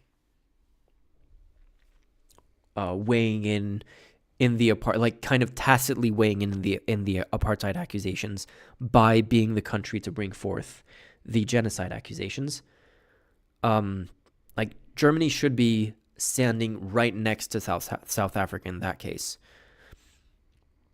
But funnily enough, like, Germany's record on all of these questions, including apartheid, Germany supported the apartheid regime in South Africa until after it fell. And after apartheid fell, Nelson Mandela was not allowed into Germany for like visits and stuff for a while. Eventually, yes, but Germany was like incredibly late to the game in recognizing the horrors of the apartheid regime in South Africa.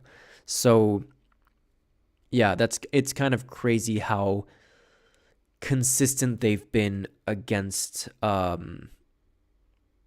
human rights in the long run, which is weird because, like, on an individual level, like, honestly, like, the treatment of refugees and immigrants in Germany itself and, like, the situation domestically in Germany is comparatively relatively good, like, in terms of, like, the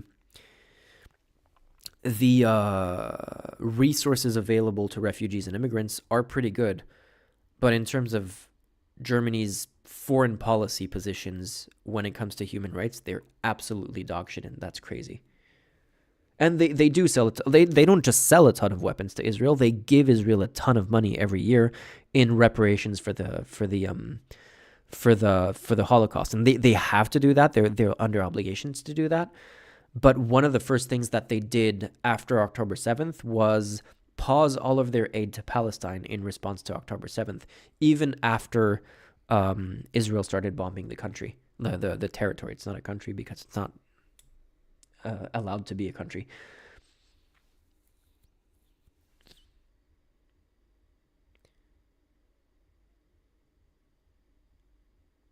Well, apparently they're not afraid of guilt by association. They're more afraid of being called anti-Semitic for not supporting Israel than they are of being called genocide enablers by supporting Israel, which is weird. That's the thing that I put out a short saying, like, Germany learned the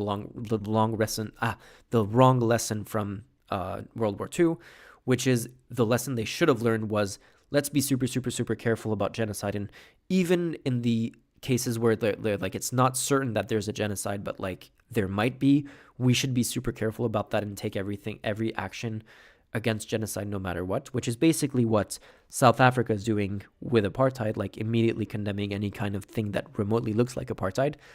Germany should be doing that with genocide, like historically, based on the lesson that they should have learned from World War II.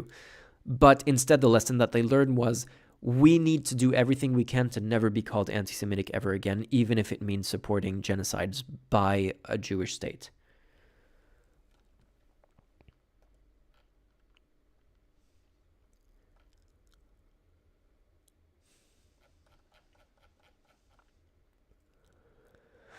I'm going to start to scroll over this to see if there are like individual actions that speak more to the state of mind of because all of this is bad, but we kind of know all of this, but all of this can be chalked up to like, oh, this is like the unfortunate realities of war. It's insane that these things are happening, but it's hard to like draw a direct line between all of these things and the intentionality, like the state of mind of Israel, and the state of mind is a component of genocide. So this is death toll.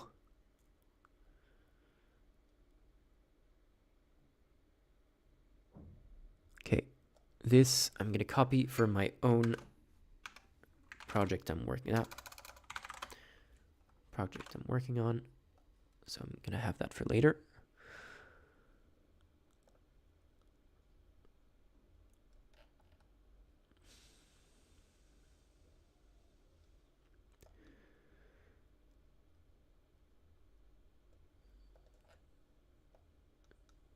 Okay, across Gaza, okay, this is basically them going over the definition again.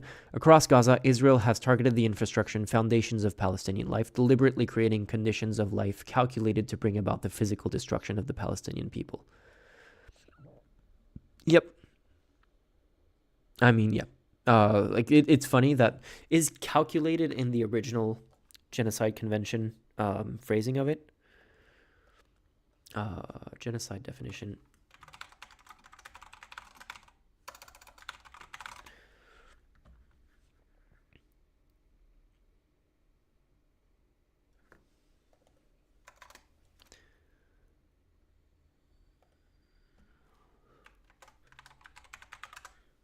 Yep, calculated to bring about their destruction, which is funny because we were talking earlier about the calculation that they made to on the number of calories that they would allow in terms of the food that they allowed into Gaza, like 20 years ago when they started the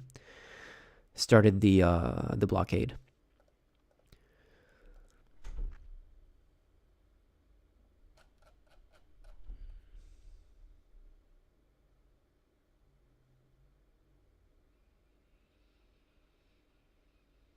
Israel has targeted the Palace of Justice, the Palestinian court building in Gaza.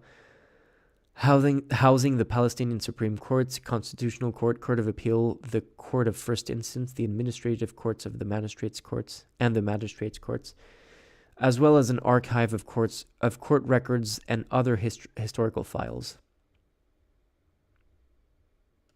Okay, yeah, this is like institutional buildings. I'm not sure that's that. Like, this is like the cherry on top, I guess.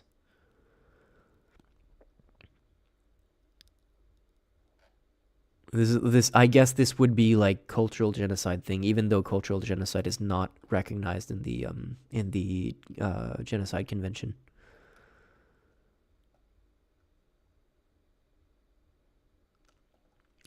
This is more cultural stuff. Religious sites. They've destroyed an estimated 318 Muslim and Christian religious sites.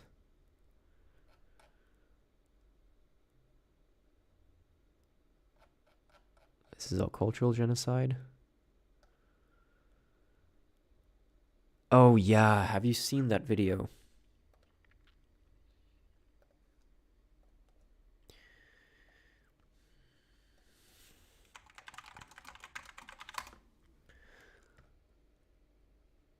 Let me see one that's not going to be seen as not finding it.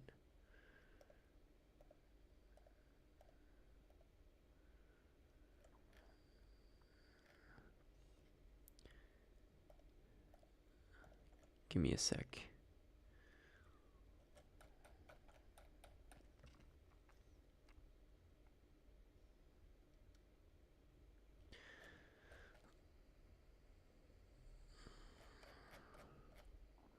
I'm surprised I'm not finding this. There's a video of a truck driving through like rubble in Gaza, like just like flat wasteland of destroyed buildings covered in Israeli flags. If anyone knows what video I'm talking about and has access to it, like, and has like knows where to find it, I would be interested.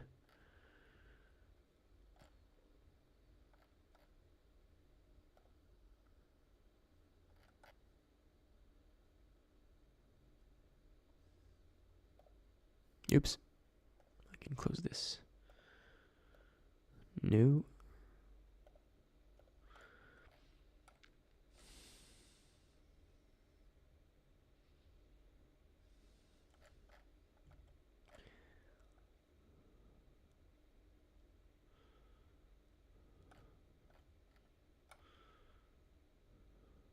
I'm not finding it. Anyway, doesn't matter.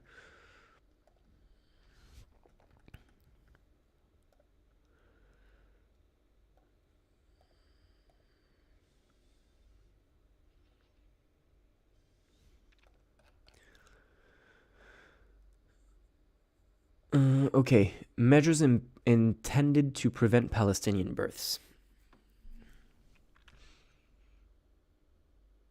2 mothers are estimated to be killed every hour in Gaza. 7,000 children killed by December 11th alone. And 4,700 women and children are reportedly missing.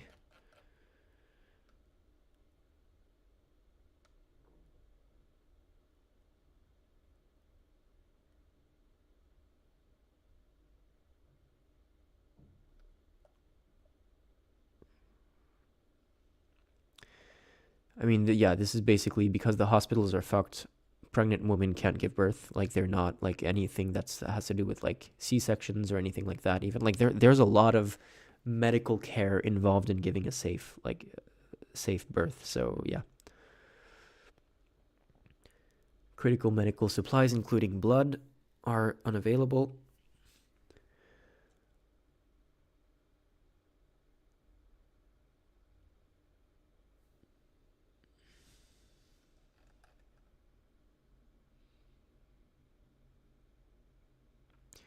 An ever-increasing number of Palestinian babies in Gaza are reportedly dying from entirely preventable causes brought by Israel's actions. Newborns up to 3 months old are dying of diarrhea, hypothermia, and other preventable causes without essential equipment and medical support. Premature underweight babies have little to no chance of survival.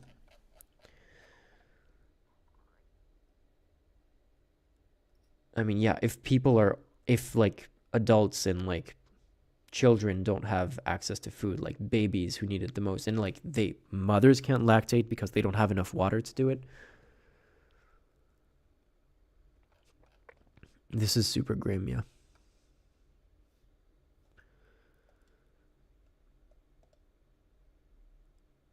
Okay, this is where we get interesting stuff. This is the state of mind.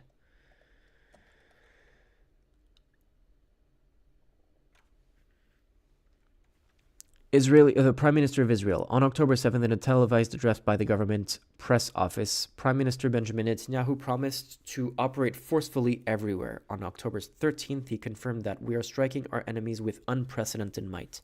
On the 15th, when Israeli airstrikes had already killed 2,670 Palestinians, including 724 children, 2,600 Palestinians is more than twice the number of Israelis killed on October 7th. And that was just the beginning. Prime Minister stated that the Israeli soldiers understand the scope of the mission and stand ready to defeat the bloodthirsty monsters who have risen against Israel to destroy us.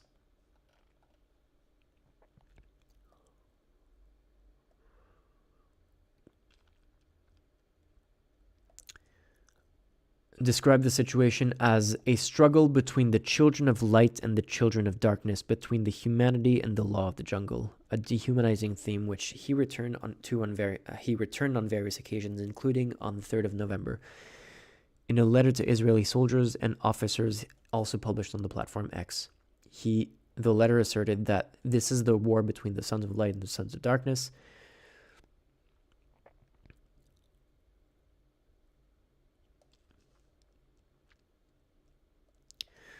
The good will defeat the extreme evil that threatens us and the entire world. It's just going to kill everyone else in the process, I guess. We're facing monsters who murder children. Like, yeah, you can say this, but like, you don't get to genocide the entire population when you're going after an armed group.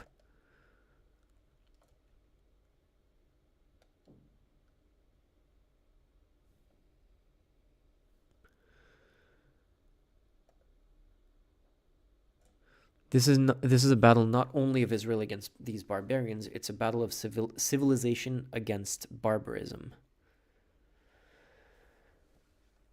Yeah. I would say it's pretty barbaric to kill, like, what is it? What's the estimate? Like 90% of your victims were civilians? That's pretty barbaric. You must remember... Yep. Oops. Yeah. The Prime Minister invoked the biblical story of the total destruction of Amalek by the Israelites, stating, "You must remember what Amalek has done to you," says our Holy Bible, and we do remember. Prime Minister referred again to Amalek in the letter sent on November 3rd, saying, "Now go and attack Amalek and prescribe all that belongs to him. Spare no one, but kill..." Jesus, he said this?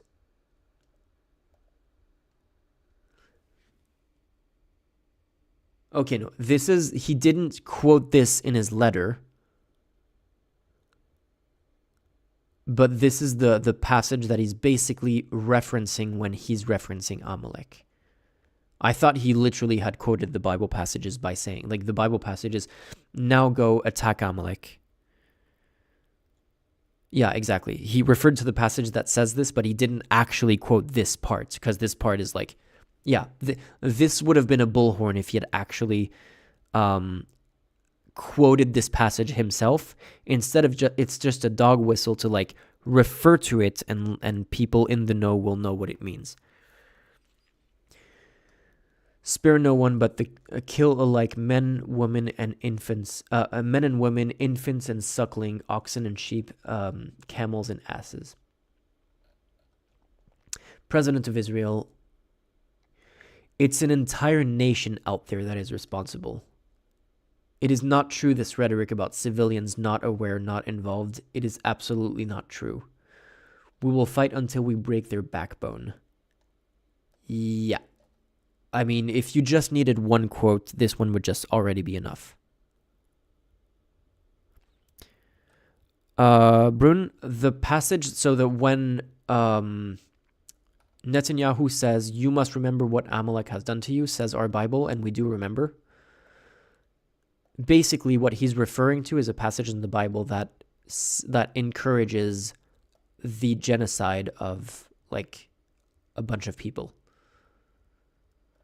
Is Amalek a person or is it a city? Amalek.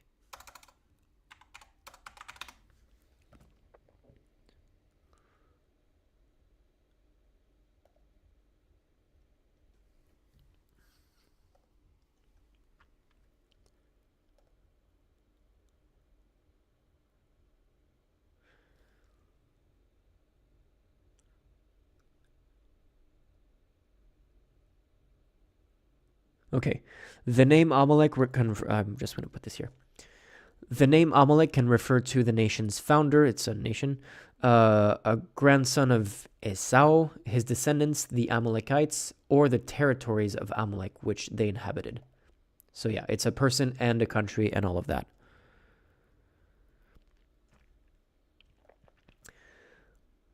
So yeah, go attack Amalek, says the Bible.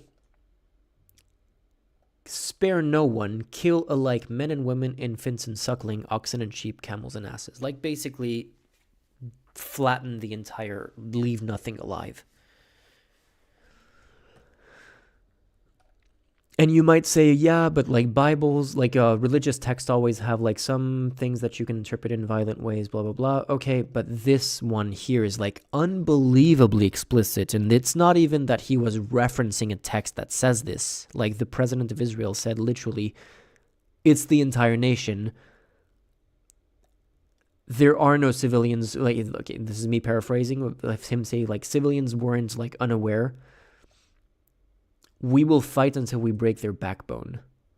And that's not like taken out of context and only referring to Hamas. He is explicitly saying it's the entire nation. And explicitly saying that defending civilians is not valid. Yeah, exactly. But like that's... I don't care. Like, it's entirely possible that individually, like, Palestinian civilians who lived in like horrible conditions and ruled by an incredibly violent regime, like, I'm under no illusion that culturally it's entirely possible that I would have like severe political disagreements with Palestinians. That doesn't matter. Like, even if they're like super supportive of Hamas and like disagree with me on everything that comes to human rights, they're still entitled to those human rights. Like, the only thing that makes you not entitled to, like, the only thing that makes human rights questionable is when you individually did things that, like, are found guilty of things. Like, Hamas fighters who, like, committed war crimes and, like, literally went door to door killing people in their homes when those weren't, like, military targets, or killing people at festivals and spit on the, like, mangled bodies of women that were killed at the festivals. At the music festival, like, yeah, those people are not entitled to human rights because they actually took part in those actions.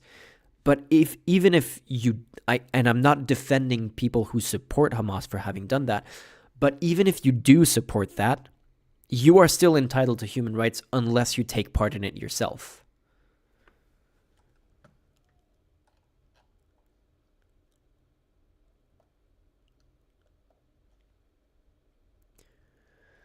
Israeli Defense Minister advised that Israel was imposing a complete siege on Gaza. No electricity, no fuel, no water, no food, no water, no fuel. Everything is closed. We are fighting human animals, and we are acting accordingly. He also informed troops of the Gaza border that he had released all restraints, stating in terms that Gaza won't return to what it was before. We will eliminate everything. Is there like a video of this?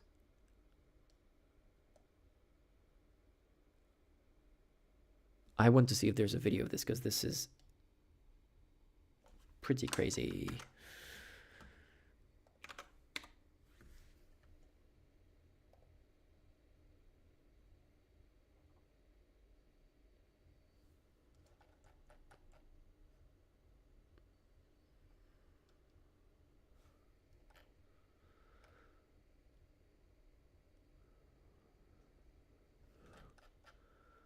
Yep, there is. It's probably going to be in Hebrew. But there's subtitles.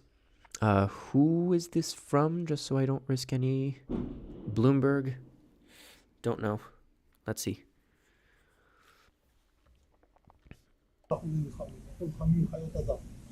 זה דאעש של עזה. זה מה שאנחנו נלחמים. עזה לא תחזור להיות מה שהייתה, וחמאס לא יהיה. נחסל את הכל. ייקח זמן. זה ייקח יום, זה לא ייקח שבוע. ייקח שבועות ואולי חודשים. אנחנו נגיע לכל המקומות. לא יהיה מצב שאת האחים שלנו, את הילדים שלנו, את ההורים שלנו ירצחו אותנו. כאילו אנחנו נמצאים במצב שאין מדינה, ואנחנו לא נגיע. אז אנחנו מבינים שחמאס רצה לשנות את המצב. זה ישתנה, עוד 180 מעלות בחזרה. Yeah, I think that makes the point. Yeah, this is genocidal rhetoric, undeniably.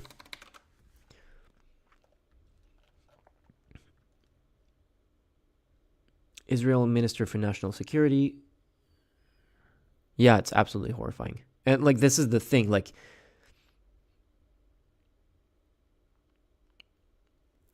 if you want to justify the actions as like, oh, it's such a densely populated area that we accidentally destroyed all the infrastructure in an effort to kill Hamas. All of these are completely like, this is basically the evidence that is like proving that there were no efforts to minimize civilian deaths, because the defense minister said, released all the restraints. They don't care. And there's an unbelievable number of witnesses who say, yeah, like, this person was executed point blank when he wasn't a threat. And that's been happening like over and over again in so many cases. You've seen those videos of Palestinian prisoners stripped.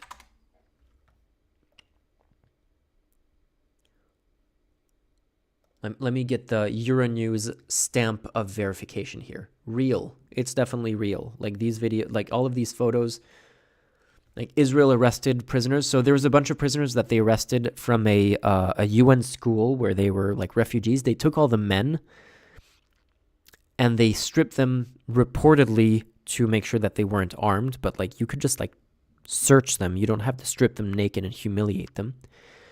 And then like they paraded them around in a disgusting fashion.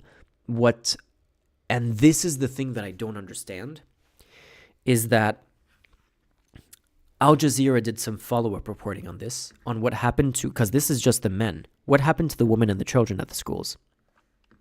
Do you want to know what happened? Let me do the search.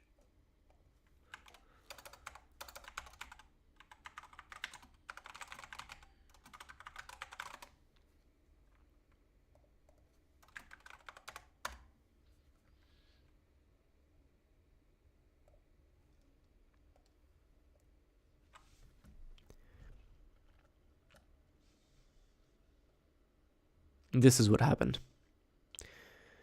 Classroom massacre. Survivors say Israel executed innocents in Gaza school. At least 7 bodies of displaced Palestinians, including women and children and babies, shot point blank, were discovered at the Shadia school, Shadia Abu Ghazala school.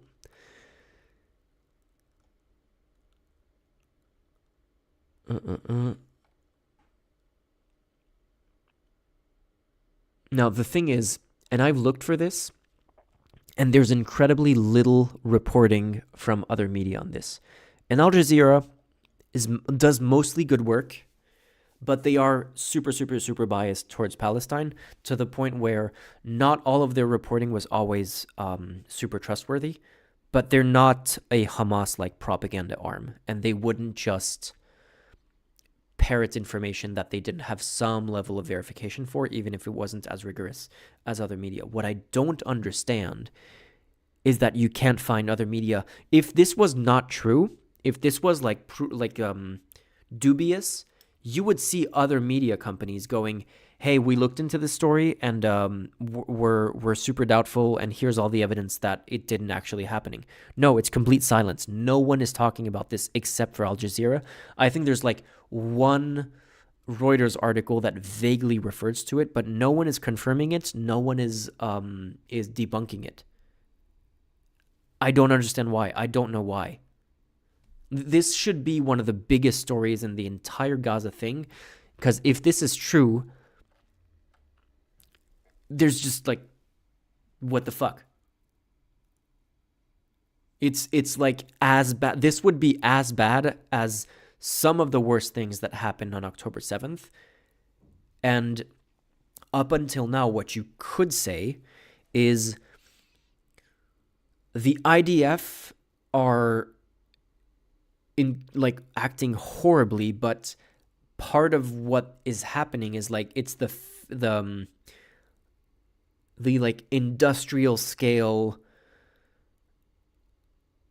lack of care for civilians that they're doing, that they're just like destroying everything without really giving a shit. But if they're like actually doing like point blank person to person executions, you can't even claim that anymore and say like paint it as like a fog of war, like, yeah, we're just like doing a maximum like shock and awe campaign to like destroy Hamas. If they're going point blank executing people, like women and children in school, that is just a different level of savagery that they can't claim to be the most moral army. They can't claim to be civilization acting against barbarism. Like, this is just unfathomable. And I want to know why other media aren't talking about this, because I'm generally kind of supportive of, there's a bunch of media companies that I have respect for that I would expect to like address this in some way.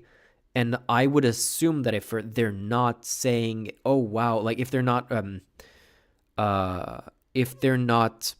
talking about this and like repeating these claims, is that they find evidence that makes them skeptical of it. But I would want to know what the evidence is. I would want, like, if it's not true and they're not talking about it for that reason, I want to see it debunked, or at least point to evidence that makes it dubious. Because I don't believe that it's like there's been enough reporting of IDF war crimes in Gaza since the start of the war by other media companies for me to believe like they're not trying to like cover up IDF atrocities, because there's plenty of, even if like overall reporting is fairly favorable to Israel in general, there's enough reporting of like individual cases of war crimes. I'm using the word war crime in this case, not necessarily the media companies, but like individual things.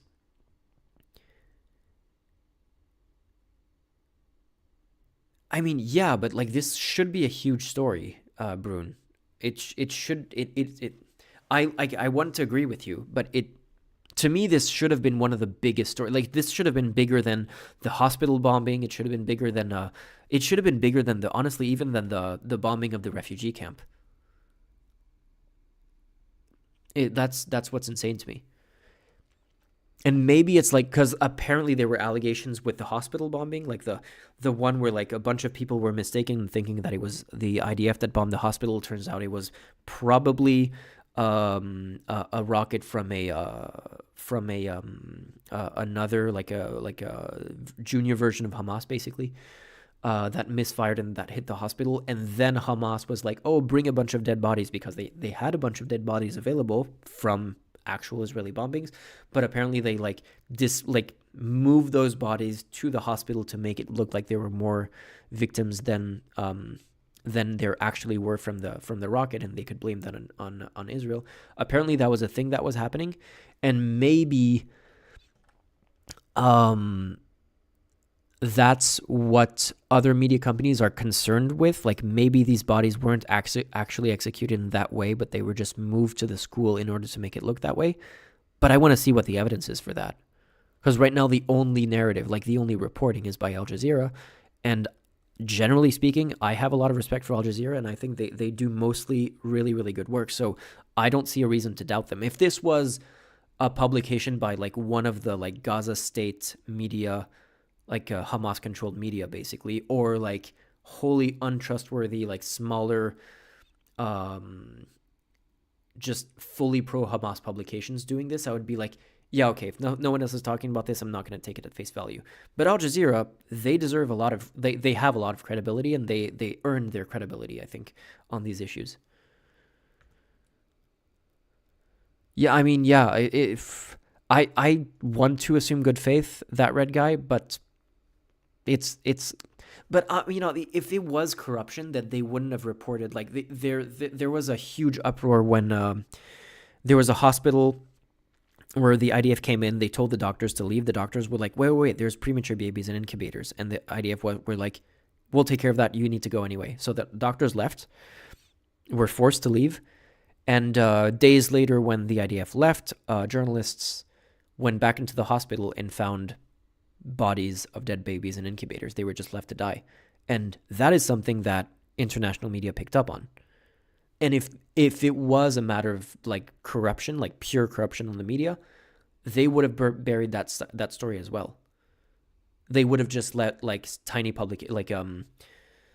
pro-Hamas publications publish that and paint it as Hamas propaganda. They would have just let Al Jazeera be the only company to stand saying that, and just like complete silence from everyone else, so you can say, maybe it's true, maybe it's not.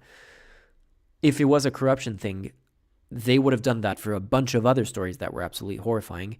I don't know why this one would get more of a silent treatment due to corruption than any of the others. So I don't know what the hell happened. I think it's entirely possible that it was just like too much horrible stuff was happening that it kind of slipped through the cracks and people didn't really even pick up on it. But I don't understand. Like, I don't know how you cannot pick up on this when you're following what's happening there.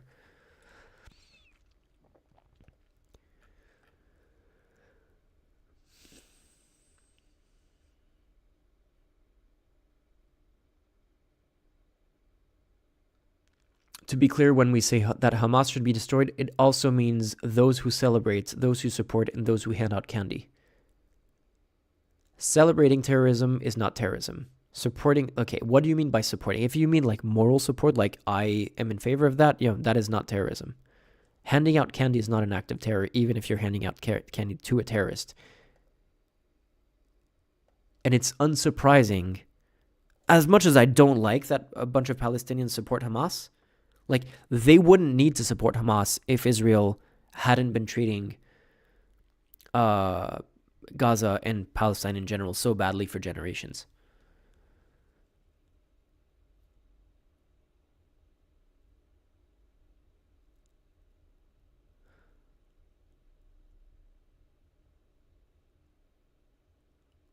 Milan, I heard that Netanyahu was the heir of the ones that killed Yitzhak Rabin.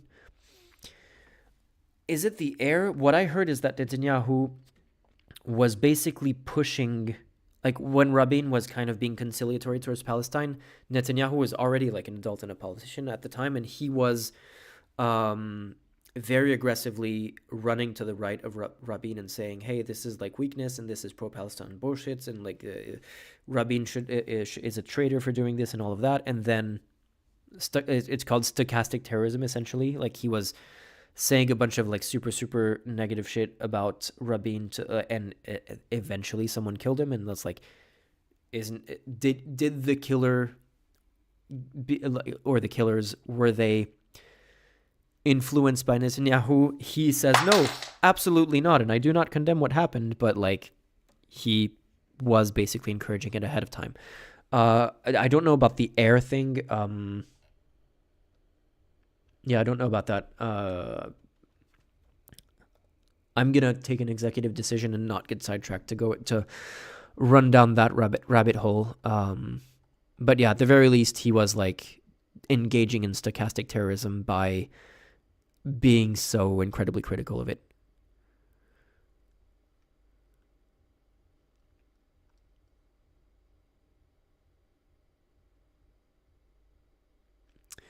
All the civilian population... Okay, this is Israeli Minister of Energy and Infrastructure. All the civilian population in Gaza is ordered to leave immediately. We will win. They will not receive a drop of water or a single battery until they leave the world?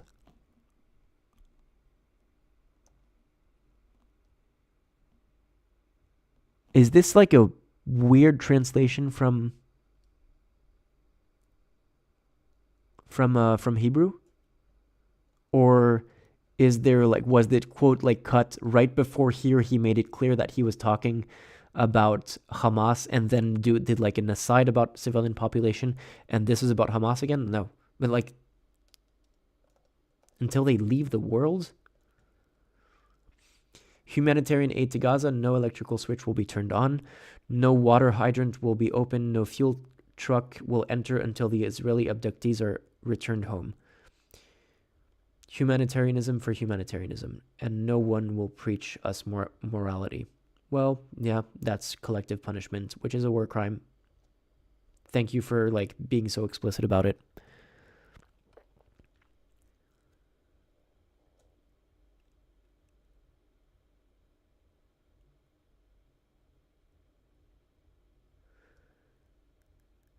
Smotrich, Minister of Finance, we need to deal a blow that hasn't been seen in 50 years and take down Gaza. Not take down Hamas, take down Gaza.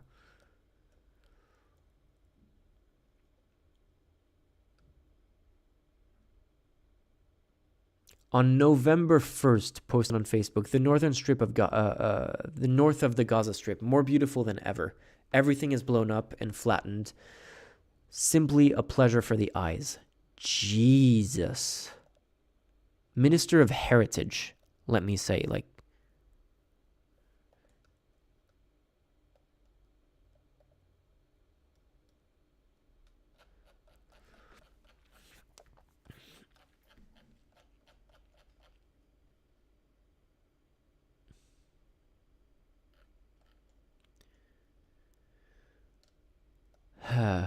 yeah.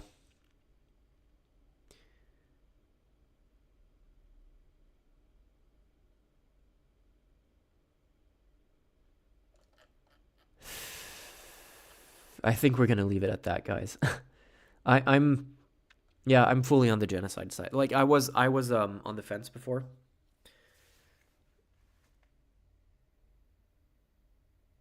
But when you have that level of rhetoric with the complete lack of care of the clear explicit we took the restraints off, we do not there's no limits of how much violence we can unleash on the civilian population, and we're going to completely cut off any access to resources to water and all of that explicitly in their rhetoric, and then exactly that happens and they destroy the infrastructure needed for those things. Yeah, that's intentional. And you can't argue that it's not intended to destroy the population of Gaza.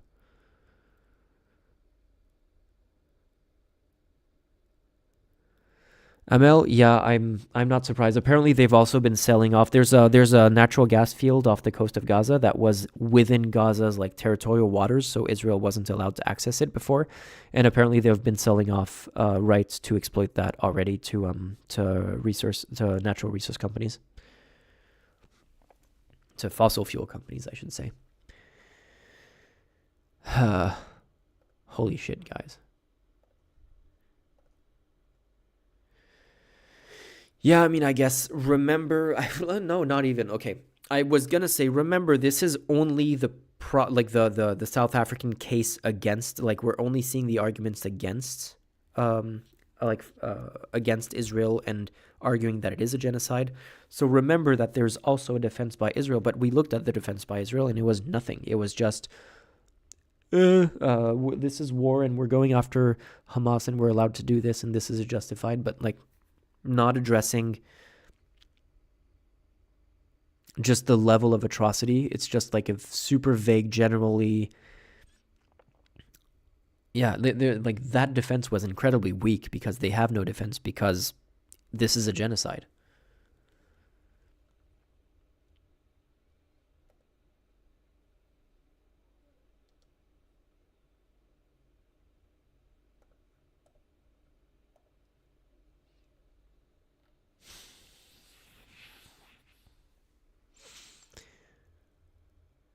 Yep. Well, how is everyone? How's everyone feeling? After this kind of depressing stream again. Next week will be better.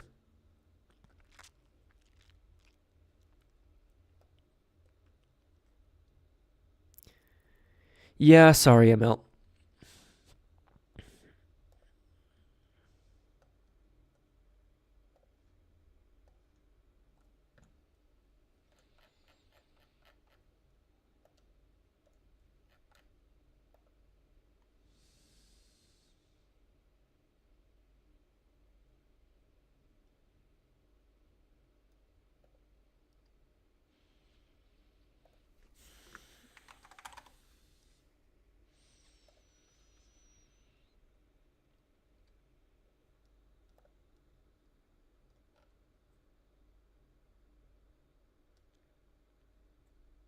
That sounds like a good way to calm down after that rig guy. I might actually do the same thing. Yeah, I'm kind of stunned. Like I knew all of this. I hadn't read every single one of the quotes, but I knew of most of them. But it's just like putting them in context. It just hits that much harder.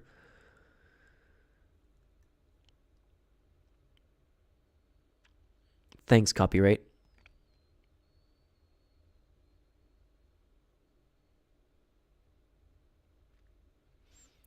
Copyright, if you're interested, I'm gonna I think I posted the link to the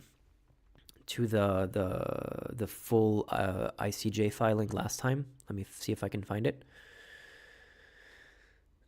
South Africa ICJ. Let's see.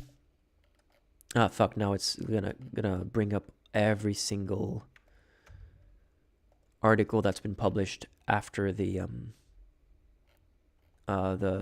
public hearings.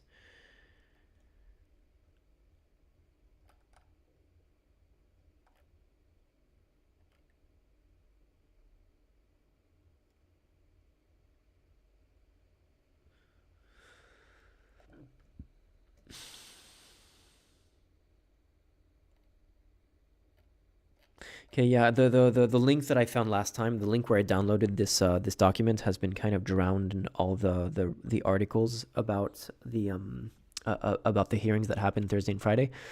But if you can find it, look at pages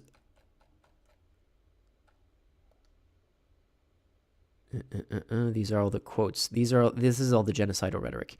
Like this is the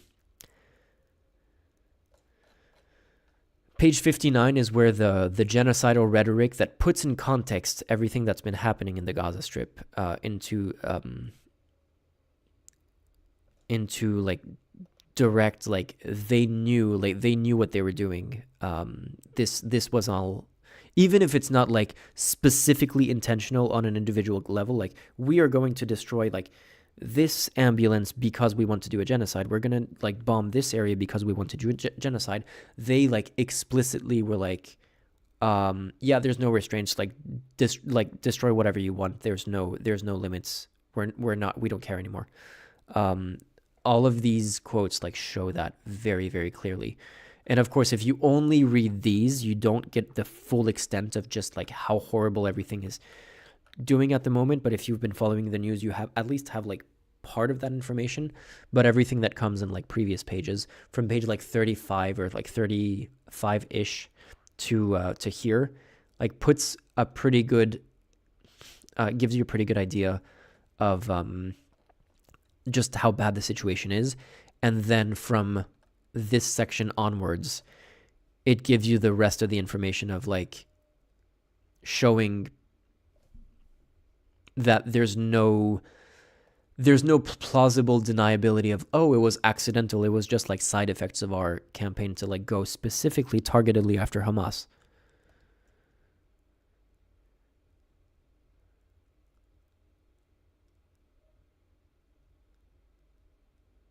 Yes, exactly, Mary Rogers. If we wanted to go after the KKK, we wouldn't kill all American Southerners. And we wouldn't be like, there are no restraints, just like destroy all the infrastructure. It's fine, as it doesn't matter how much it affects all American Southerners as long as we get the KKK. Like, that's not... Even myself, as someone who really, like... who's...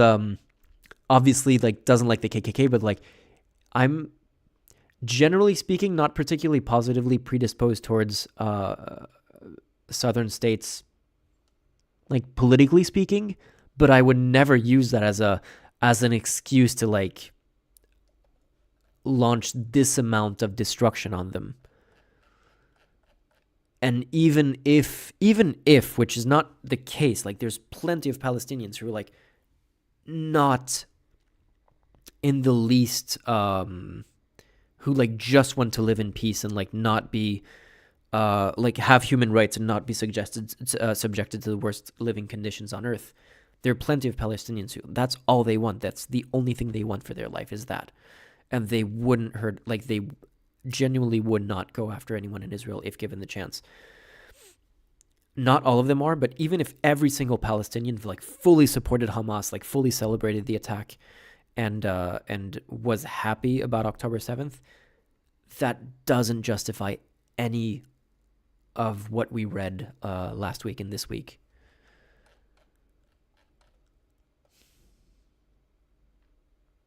And the fact that so many people are just justifying like 2 million people or who are literally in the slow process of dying for the lucky ones, because the unlucky ones are in the fast process of dying through bombings. Like the I mean, it's not even clear whether who is lucky in that case, because the lucky ones will maybe survive this, but the unlucky ones are going to be the ones who die slowly through famine and through like lack of medical infrastructure and lack of water and lack of all of that.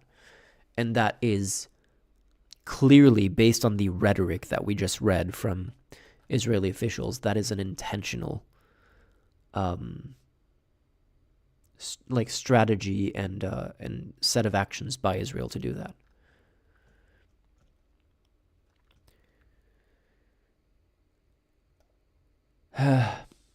Anyway.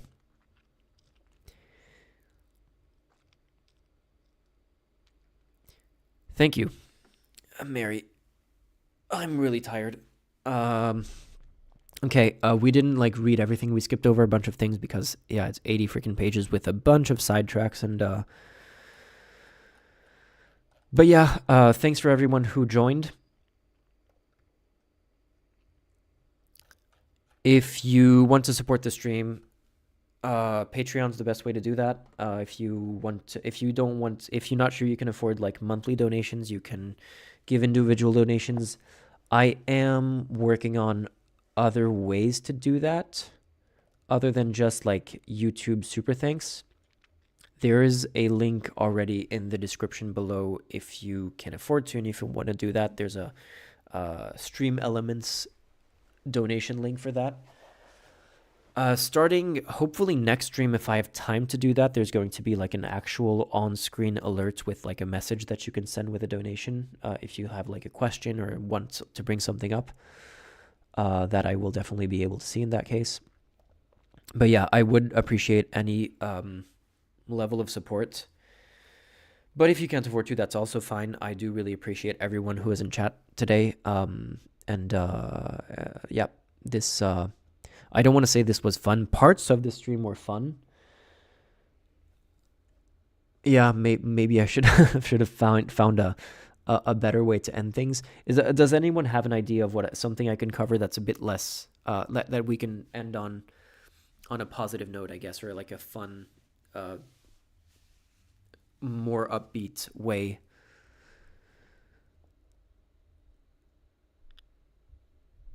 Yeah, I'm sure. Like, I mean, generally speaking, large cities everywhere in the world are way more progressive because they're more like melting pots and stuff. And especially in the U.S., like there's like political maps of the U.S.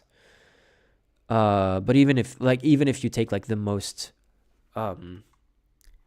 U.S.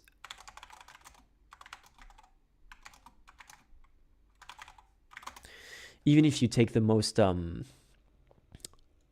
stereotypical view of like North versus South, and you say like every single Southerner is like super super conservative, and basically they're all like the MAGA crowd, that still wouldn't justify any level of action like this. But yeah, you look at like it's not a North versus South thing. It's urban versus rural thing that makes you conservative. And it's funny because the people who are always like, oh my God, look at immigration, what it's doing to us, look at all these foreigners, etc., they're the people who are the least likely to interact with foreigners. And like, I'm not saying they have never interacted with foreigners. Maybe they came to the city once and had like a bad experience, and they were like, oh my God, that's illustrative of every single foreigner, and that's why I hate them all. But what I notice is like, when I'm talking about European immigration stuff and looking at the rhetoric in very, very homogenous countries like Poland, and you see Polish people being like, yeah, but I would be super afraid to go out at night in this neighborhood that has a bunch of foreigners. It's like, would you be afraid because you would actually be unsafe, or would you be afraid because foreigners scare you? Like seeing a dark-skinned dude with a beard like scares you regardless of how safe you actually are. Like, and I'm not saying that, like, obviously there are neighborhoods that are less safe than others, and it's true that Poland is safer comparatively to Western Europe, but like Western Europe is also incredibly safe, and blaming immigration for the lack of, like, it's not immigration, it's like poor areas are more dangerous than rich areas, especially when they're in close proximity to each other. And unfortunately, especially when it's like the immigrants are like refugees who aren't like necessarily given the best conditions to integrate and all of that. Even like in Germany, where there's like relatively good integration policies for refugees and for immigrants, they still oftentimes end up being poorer than the native population for a bunch of reasons that aren't really their fault, and that will lead to like, but it's not like an immigrant thing, it's not a racial thing, it's a poverty thing. Although, like, you could say on the other hand, like, there's a ton of poverty in Poland, which does complicate the thing a little bit, but there's also, like, there is some crime in Poland, and I'm sure that there are neighborhoods where you would rather maybe not walk through at night. Like, there is some level of gang activity in Poland as well, or a mafia activity, I guess. Anyway, oh wait, I was talking about this map. I didn't show it on screen. Yeah, this is what I was referring to when I was talking about like the rural versus urban divide.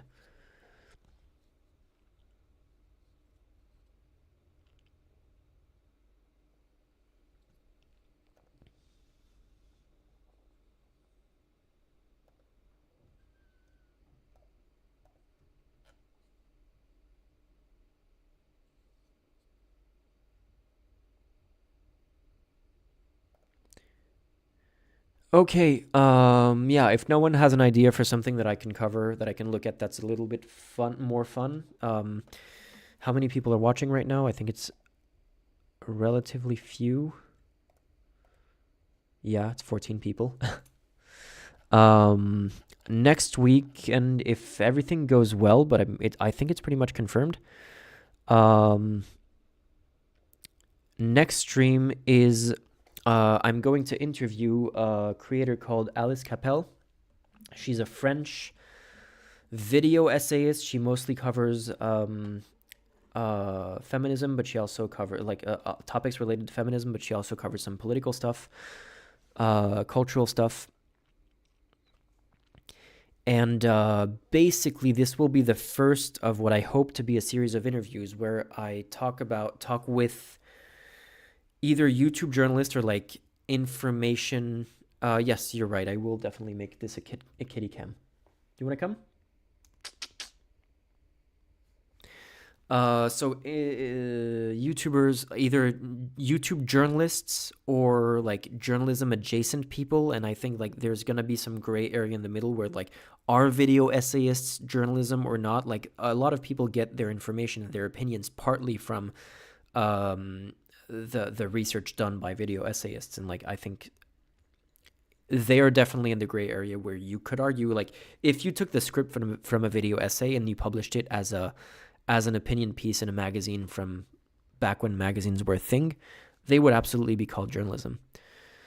And so, yeah, that is kind of going to be kind of sort of the conversations that we're going to go of about this new generation of this new form of journalist and the people behind it and how they see themselves. Do they consider themselves journalists in the cases where there's gray areas? And like how they approach their work, how they verify their information, how they do their research. All of that is basically going to be the topics that I'm interested in talking about with YouTube media personalities, let's say. And the first one of those is going to be next weekend. So we'll start streaming at 7. We're going to go over some things, and then we'll have her come on stream later on. And yeah, we'll see how it goes. Hopefully it goes well, and hopefully it'll be a good start to like a promising, oh look, Cat Cam, she's volunteering. Promising start to a series of interviews. Come back, don't go.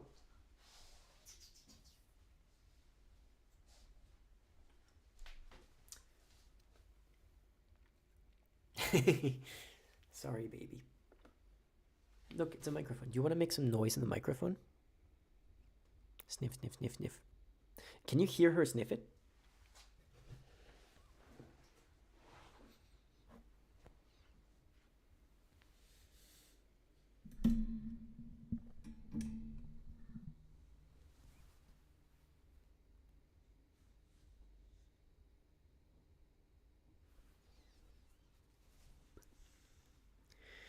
She's a tiny demon in a tuxedo.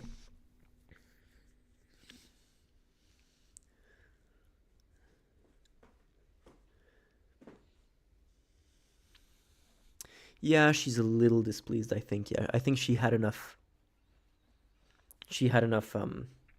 handling for today. This one doesn't really like to be handled unless she goes out of her way to come for contact. Usually when it's her decision, she's totally fine with it and she loves it, but when I'm the one to go pick her up, she's kind of not too happy about it. The other one is way more chill about that. Do you want to come and say bye? Yes, you do. Say bye to chat. Sniff, sniff.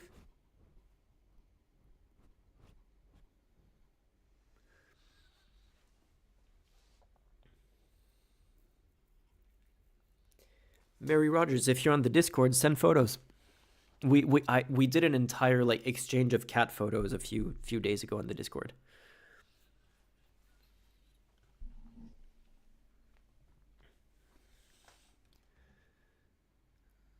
I'm going to check one last time through the chat to see if there's any donos that I missed. I saw 2. Yep. Well, thanks again to 6 and 50/50. I don't know. I know 6 is gone. I don't know if 50/50 is. But yeah, I really, really do appreciate the support. And yeah, I'm glad I did this. It wasn't easy to get through, especially because I'm not particularly good at like reading. I'm much yeah, I can read just fine, not out loud, but like reading out loud has always been a problem for me, dyslexia and everything. But I'm glad we did this. It was, even as someone who's been following all the news related to this, it was quite eye-opening to see all of the information kind of presented. Because that's a thing. I had the same thing when the war in Ukraine happened. It was like before the war in Ukraine happened, I was it was as the war was starting, I was getting like and even as a journalist writing about it, I was getting like individual pieces of news, and it would be like this piece of information comes in, you digest this small piece of information, you put it out as a journalist, like you write an article about it, you put it out, and then you like, okay, brain like buffers, you clear the information, and you get to the next piece of information, you put it out, and you kind of don't really connect it in the way that you should, because your brain is like busy processing the individual ones that you're not seeing the big picture. And this is the same thing, whereas like I knew 95% of the stuff that we read in the ICJ filing, but seeing it all like kind of laid out in this way puts it in a different context, honestly. And especially all the rhetoric, like I knew 95% of the quotes that we read, but like you put them all back to back after having gone through there's just the atrocity of the situation itself, and it just puts it in a completely different light. So yeah, rough stuff.